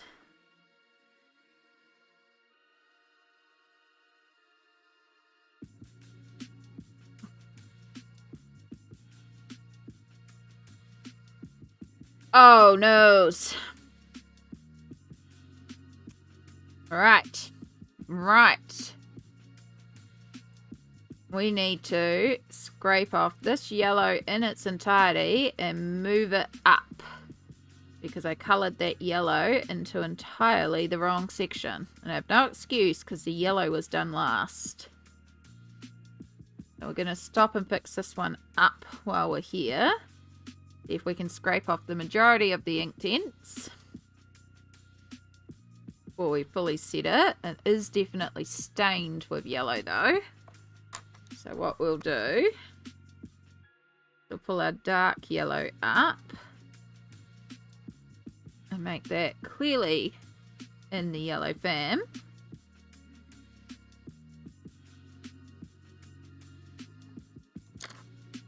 Then we'll grab our dark grey that we've been using to shade. Happy accidents. That's right, we don't make mistakes, we have happy accidents.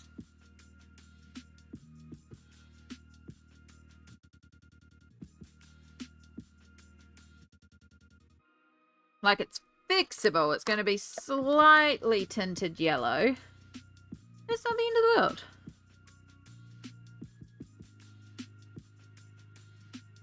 For the most part, we've managed to hide it.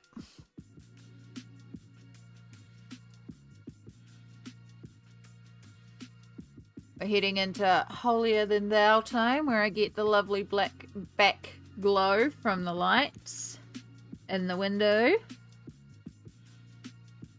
I should have waited a moment to activate this blue though, because that area is still very, very sensitive.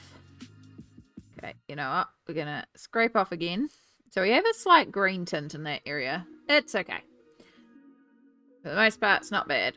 We're going to carry on and we will do some more green work on it. Not green, grey work on it after it's dry. We'll give it a moment to dry so the colours don't keep bleeding. And then, speaking of mistakes, not mistakes, but we need a little bit of blue in there to darken, because I never added the shadow colour.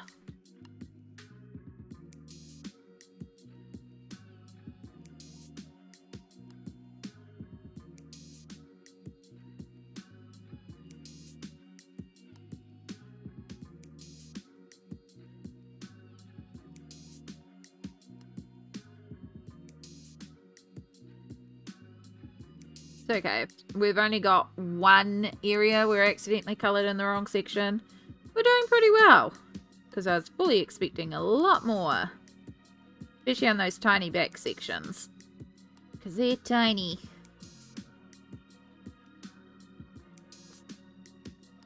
It's a huge detailed page. Mistakes are going to happen. Exactly. Exactly. And it's not really a mistake. It's just we just have to do a little bit of cleanup to fix it up. And luckily, it happened on the yellow, which is the lightest of all three colours. So it's the easiest to sort of fix up as well. So, easy peasy. Speaking of yellow, it's now time to work on our yellow.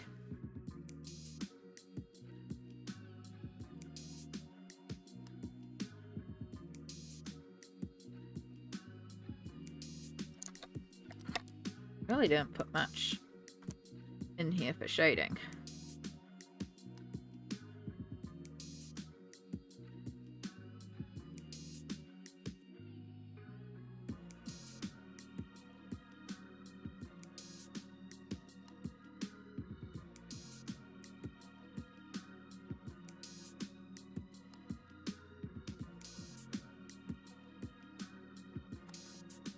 Okie dokie, back up here. Tiny little bit of yellow there.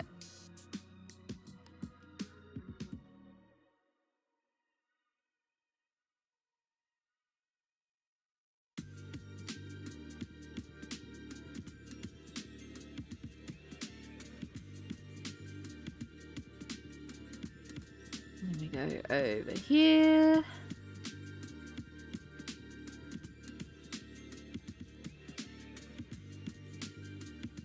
Where we can skip because I activated that one when I was cleaning up. And yeah, see, as it's dried, it's faded out. Like, you can barely even tell. You just have to know to look to see the slightest green tint, but it just really works as sort of the darker grey, because the grey that we've used to shade the white of the candies is actually a warm grey. So it actually still entirely works and is barely noticeable. Yay! So half the candy's done. Now I just got the other half to go. Oh, there's a click at the back.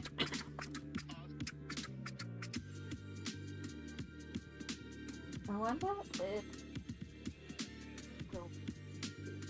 Oh, it's down. Ugh.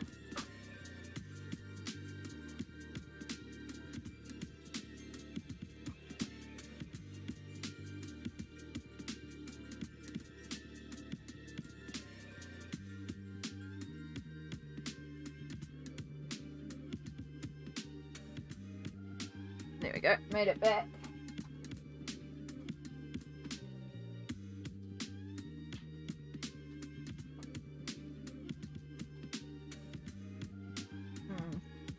Somewhere around here I have like a clawy grip arm that I can use to help me with the curtains and grabbing things, so I thought it was down there. It does not appear to be.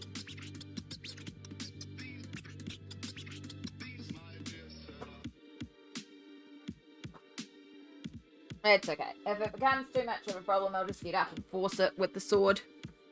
Everyone needs a rainbow glitter sword.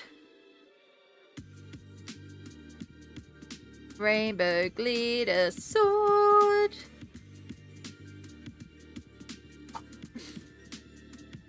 The random stuff you'll find in my apartment. Page is coming along beautifully. Thank you. I'm really liking it. Especially as we start to add in more pops of colour like this, like the candies. Like, it's really going to start giving that more colourful vibe. Like, I can already tell now, I'm like, we need more orange. And we have no red. So now I'm thinking, where can we add red and orange? So like red we can definitely add into the strawberry. But then I was looking at these little cookie things and I was thinking maybe they're jam drops. Maybe we do like a red-orange jam in the middle of them. We also still have like these little cookie people over here to do. Like, there's so many places where you can add colours. It's just figuring out where we're adding colours where. I feel like the big swirly rainbow lollipops, I want to do rainbow, like full rainbow. So I need to look up like some rainbow lollipops. I have lollipops. I just remembered that.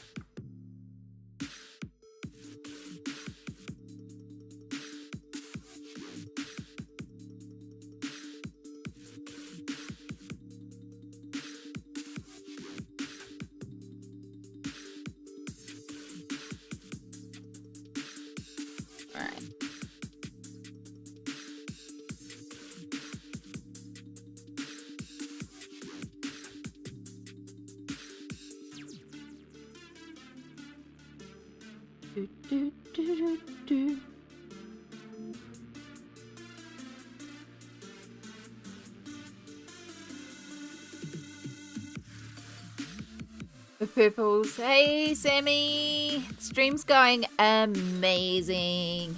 We're making a lot of good progress. We're starting to add in more and more colours, so it's going to start coming together. We're just working on a bunch of little random candies. Loving all the purples. Thank you. I didn't want to do, like, blue sky. Like, that was one of my first thoughts, to try and bring in some more blue. But I was like, no, I don't really want to do blue.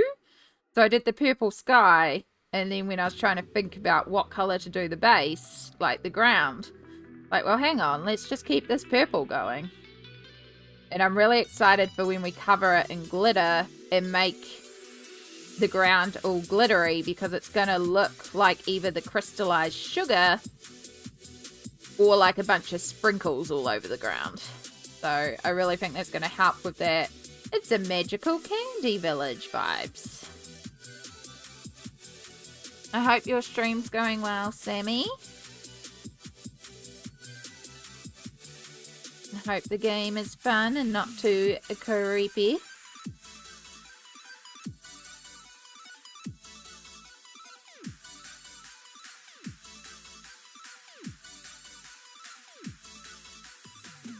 So I'm just doing all our grey, aka our white.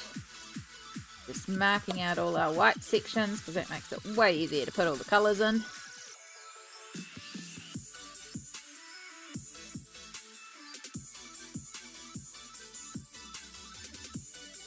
Yeah, that one.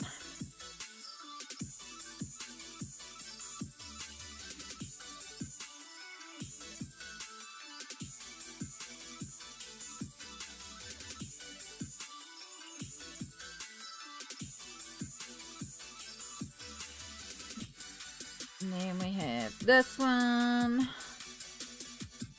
So I'm thinking, I think there's possibly some more ground in here as well that I might have missed. So we might also need to still do a little bit of purple around here. That's okay.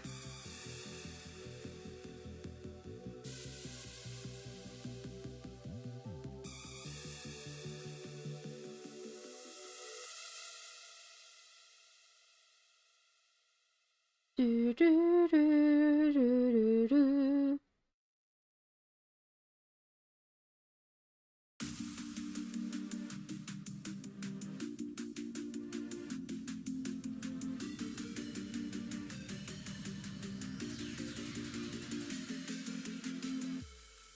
That's great. That's great. That's great. That's great. That's great.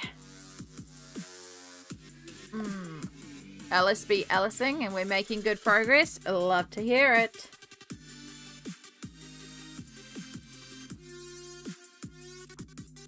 No, my pencil just broke.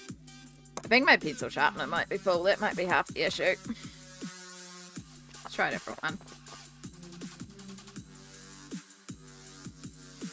We have some Alice in Wonderland themed pages in this book too.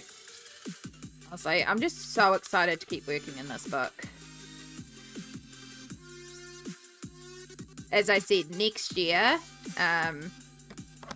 when I change my colouring goal, because this year the goal is to work more of the shelf and get my work in progress list down.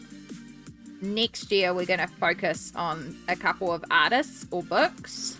So Nelco Neco is going to be one of those books because I want to do every page in here. Like, I legit want to colour this entire book.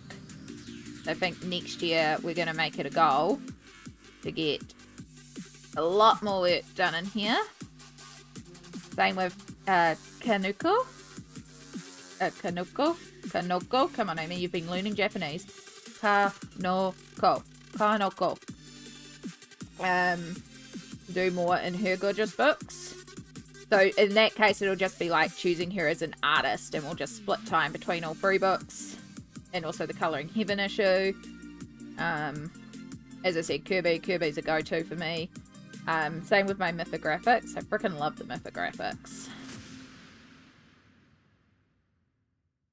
So I think that will be like Kirby, Konoko, Nelco Neco, and then probably a portrait one as well. So I might invest in the Chris Ortega books, but they are on Amazon paper. That's the only issue.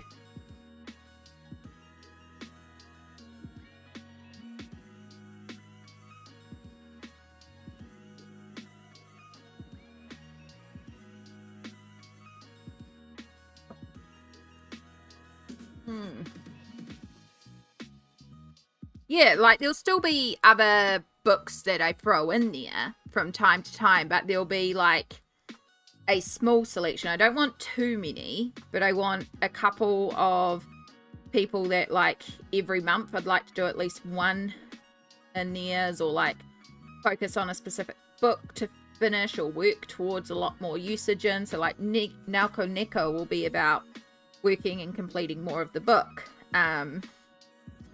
And like Kirby, I mean, I'm probably going to do a Kirby every month anyway. I generally do. I love Kirby's work. So like, I don't even really need to stipulate Kirby because I'll probably still do a Kirby. And I'm enjoying working in Millie. So every once in a while, it's like, yeah, I'll pull out a Millie and like Hannah Carlson, you know.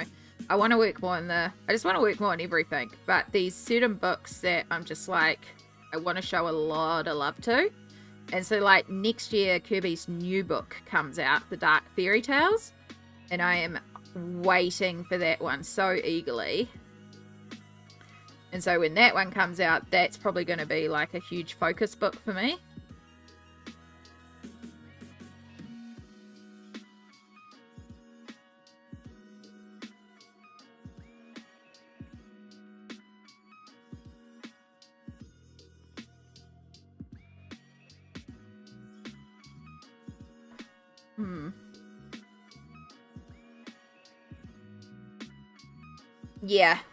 Yeah, and I am planning on contacting you for Hannah Carlson when I get the Forest one in as well. Because I know you've got a couple in there that, I know that's one of the ones you like to work in. So you're on my list for when the book comes in. Be like, book's here, and then see what pages you have available to work in. So yeah, I know. But yeah, they're not like as high priority, but something about this Nelco Neco book is just calling out to me. And again, I really, really love the book. So I really would like to focus a lot more in this one. I might even put like Christine Karen on that list and focus on the Wildflower Folk one. Especially if I can finish off the Colouring Heaven issue. It is very close. But again, that's all sort of next year's stuff. It's just sort of stuff I'm thinking about for next year's goals, because it takes time to set this stuff up, especially with having to film it for YouTube. So I want to sort of be prepared.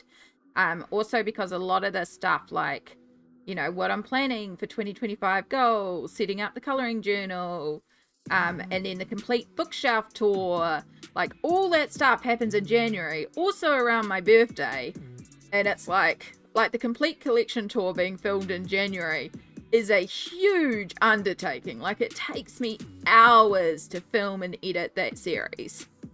And so like next year, because this year we've focused so much on colouring in new books, like it's not like I can just pull off a book and go, here's a book I haven't coloured in it. Like I'll have a page in almost every book that I need to pull out and show. So suddenly that collection video is also going to be so much more longer, so much more editing. So that's also another thing that I'm like, when it comes time to do that one, I think instead of splitting it by shelves, next year I'm going to have to split it by artist. Because, like, going through Kirby alone takes like an hour and a half at this point, because there is just so much Kirby that has been coloured.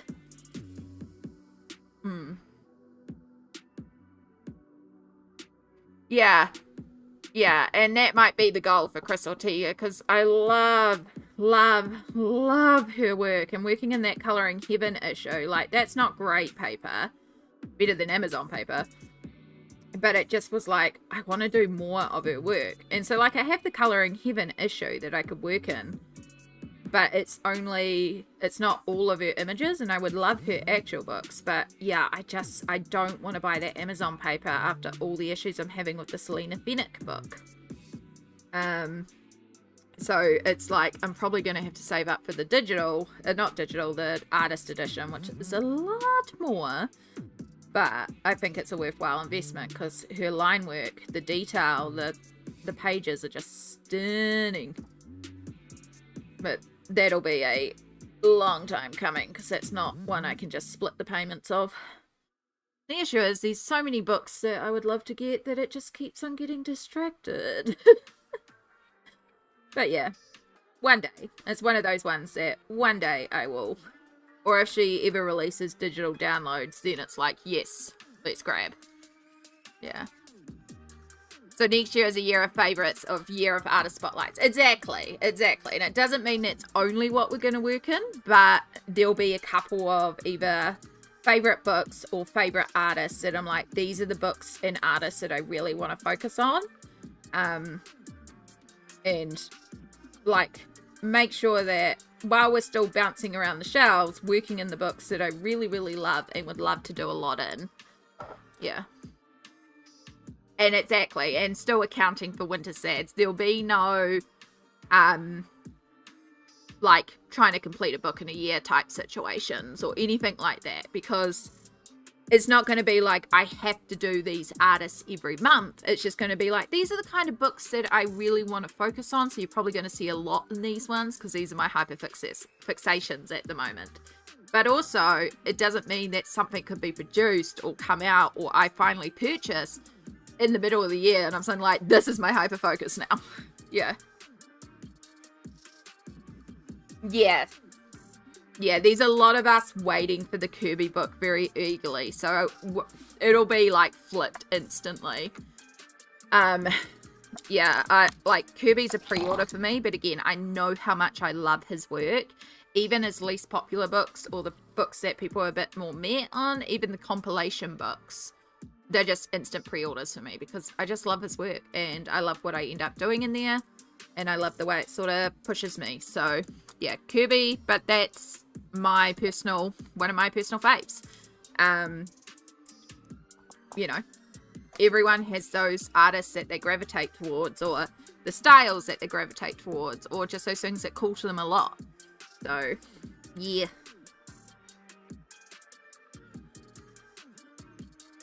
Yeah, so these are just all things I've been thinking about. Like, again, we've still got a while to go. But just things that we're thinking about. Let's do that one. Pink. Pink. But yeah, I know whatever the plans will be, I know this book is going to be, like, you're going to see a lot of this book coming up. Because again, I am serious. I want to complete this book. So I feel like we're going to be doing a lot in this book coming up. Ooh. Right. Pink, white, blue, white, yellow, white. I should mark what I'm starting with. Pink, white, blue, white, yellow, white, pink, white, blue, white. No. Okay, that's a different style candy. Good to know. She does? How the frick did I miss that? Is that on her website? Or is that Etsy? How the frick did I miss that?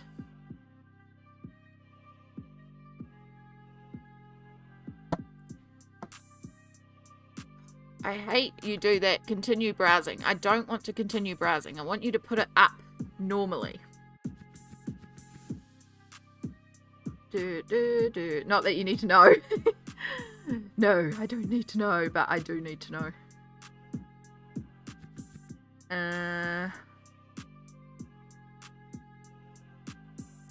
Pack. Okay, that's all packs. Maybe it's Etsy. I know, I end up looking at her website more. So if it's on Etsy, it would explain why I might have missed it. Chris or Tiga. See, like, one of the books I've got coming is Eerie, and I might really enjoy the Eerie book and then decide I want to get all of them. Oh, it is available. Ooh, okay. I knew you could get individual pages on Etsy, but I did not realize you could download the whole book.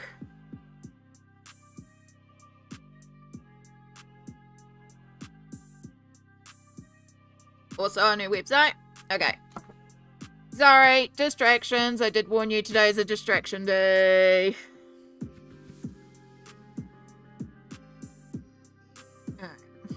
Books.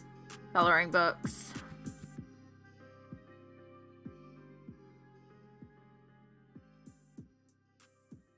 Oh, coloring. Oh, there we go. Coloring digital download. Okay. Alright, let's just sort this by high to low to see if there's a combo. No. Okay. 15. Is that euro or pounds? I always get that confused. That's euro. Euro to NZD. 27.49 on her website. Etsy is 28.26. So it's not much difference anyway.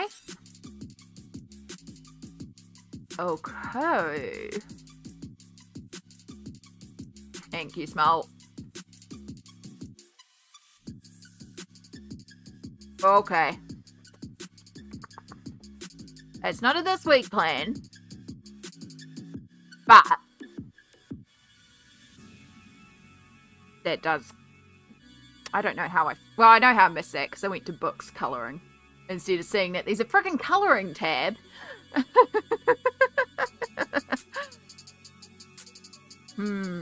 So it'll be $30 for a digital book plus the printing cost, which is about $12 a book for me. So it's still, like, they're still pricey books.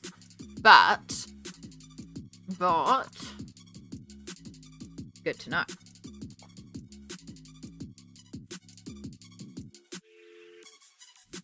I should technically wait till January because then it doesn't count into this year's totals and I don't have 3 new books that I need to colour in.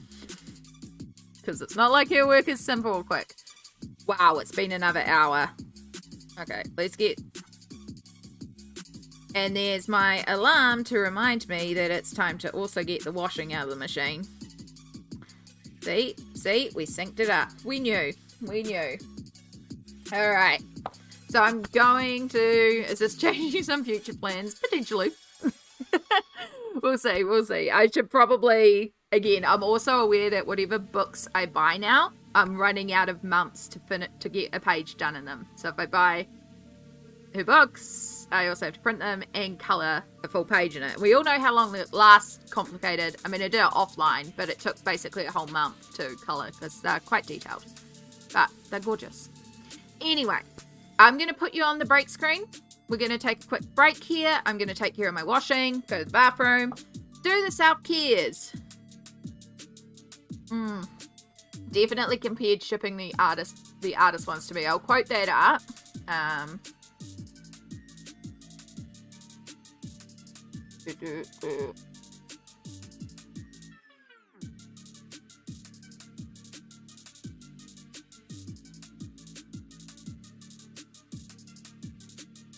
Yeah, so it's basically €30 to get one shipped to me. So it takes it to $55 to get a artist quality shipped to me. It's between $12 and $15 to get one printed. It depends on the paper cost.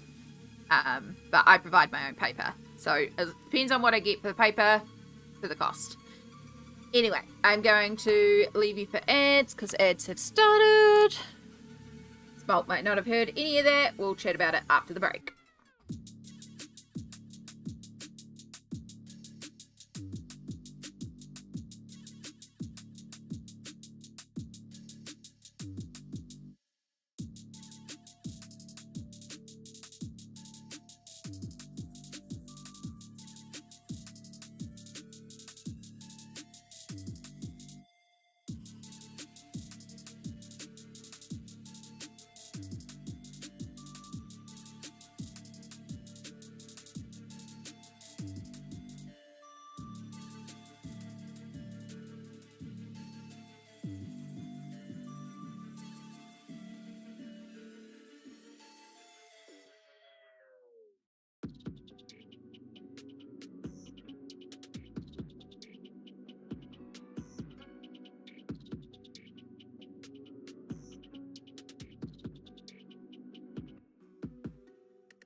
Much better.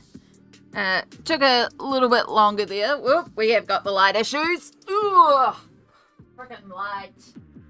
Where's my sword? Where's my sword?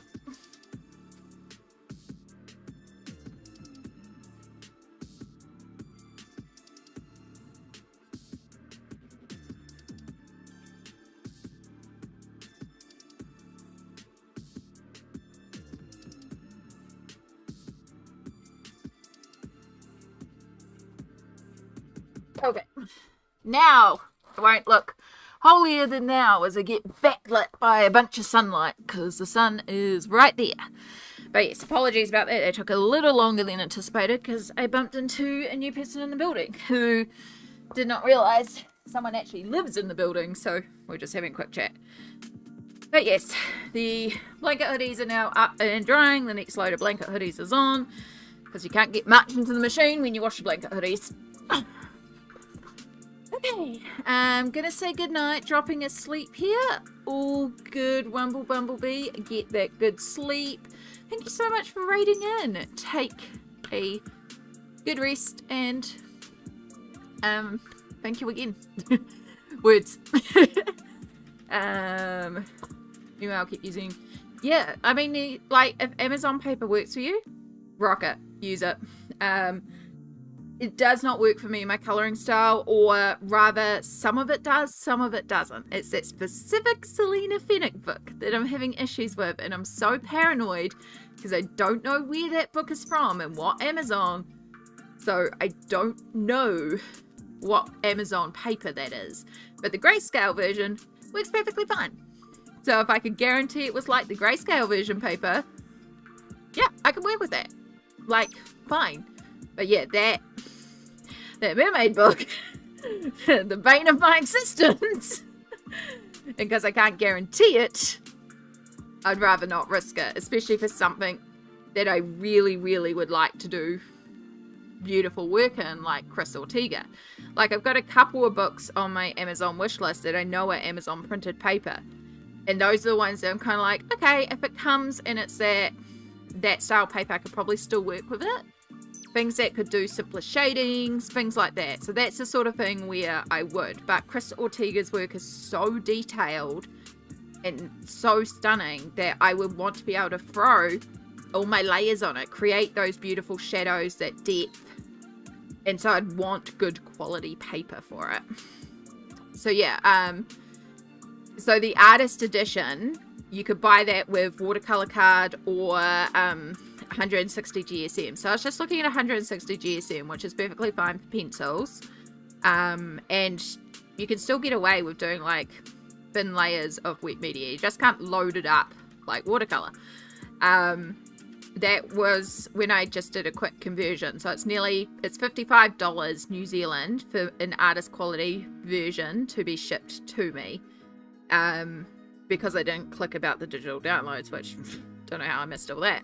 The digital download is about $30 roughly, 27 to 28, and then depending on what paper I choose to print and what price I get that paper for, it'll cost me about $12 to $15. It could cost more if I go for like the watercolor card, but it's a lot more available to do so. So definitely the option. I think if I was to do it by the digital, print it out myself, because then I don't have that risk of the Amazon paper. Buying the books on Amazon, I think, is only like $15 New Zealand. So they're not expensive books on Amazon, but it's just because I can't guarantee that paper. So yeah.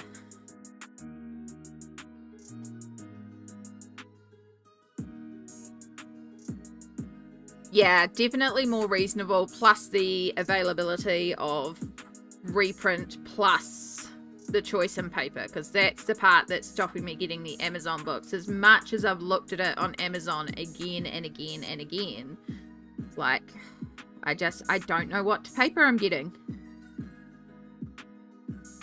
I think at some point I should probably just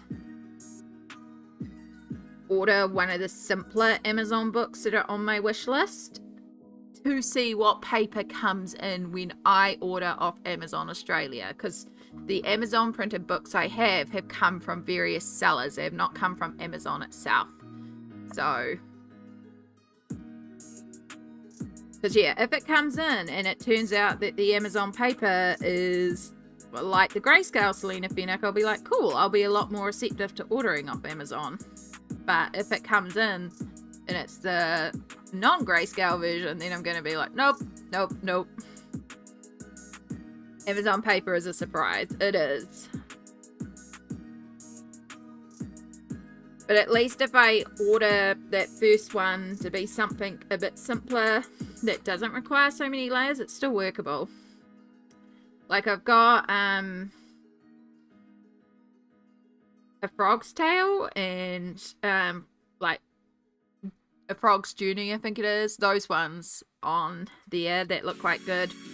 I think it's Chris Reiniak's Scribbles or something like that. That one looks really quite simple and straightforward. So even if it came in terrible paper, I'm sure I could do like some simple marker colouring.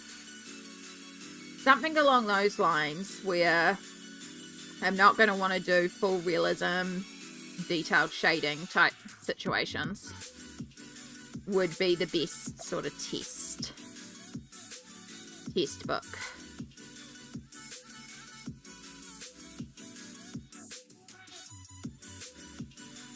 But that hasn't financially been an option for me yet. And one day it will be, but right now it's like, we're good. But yeah, if I ever get a week where I've got some funds left over,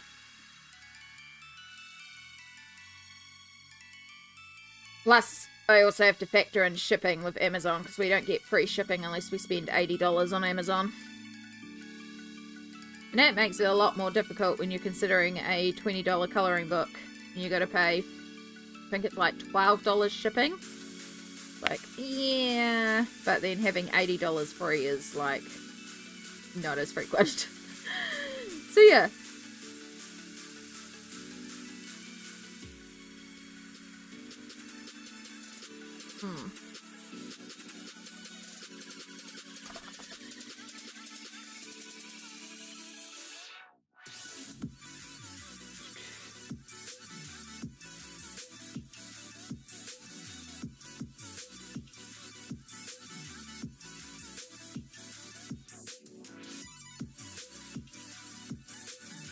Very good. Never had any of the issues you're having with the markers, but that's good to know. That is good to know. I think the ones I have say they are printed in the States. I am using Red Violet. Good, good. Yeah, I have a sneaking suspicion they are US Amazon. But again, I can't guarantee it.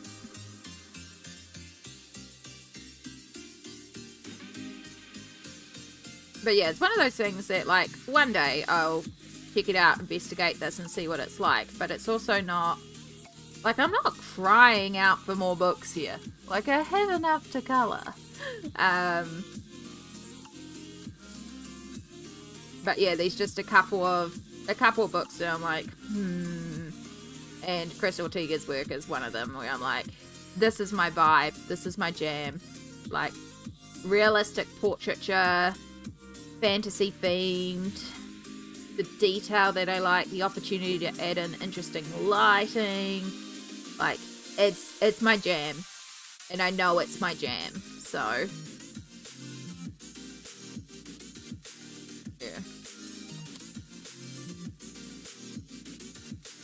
a lot of books I have are from Sydney. Yeah, and see, that's also a good point. Like, if they are produced, like if there's multiple Amazon factories that are producing them in Australia, is the factory that produces to New Zealand different as well? So this is why it's like, I think I just have to bite the bullet and order one day and see what comes in and be prepared. But ask yourself, do you have enough books? Do you really? Are you sure? Smolt, we know what the answer is. We know what the answer is. Of course I don't have enough books. Of course I need more books. But I'm telling myself I have enough books to try and make myself feel better. We hit 260 last month. I have enough books. And I know that I have 6 more coming through various orders.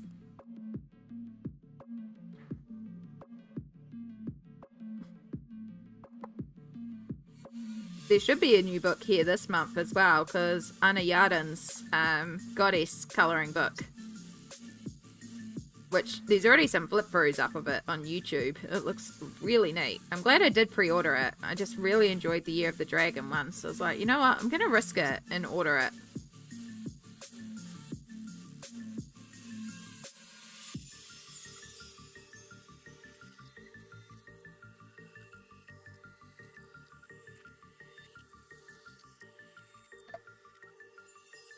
$260 is a weird number to stop at. Right. Exactly. I mean, $269 we could stop at. That's kind of... $369 is better. But I wouldn't really stop there. Now, keep in mind, some of those books are technically posters as well, because I count each of the posters as an individual book. So, like, I think about 10 of them are technically posters as well, not full books. But there's enough work in one of those posters that I consider it a book. And yes, I am still working on the museum one that I started in May. That lives in my bedroom with the alcohol markers. And every once in a while, it's like, let's pull out this one. I never did shading on these ones up here.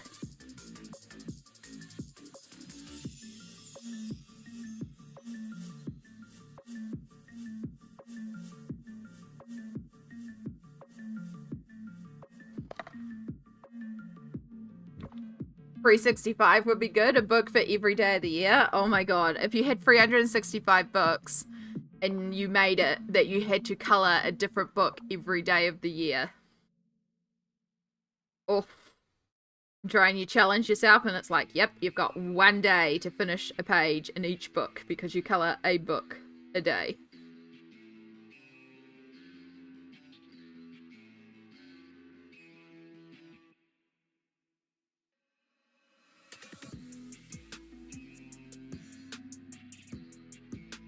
I wouldn't, because I wouldn't like that kind of pressure. But, could be a fun challenge.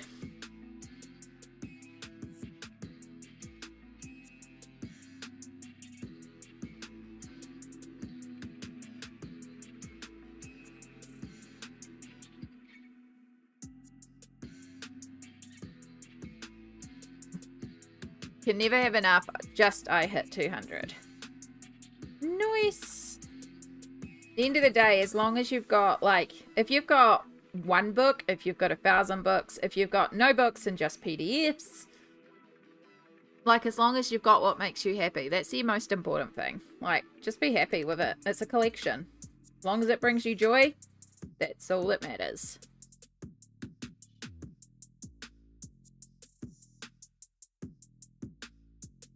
Nope, we're completely off. Sorry. Alright, let's do blue there because it's going to be close to the yellow.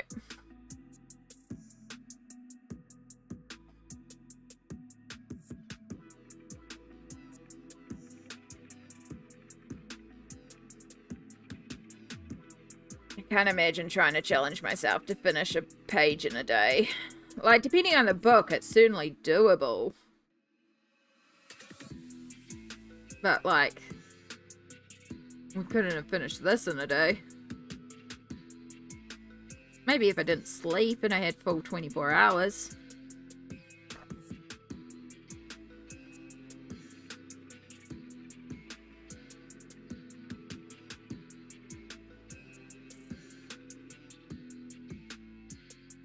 But it would also take away a lot of the joy.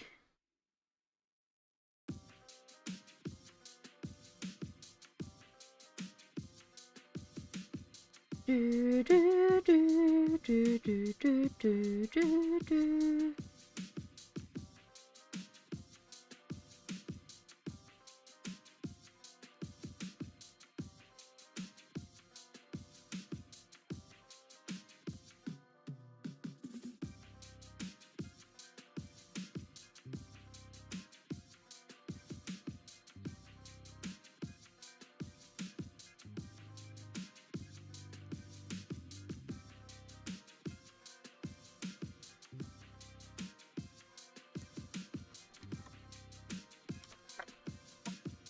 Alright, and yellow. And then we just have to activate all the colors. And then these candies are done. And then we have to figure out what's next.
I want more, but I'm running out of room. Yeah, it makes a difference. Like, a lot of my shelves are definitely at the point of, like, we can't really get more in here. I need to do a rearrange, but I also have, like, I have cube shelves, and they're, like, 3 shelves of cubes, and I have 3 of them side by side. So I essentially have a 3x3 cube of cubes, and two columns. So 6 shelves was what I was at. And then the one on the side held some scrapbooking, art journaling stuff. But the cupboard behind me is at a point where that art journaling stuff, particularly if I, like, figure out a better way to store some of it, could move into the cupboard, which is going to free up another 3 cubes. But some of my stuff does need to be rearranged and spread out a bit better. So that's the plan. I've also, because the top shelf of it is currently clear, it's quite nice to have that as, like, the I'm currently working on or plan to work on pile. So I'll probably still try to leave one of those cubes free, because all the books I pull out for, like, hey, this is what I'm going to work on the month, lives in that cube. And that's really handy for me. So colouring books are slowly taking over. Yeah, it hasn't been that slow of a takeover. They can take over. It's quite alright. But yeah, once that third one's full, like, I could possibly buy another one of the free tool cabinets and put that on top, like a one across, to get a couple more cubes in there. But that's basically it for that area, without fully replacing the shelves with, like, the 4 high ones and having, like, 4x3.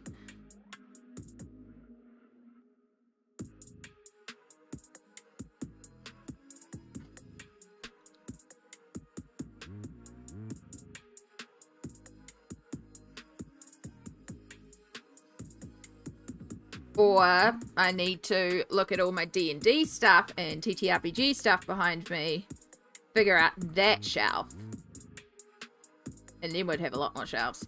Or I just need to get off my ass and actually sell all my board games that I never play, and that would also free up that shelf.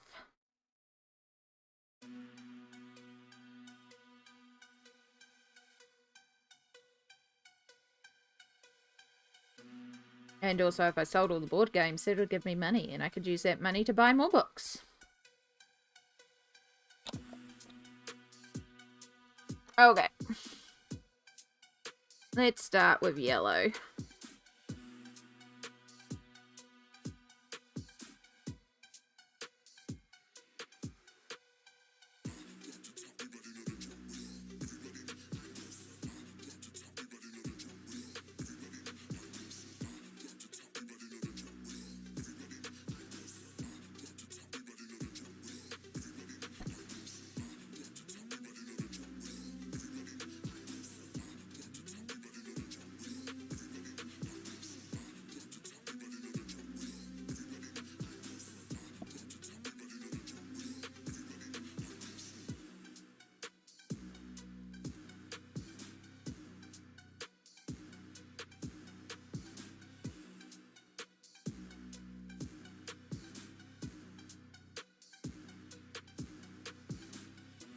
Coloring will be your sole hobby. Oh, yeah, I just have too many other hobby bits and pieces around.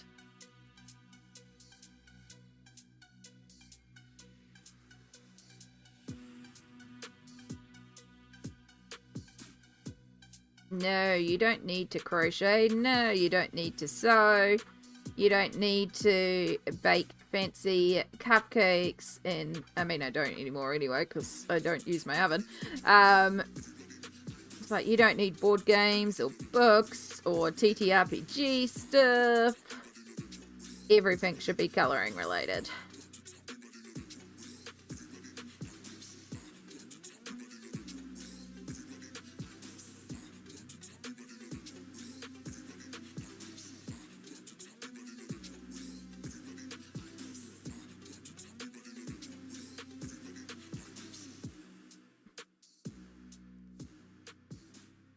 Video games. Get rid of all the video game consoles.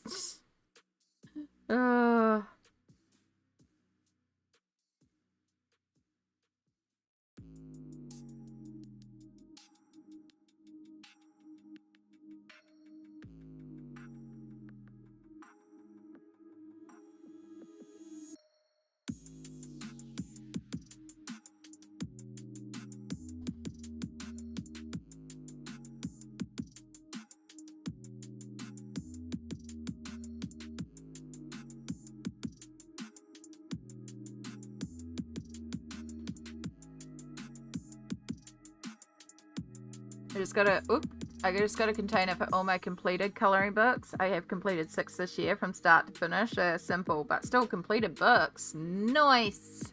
Well done. No D&D books, just DM on the fly. I mean, I kind of do anyway. I just pull it all out. I have the books, but then we deviate so much and just make it all up on the go. And then I have to sit down and try and remember what I just made up.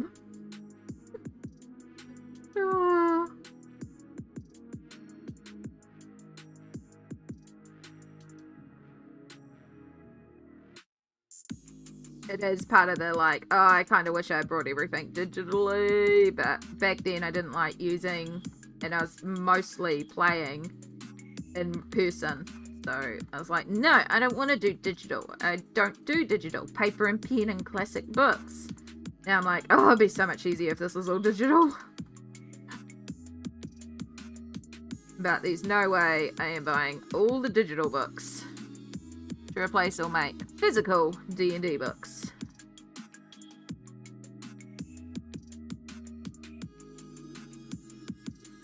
Because I also begrudge having to buy a digital copy when I own the physical copy just for the convenience of having it digitally.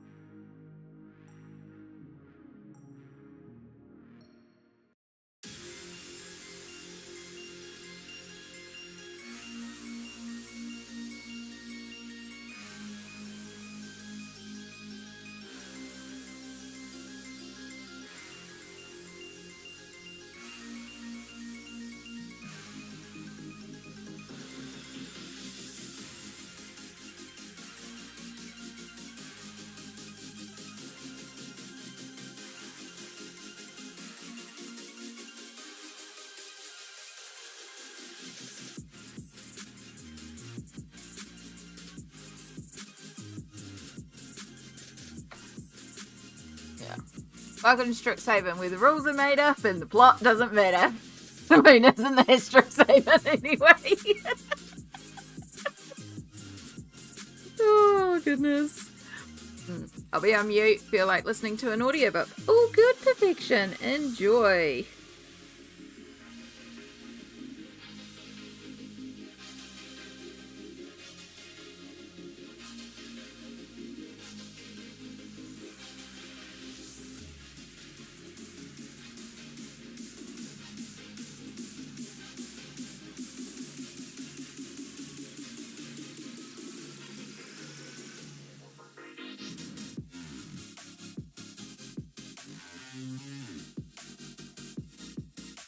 Right.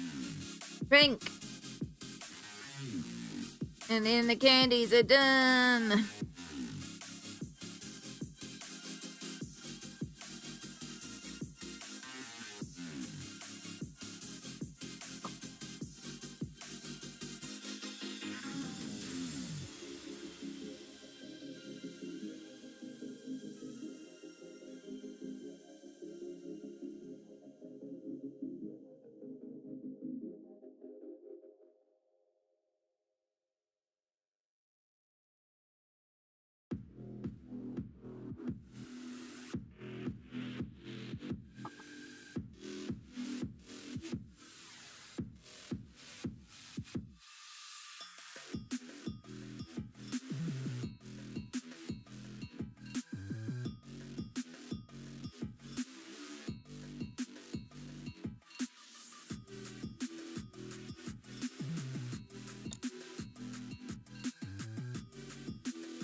Do, do, do, do.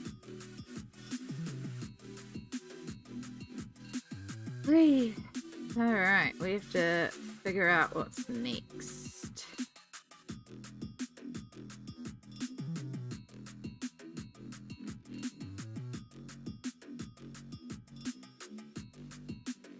I know I want to kind of do the big swirly lollipops rainbow, but that's going to be a little bit of like figuring it out.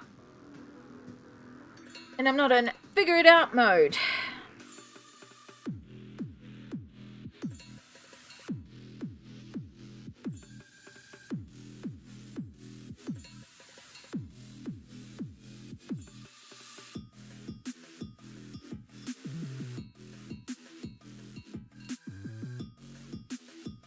We could do this cupcake back here. Because I was thinking we could do this cupcake chocolate as well, just to keep with our chocolate train. But these little sprinkles on top, red, which could also be the little dots around here in the center of the train here, and the little cherry on top there. That could be quite cute. And that would allow us to bring in a bunch of red.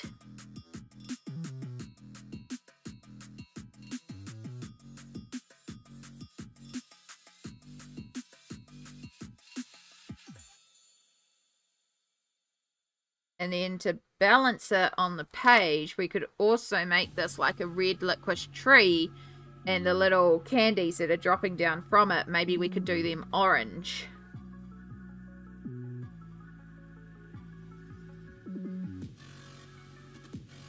Because I don't want to do that as a black licorice tree.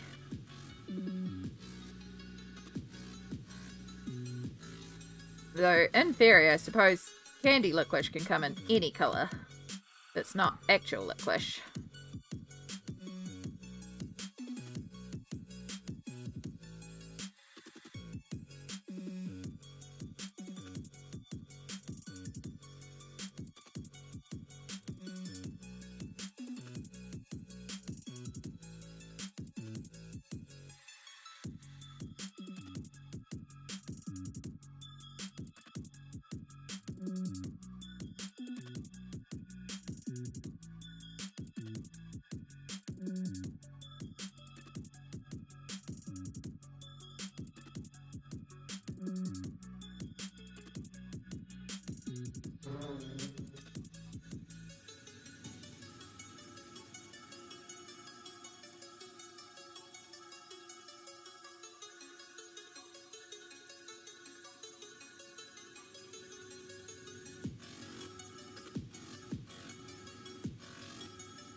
Yay!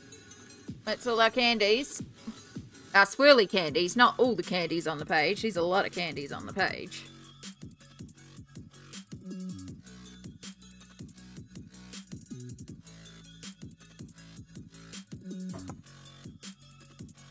Okay. So...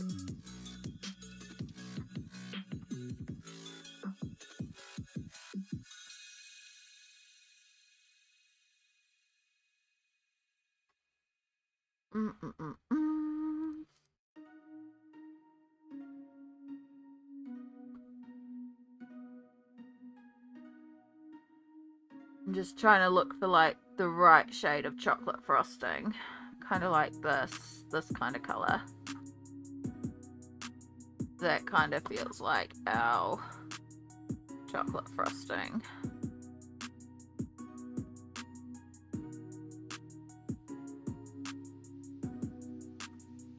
It's the frosting we care about, not the cupcake.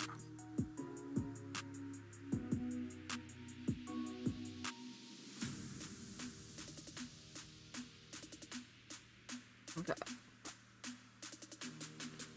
So, also I just realised I've had you zoomed out this entire time. I could have had you zoomed in more.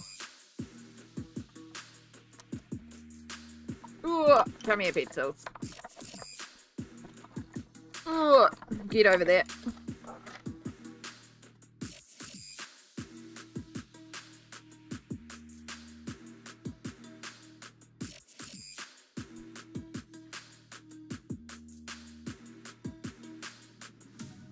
Sorry, bear with me. Just had to move the camera over that way because I couldn't bring it any further onto the desk. The book, I mean, I couldn't move it any more over without hitting the microphone. Okay. So we want like a really bright, big chili red is kind of the red I'm imagining for the actual little sprinkles. You can bring in some poppy red to help tie it together too.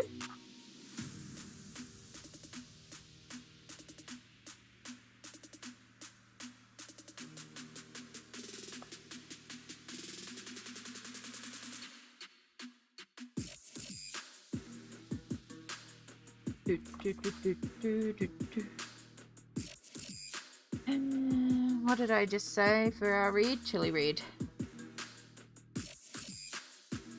And then some poppy red to tie it together. Are you poppy? You are... No, you're hot. Mid-Verilion. Are you poppy red? Poppy red. That gives us some red. So now let's look at our brown.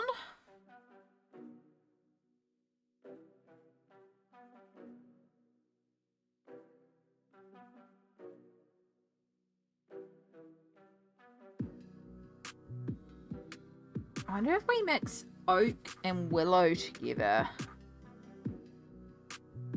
Like, oak feels like an odd colour, but I think it's gonna work.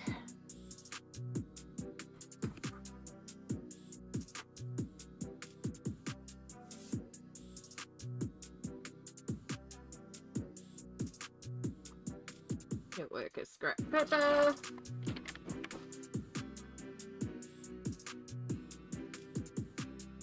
That was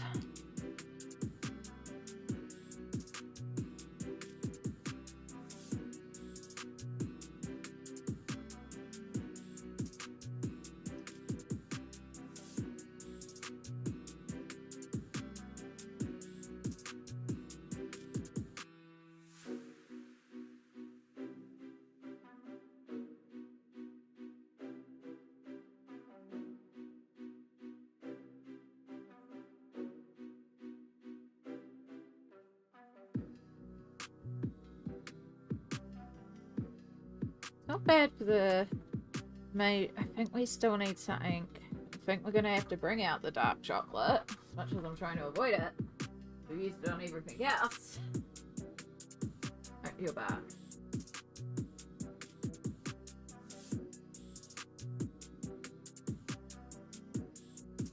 Oh, you're made of brown. Dark chocolate.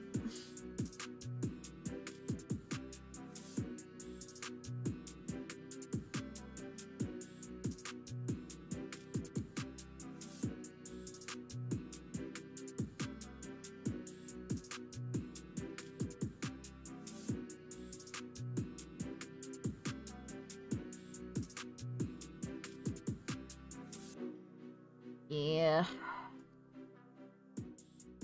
I think that's what we'll do, and I'll put in a something to differentiate it from the cookies. Which they follow more the cupcake colours, but still not quite right. I wonder if maybe instead of oak, we actually need something more red based. Maybe we need to go... No, the Meta Brown really turns it reddy. It could work. I don't know. We'll pull it out and try it.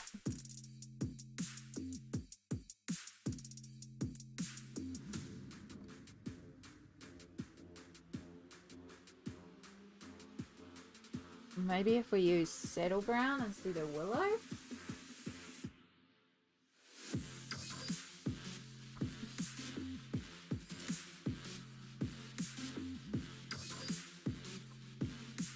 Of course, we're testing this on completely different paper as well. Yeah, so the Matte Brown still goes very brown, but if that's used, very red I mean, if used as a sort of undertone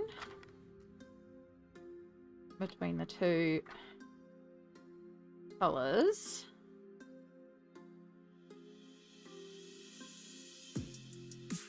Yeah, it still feels like it's more like red velvet chocolate. Yellow beans! Hello, hello. How are we going today, lovely?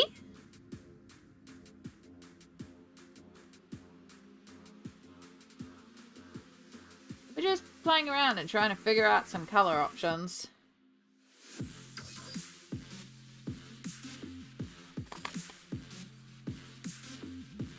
Maybe we do have to look at Albert Duras, because they have a lot more browns than Albert Duras.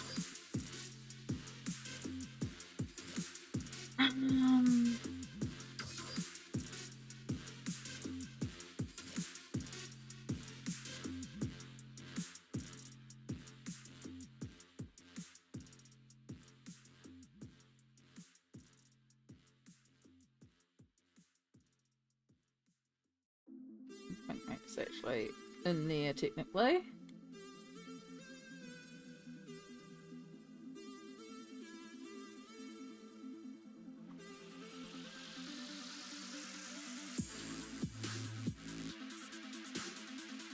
I'm doing excellent, thank you. It's actually a really good day. I'm feeling pretty good today, especially because today's usually, like, it's day 10 of my injection cycle, so it's usually the most painful day, but I had a really good chill day yesterday, and I think it's helping today to just be a lot more relaxed. Yeah, no, we're going to go Albert Duras. Which means we're going to have to be a lot more pedantic about our layering of colours, but it is going to provide us a way better colour option.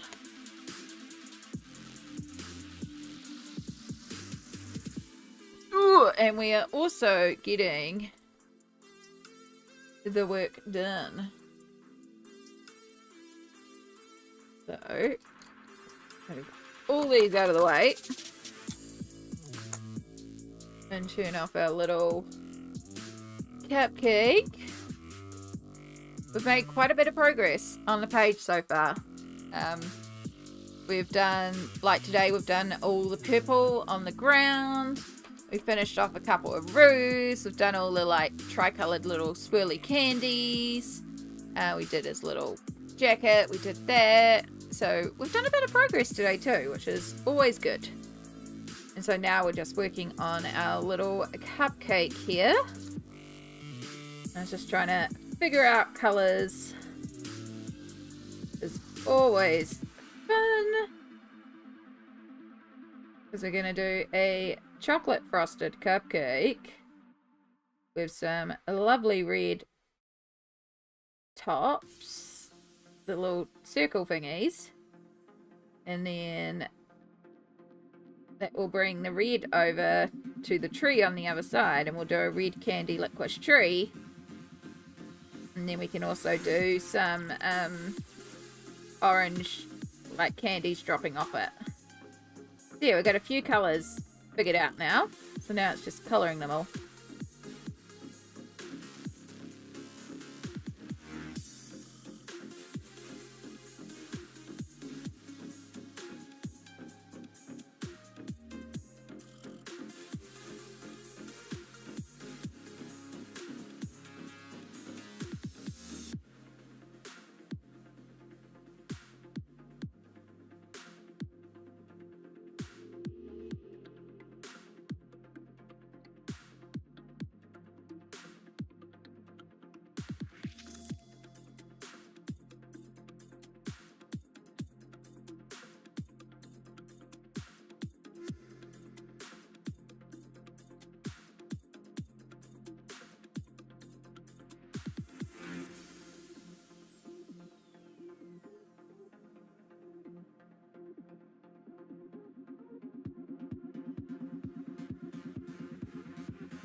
I hope you're having a wonderful day so far and enjoying your time.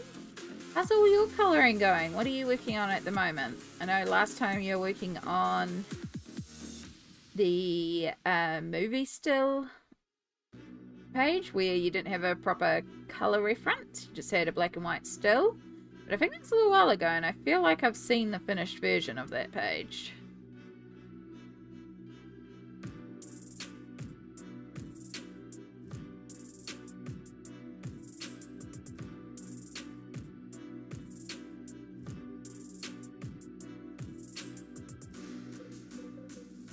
Also forgot, I pulled these over because more snacks. Long stream equals more snacks. I just opened that really badly though, I think. I should have cut it.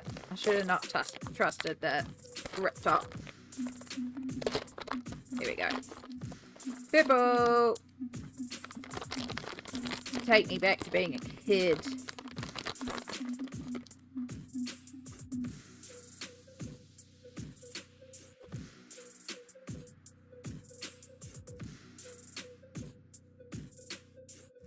You definitely don't taste like you did when we were a kid. But they're a lot more artificially coloured then. The purple was actually a purple.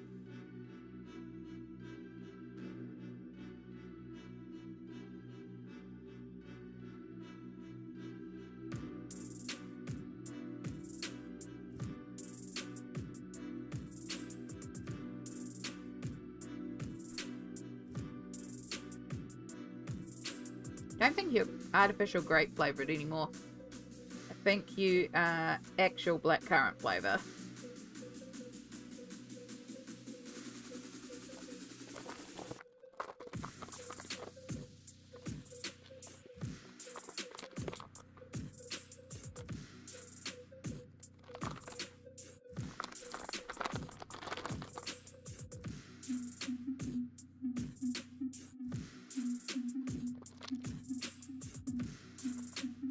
Don't have the flavours on there.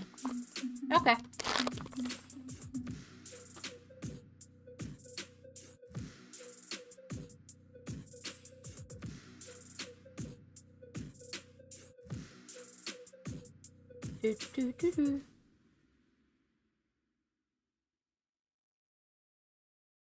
Looks great so far. Thank you so much.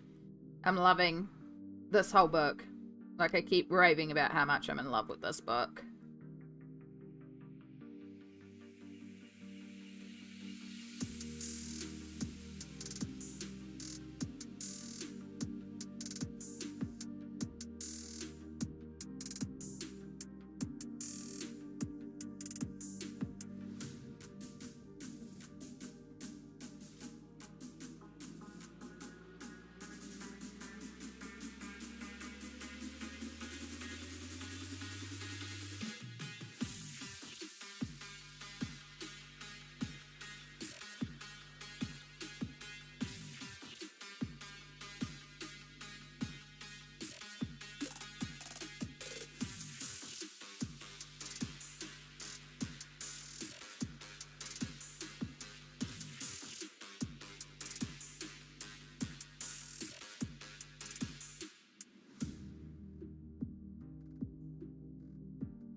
Sandwich. Hello, hello.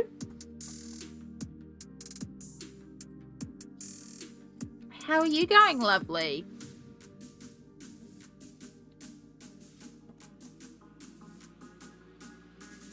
Sorry, I was deep concentration mode for chocolate frosting.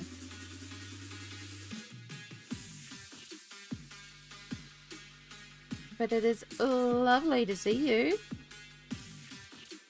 You're busy? I can tell by the amount of work Toasty's been doing lately.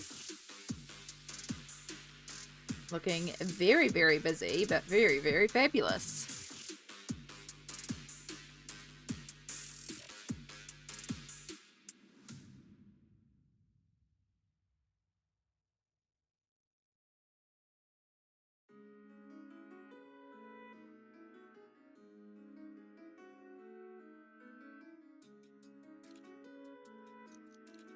Kita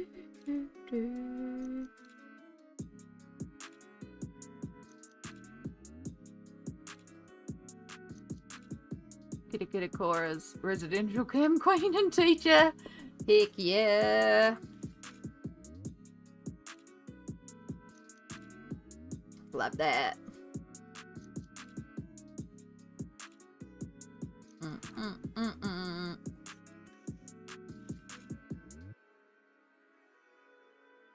I love it though. I love that you're like thriving and busy with it. It looks like it is absolutely fabulous. Hopefully one day I'll get to actually see you live. Experience the gloriousness of Toasty Sandwich. But for now, I just get to stare at the fabulous Instagram photos.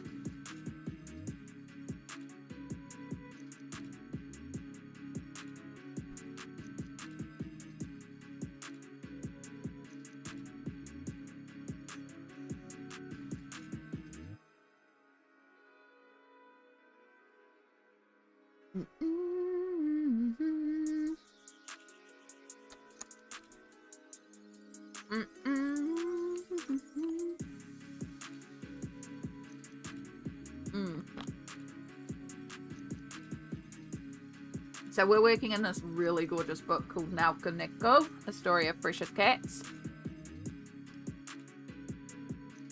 And it is just, I love it. I love it. And not just for the fact that it's kitty cats. But the kitty cats make a difference too. But yeah, we're working on this candy village and just a lot of fun. I keep on blinking and it's been another hour and I haven't even noticed that an hour's gone by.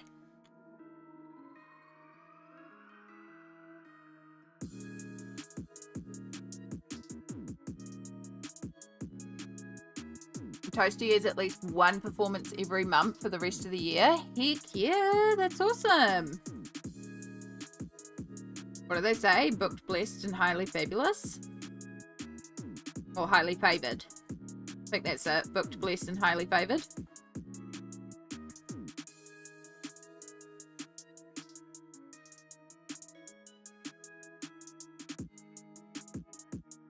So cute and tasty. Yeah. Highly favoured. There we go. Yeah.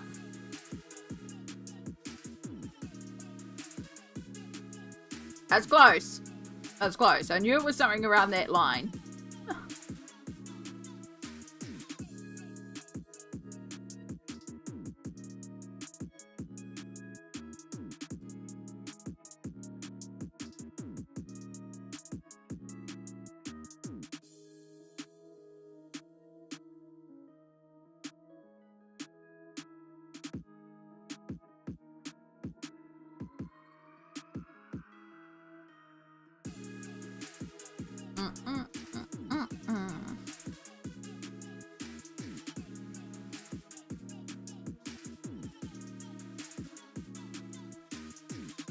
Alright.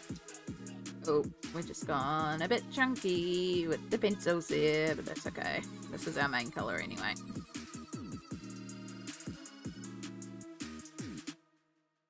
These just won't blend out like the like the intent, so have to be a little bit more specific.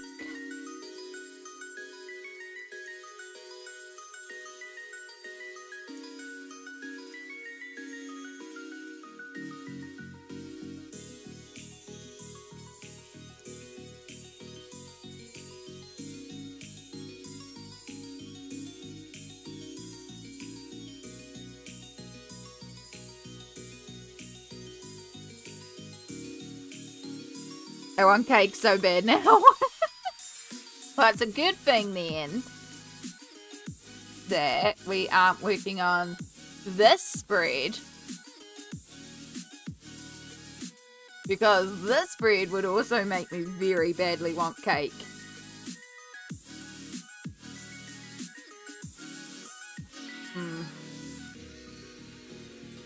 I am very much looking forward to doing this spread though. With all the tasty little pastries and the specialty little chocolates.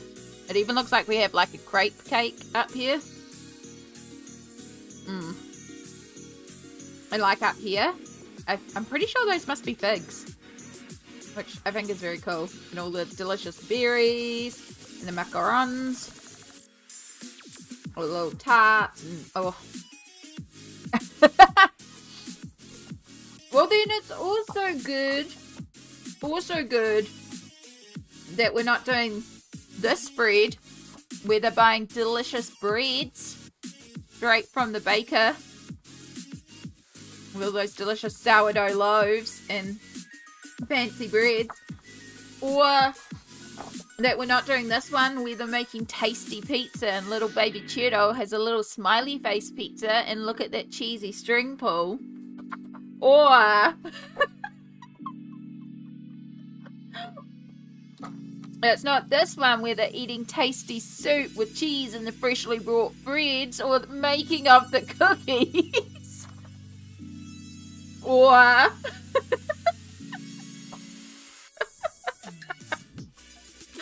I'm sorry, I couldn't help it. Why do you think I eat so much freaking candy during my streams? Just always snacking. I'm a little podling and I need my snacks.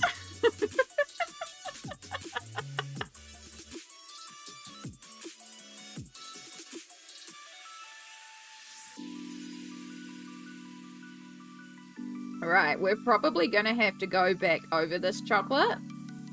Just because, like, the Albert Jurors fade a little as you activate them. Even with me putting down such a layer, we're gonna lose some. So we're gonna have to activate, dry, and then go back over to match the intensity that we've gotten with the ink tints, I imagine. However, talking about blink and you miss it, it's been another hour, if you can believe. So we're about to head to a self-care break. Time for a self-care chicken. Time to hydrate, time to stretch, take meds, grab snacks. Snacks are kind of essential here. Really recommend a snack. Something to look after yourself as we head to this break.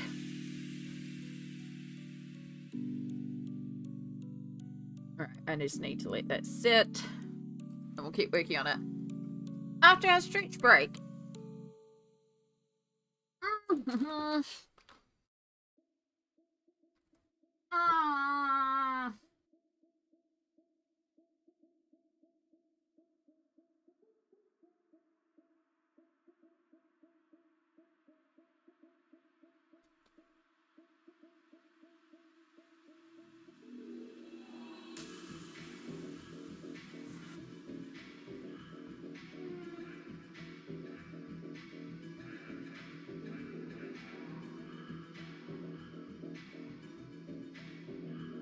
Break will start any chicken. There it is. Oh, smoke bit me to it. Thank you so much, hun.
Oh,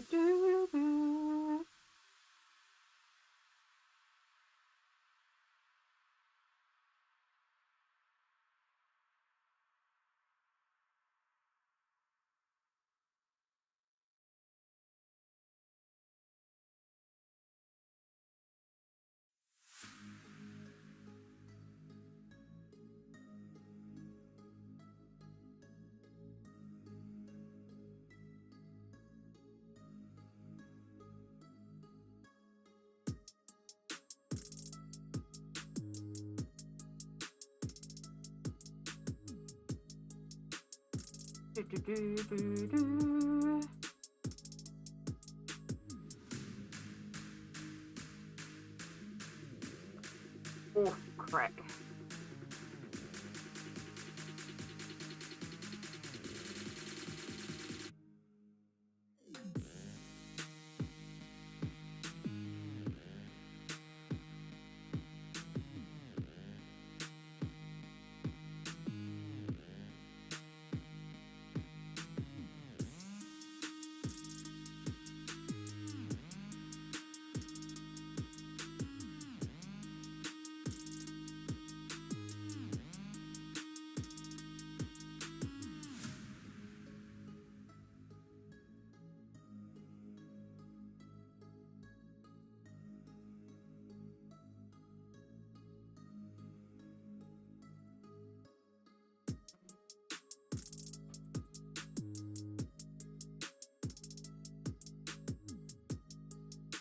Alright, welcome back everybody. Sorry, I was just finishing off a thing. Self-care chicken may be saying it's bedtime. That is valid, hon. I know it's getting very late over there and you've had a big weekend. Thank you so much for being here.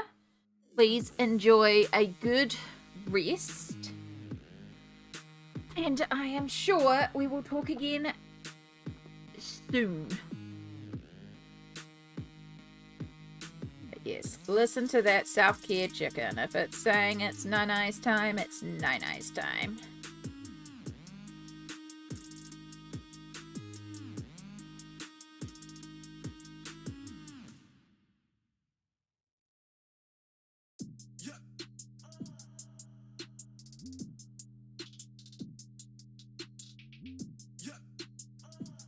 Do, do, do, do, do.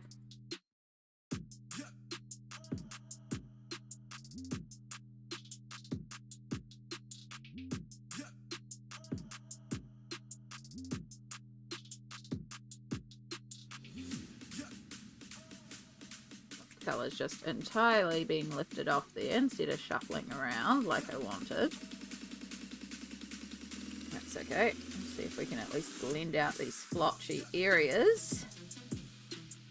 As I said, we'll probably come in with another coat because it's not quite working out with the vibrancy that I wanted, but it's at least going to be enough to get the base layer of it done, and it gives us a colour that is different from our chocolate biscuit train, etc.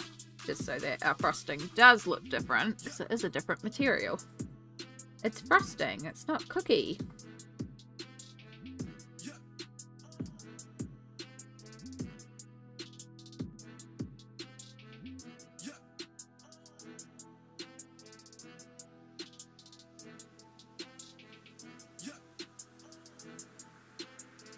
And colouring in this cupcake, it just reminded me that I actually have a donut.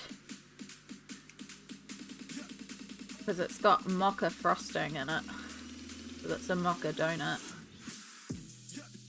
I also have a banana caramel one. Forgot about that.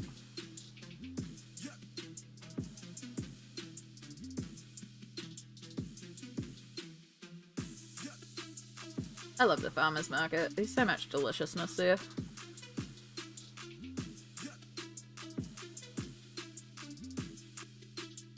Do, do, do, do, do, do, do.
Oh yeah, this definitely needs a second coat. We are so patchy.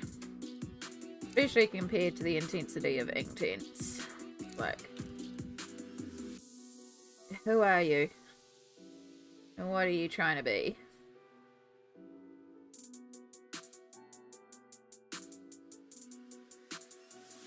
Like, it's not the worst thing in the world, but also we're used to Inktense here. Could you give us some pigment, some payoff, some blendability?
Okay.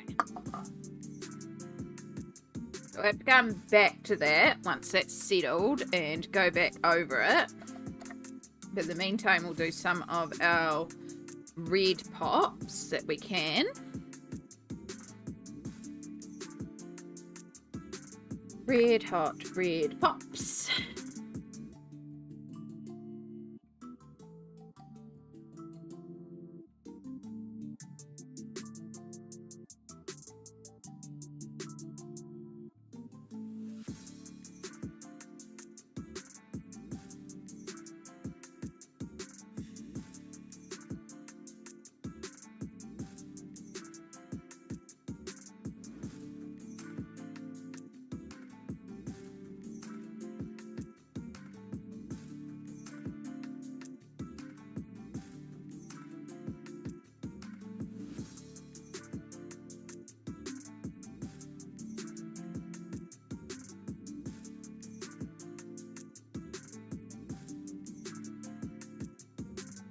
Do do.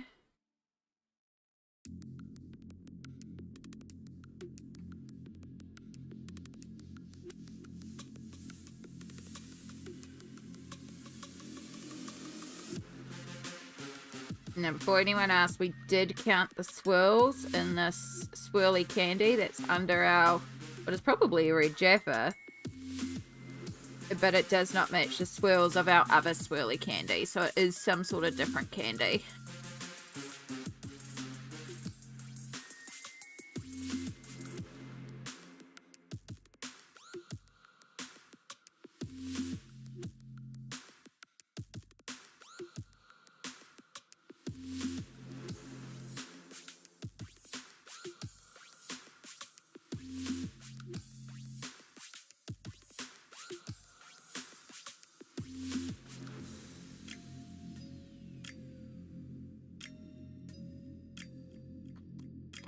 Okay, so what does red candy licorice kind of look like?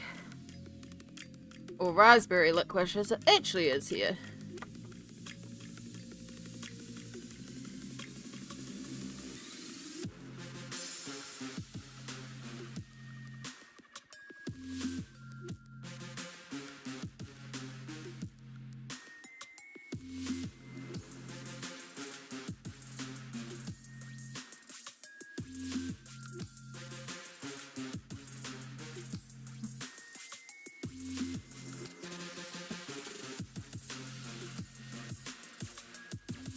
Oh, that one pod is so burnt out right now.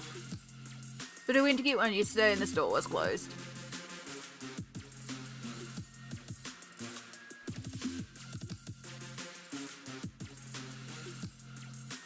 Like, I know you can get licorice twists in different colours. Let's just look at Liquish Twists.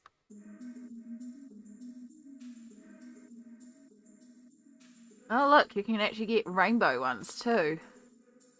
I should turn on my window capture so you can see what I'm looking at, eh? Yeah, they actually have like full-on rainbow ones. Which, if we're doing rainbow lollipops, we don't need to do rainbow twists. I was just thinking you good old classic red.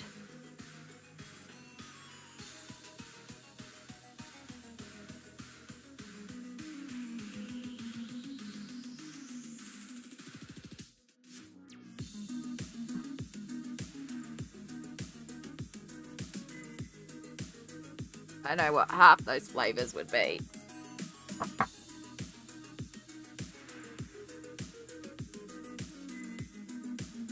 Well, that's kind of cool. And that could be kind of cool for the wheels. Because we have like a cutout pattern on the wheels. We could do each color of the little triangles different. 1, 2, 3, 4, 5, 6, 7. It would work for the full rainbow. Okay. Okay, there's a place to get a rainbow. Because in here there is 1, 2, 3, 4, 5, 6, 7. Wait, hold up. Yeah, no, there's 8. I miscounted. Damn. Red, orange, yellow, green. I suppose I could do an aqua, blue, purple, pink. We could do a full rainbow or something.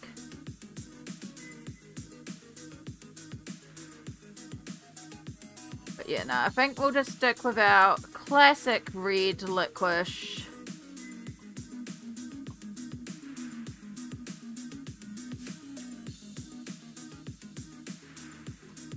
For our tree. So our colours would work. We just need to pull out another. We need to pull out Shiraz. So we have that dark red for the deep shadows.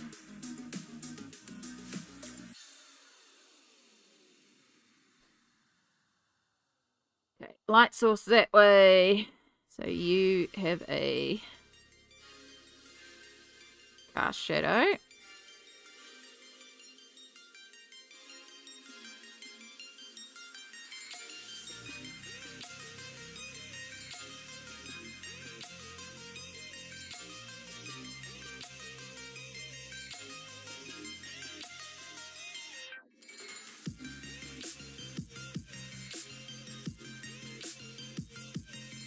And now we got a bunch of liquids to shade.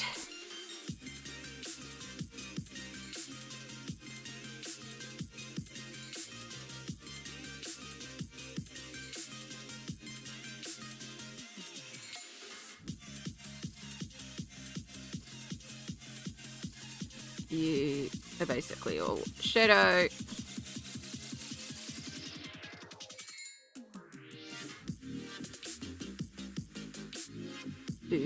Dude.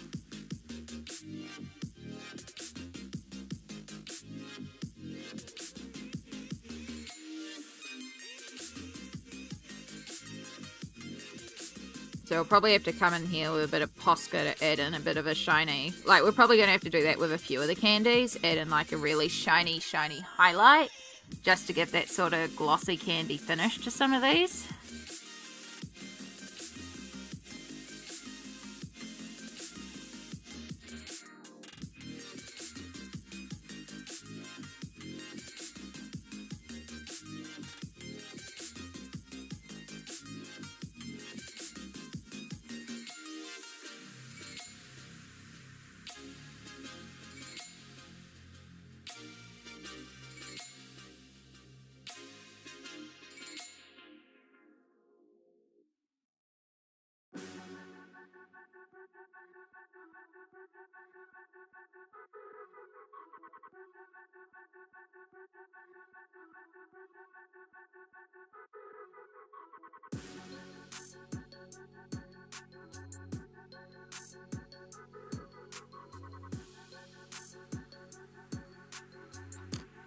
Okay. Oh. Forgot a section.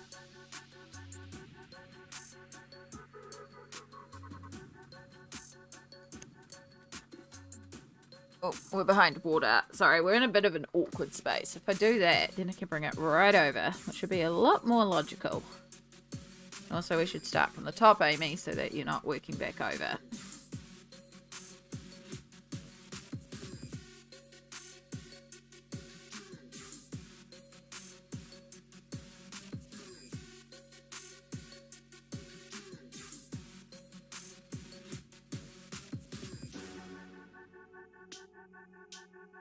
Do, do, do, do, do.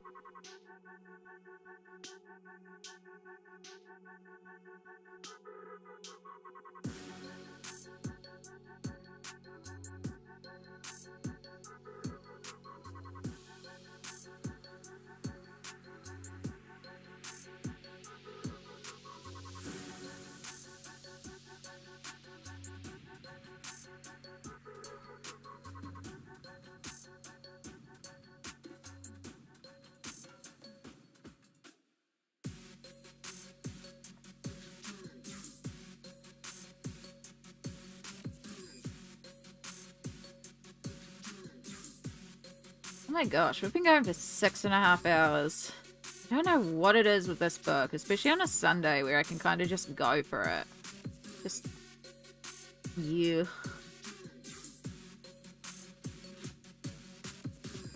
I am starting to feel it a little bit though, so... I don't think we'll go quite as late as we have some weeks, but... we'll see how we go. You never know, I might get another little burst. Maybe if I make myself a coffee or something, I'll feel a bit more like... whee!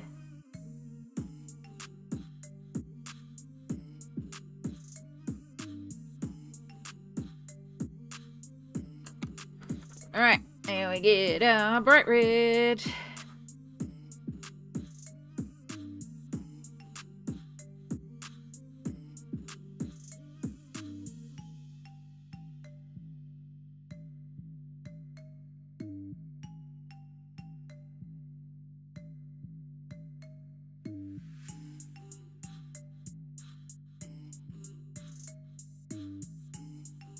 Sadly, if we do though, it means I ain't finishing a space today, which is what I was really hoping for. But there's definitely been progress, so... like... a lot. And there's still a little bit more to go that we've figured out colours for.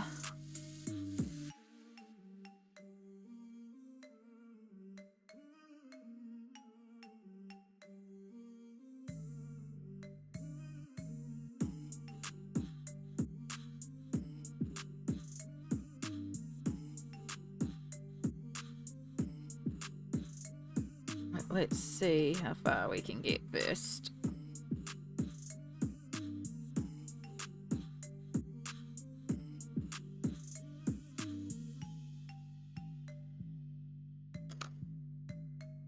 Alright. Candy licorice. Turn this tissue around, that side's getting pretty saturated.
Way too much water.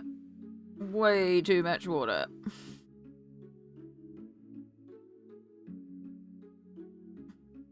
Okay, I'll figure it out later.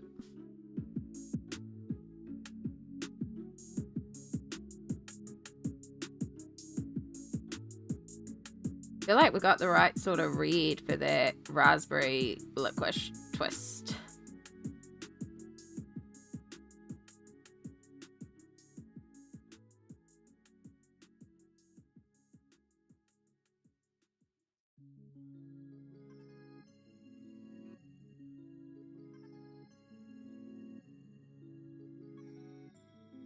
Especially when we add in like a good like white shine highlight to give it the illusion of being slightly shiny like candy.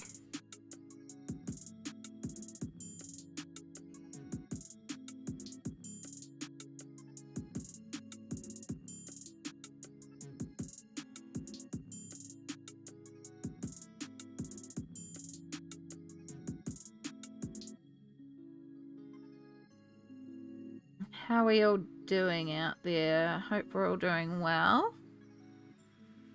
Those of you that are still here, I appreciate it. For those who have been here, I still appreciate it. Those that are yet to come or couldn't make it, still appreciate. Yeah, hope you're all doing well in Lurk Land out there.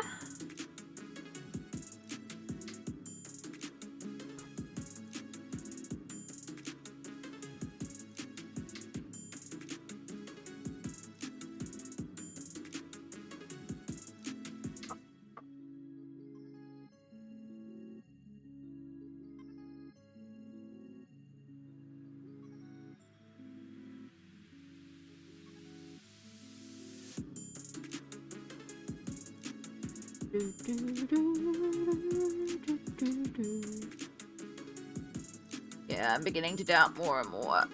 I don't think we'll get everything faced today. I can hope. I'll keep pushing through, but... especially because I want to do the lollipops rainbow. That's going to take a little bit.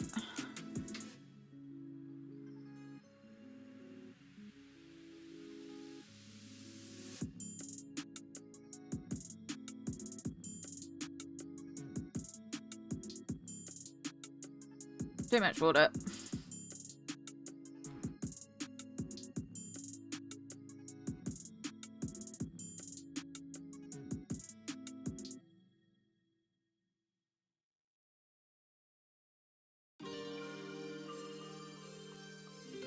Okay. Because I also got to figure out what colours their outfits are, because I can go with their actual colours. Or it could be slightly different, because the girls have slightly different outfits than usual. Mostly the aprons are different. Maybe we'll keep the same base colours and just do a different apron. He obviously has a very different outfit.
Okay, candy licorice tree.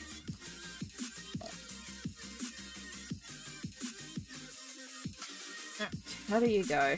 Still a little damp, but you are getting there. There's our deep violet.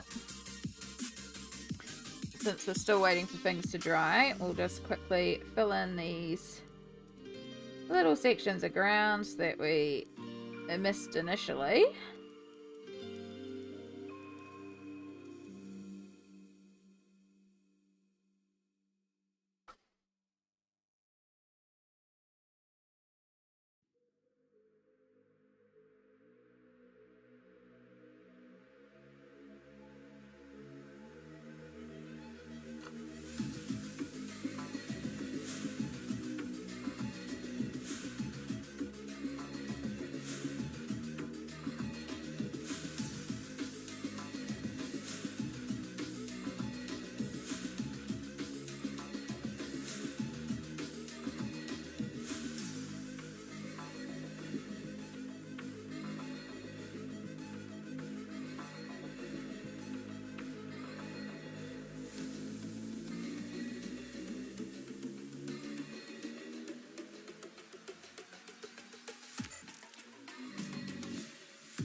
Alright. Fixes up that little bit.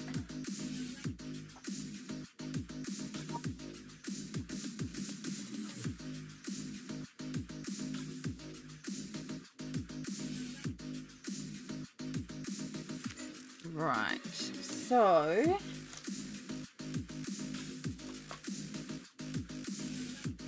what I'm wondering is if I take saddle brown and literally just do a coat with saddle brown just to make it a bit more even, I think that'll fix up a lot of what's going on. So it's not bad, it mostly just needs vibrancy. I'm not going to achieve that with the Alberturas very easily. I'm even just going to go over the little drops. We're literally just going to add a nice even layer of the saddle brown, activate, merge all that together.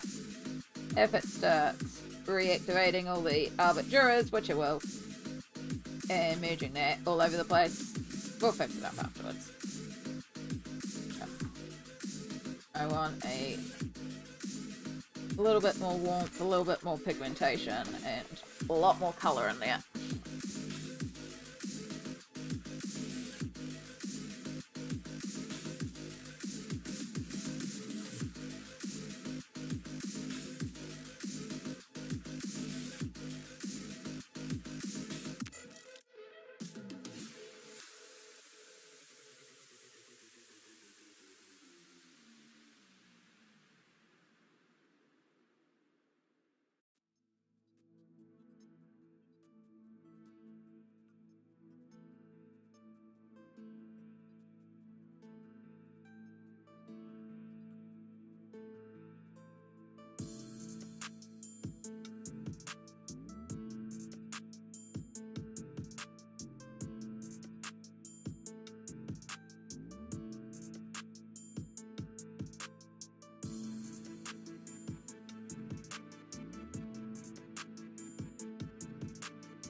Paint 27, hello, how are you going?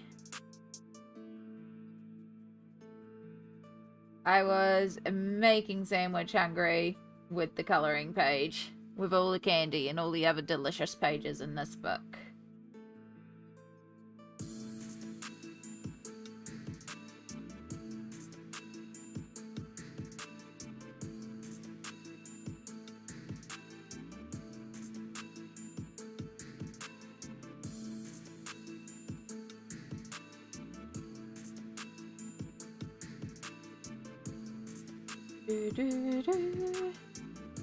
Adding and chill. That's a vibe.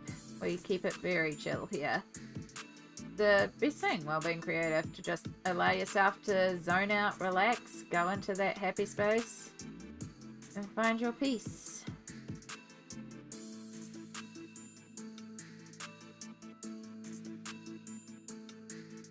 I'd have a lot more peace if this frosting was working out how I imagined it to. But that's okay, we'll come in with some pencils and do some fix-up shading later on. At least we've managed to make the pigment a little bit more solid. Even if it has got a little bit more of a caramel tint than I wanted to the frosting, but that's okay.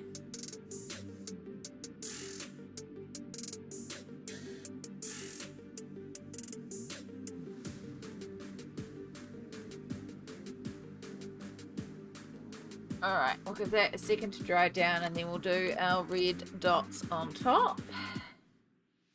And that side's mostly dry, so we can look at our orange for our little hanging down candies here. Let's have a quick look at like some orange gummies or something. They're probably meant to be lollipops, but Oh no, let's just look for some orange candies. Don't want sugar-coated ones.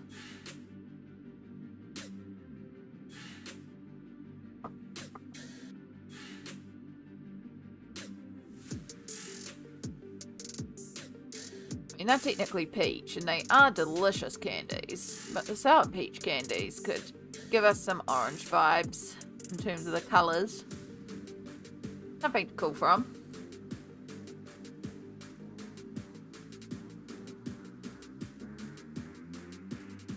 Purple, you can go back to that side.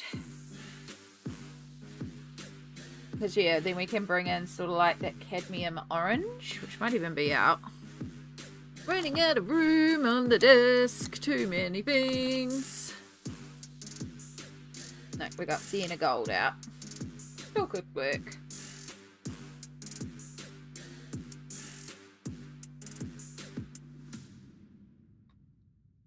Cadmium orange. And then it's just some tangerine and burnt orange. Basically the entire orange section.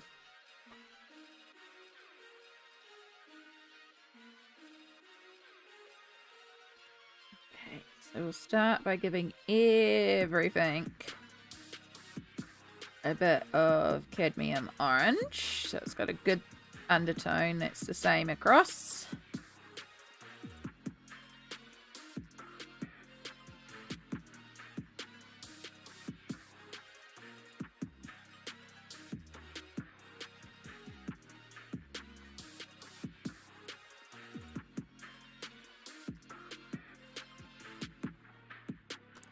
And since we got it out, we'll add a little bit of sienna gold right to the edge here.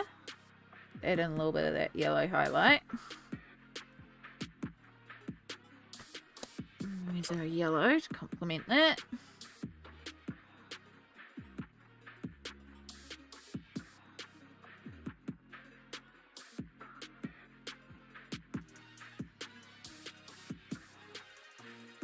Okay, and then we want our tangerine.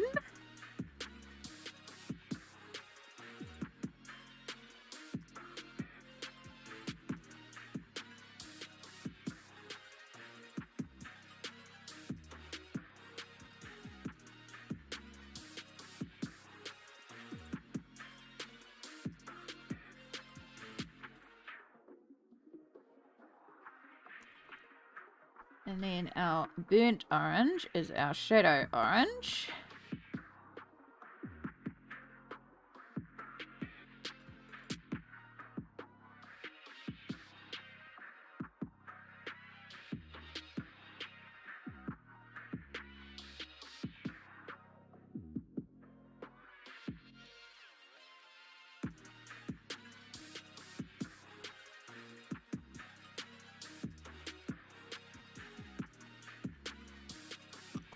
And we can start bringing it all together.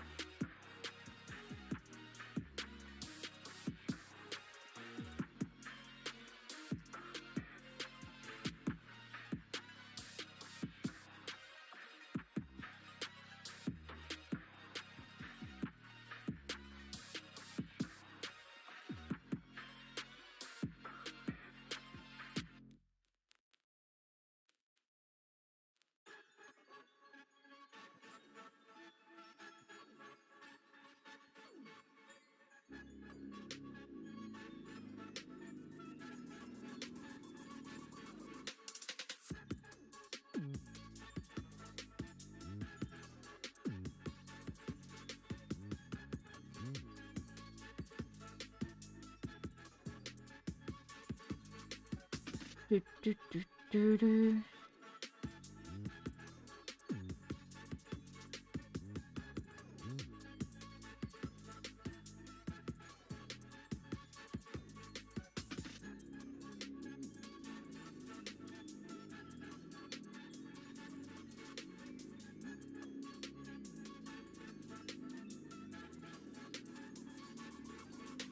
All right.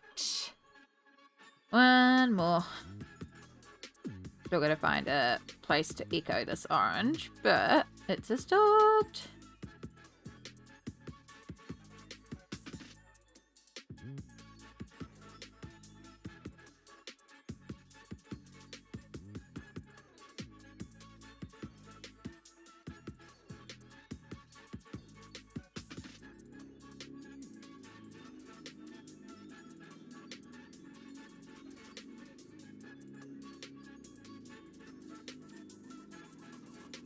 Okay. Get rid of our peach candy, even though I suppose it could be peach still, like peachy orange candies.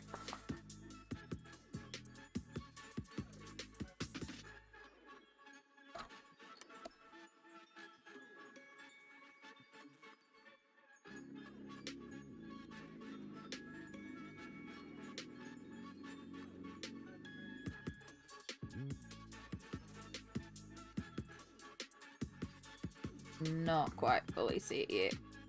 Can tell.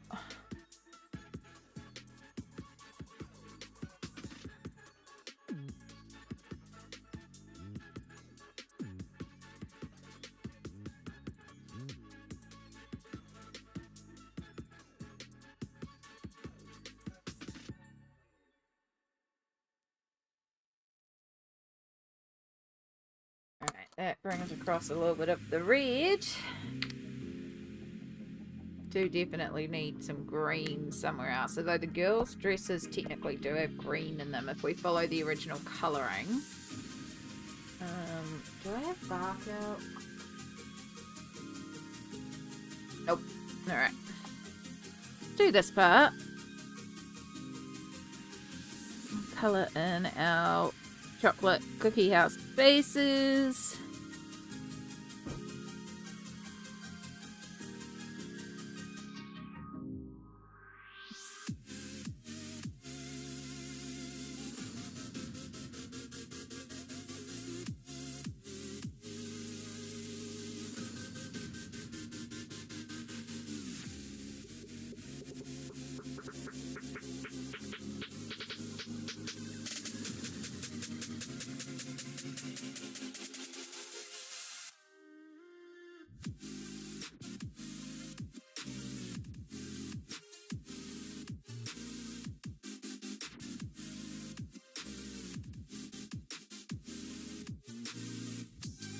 Get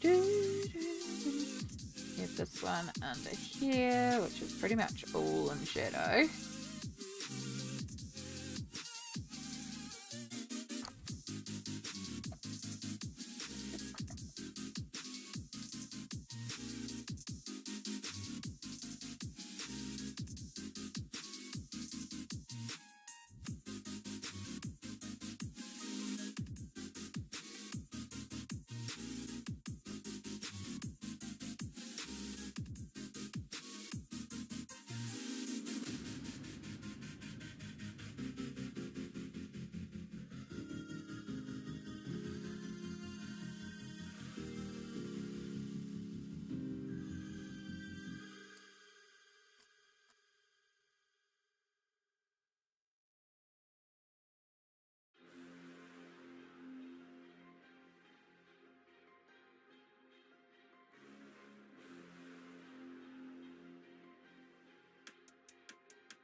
Alright, cookie, do the cookie.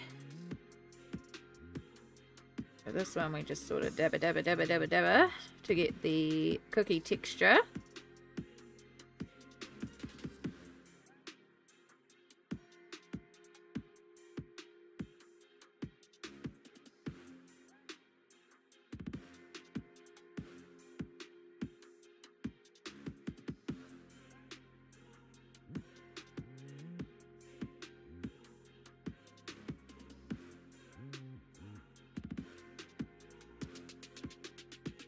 You're still here? It's gone so long. Yeah, I just seem to lose track while working in this book.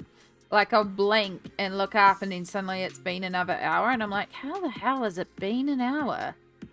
It feels like we've done no progress, but it also feels like we've done a lot of progress. So, yeah, I don't know. I just stopped questioning time. Time is weird. time operates to its own standard. I haven't quite figured out what the rules are. But welcome back, Vi.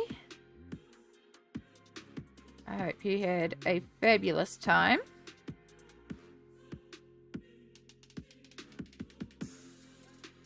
I'm just finishing off some cookie texture for in here. And there's one little bit in here I also wanted to just fill in quickly.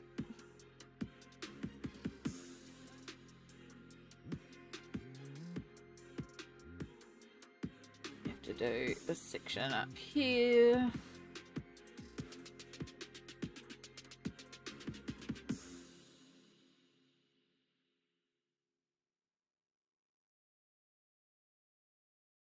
Dab, dab, dab, and that gets us our texture for a cookie. Which is very handy because it's very easy. You just go dab, dab, dab, and then boom, texture. Then boom, cookie. I looked at a mermaid's colouring book at the store, but it was a bit steep in my current budget. Maybe later this week. Ooh. Atiendo, hello. I'm still streaming. Yeah, it's Sunday. I'm losing track of time. I'm just going with the flow. We're doing good. We're doing good. I hope you're doing well today. We have done quite a bit today. Like, there's a lot of progress.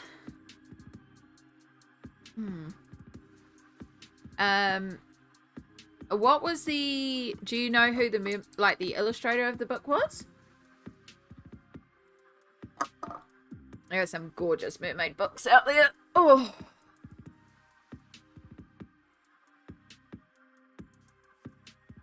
Alright. So now we have to figure out what's next. What colours are we doing next?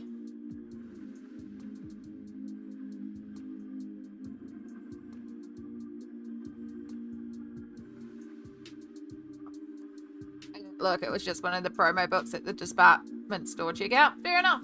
Fair enough. We see all the same. We see.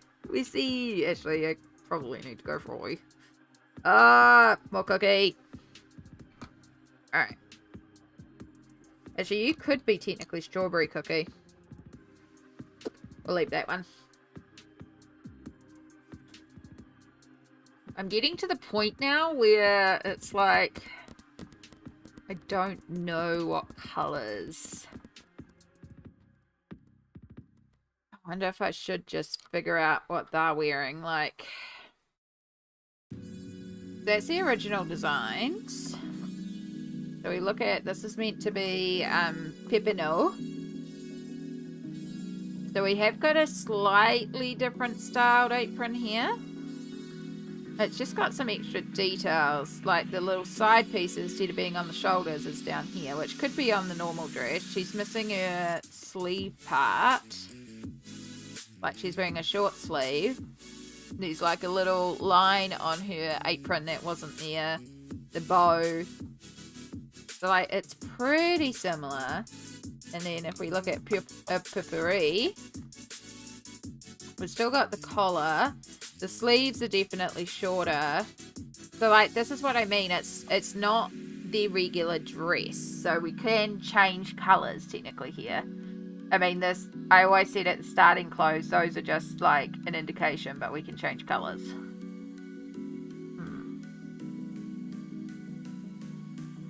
So I'm not quite sure what to do for the girls in terms of their outfit.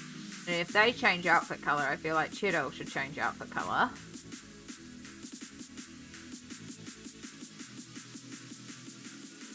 I've also just noticed a section of ground that I never coloured in.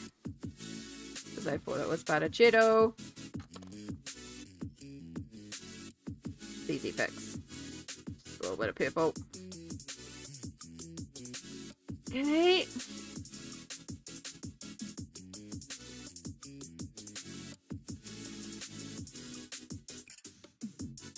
Maybe I should work out what these gingerbread people are, because they need settling. Maybe we should do them actual gingerbread. Because then it might bring in that orange that we just introduced that we've currently used nowhere. But will be used in the rainbow lollipops.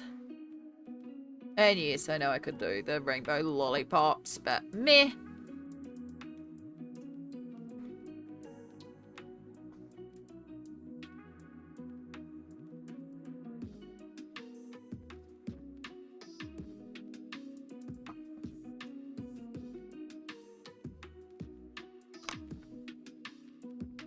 Like, we could still bring in some of these oranges. It's not going to be all the colours, but like a little bit of burnt orange maybe?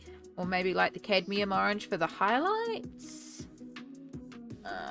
If we want to do classic gingerbread, though. Baked earth. I could always add baked earth into the lollipops anyway. I did want to avoid doing like classic gingerbread though. Don't want it to actually have ties to Christmas.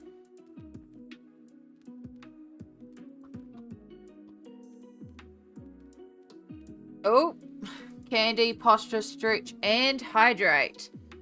Right, let's start with hydrate. I literally just adjusted my posture, so I know my posture is good. Do a stretch. And we've had a candy redeem. Now, I might...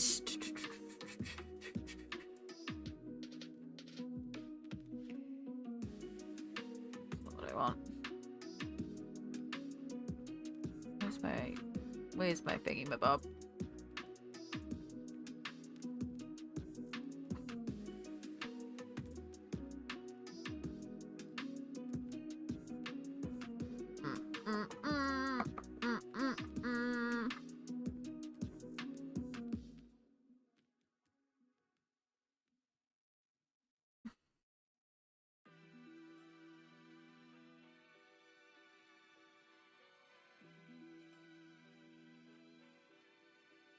Okay, it's not even on there. Rude. I'll do it manually. Wow, the candy redeem's not even coming up on the list. Okay, I'm just going to refund you another one that costs the same price as a candy. Because I am at the point where I'm kind of like struggling. And I think I need to take a break. So I am going to go and eat candy. I'm going to go and eat my donut. But I think I'm actually going to unwind for a while. Because I'm kind of like staring at this and getting like, wee. And I know I wanted to complete it today. But I think I'm going to be pushing myself to something uncomfortable. And I'm at the point where I need to actually go and lie down, stretch out my back, and just have a good relax. Again, I've been going nearly 7 hours. So it's probably a good time to start wrapping up as well. So yeah, Perfection, I just refunded you 100 points. It will say because of like stretch or posture check or something, but it's for the candy. For some reason, it's not appearing on my list. So that's the easiest way to do it. So yeah, I think we'll leave it here. Let's just put a snooze in there just in case. And let's see who's on.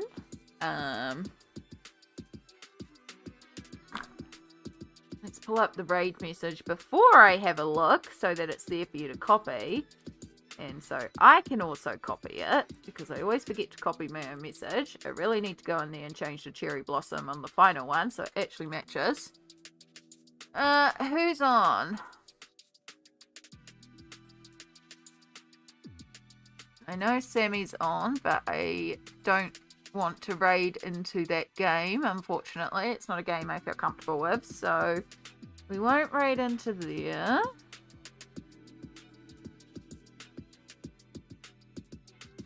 Oh my gosh, Eve's on. First time on camera? Eve got a camera? That's exciting. You know what? Let's go and surprise Eve with some love. Eve is a sweetheart, so let's go and raid Eve and hang out there for a while. She's playing some Hollow Knight, so let's go. Let's go support some. Go give some love to Eve. You going to semi? No worries, Perfection. Feel free to do that. Yeah, it's just because it's a game that I don't feel comfortable in, so we're not going to go and raid semi, but all the love to semi too. So yeah, please, of course, take care of yourself. You all know the deal. Hydrate, stretch, meds, all that good stuff. I'm going to go and also do some self-care because self-care is wonderful. But thank you so much for being here. We got through a lot today. Like, I'm pleased with how much we got through, especially with how distracting it was today. So, yeah. We will be back on Tuesday, and we will keep plowing through. We are making progress. It's a lot of progress today, so I can see the difference. But in the meantime, look after yourself. Take care. And keep an eye out on socials because I will keep on posting all the things I'm finishing and things in my stories and all that good sort of good stuff. And yeah, otherwise I will see you all at Tuesday 10 a.m. We're NZDT I think at the moment. I don't know. I know my brain's shutting down. I need to go lie down. I need to go to the bathroom and then lie down. But yeah, I appreciate you all. We'll start this raid and I'll catch you all next time. Bye.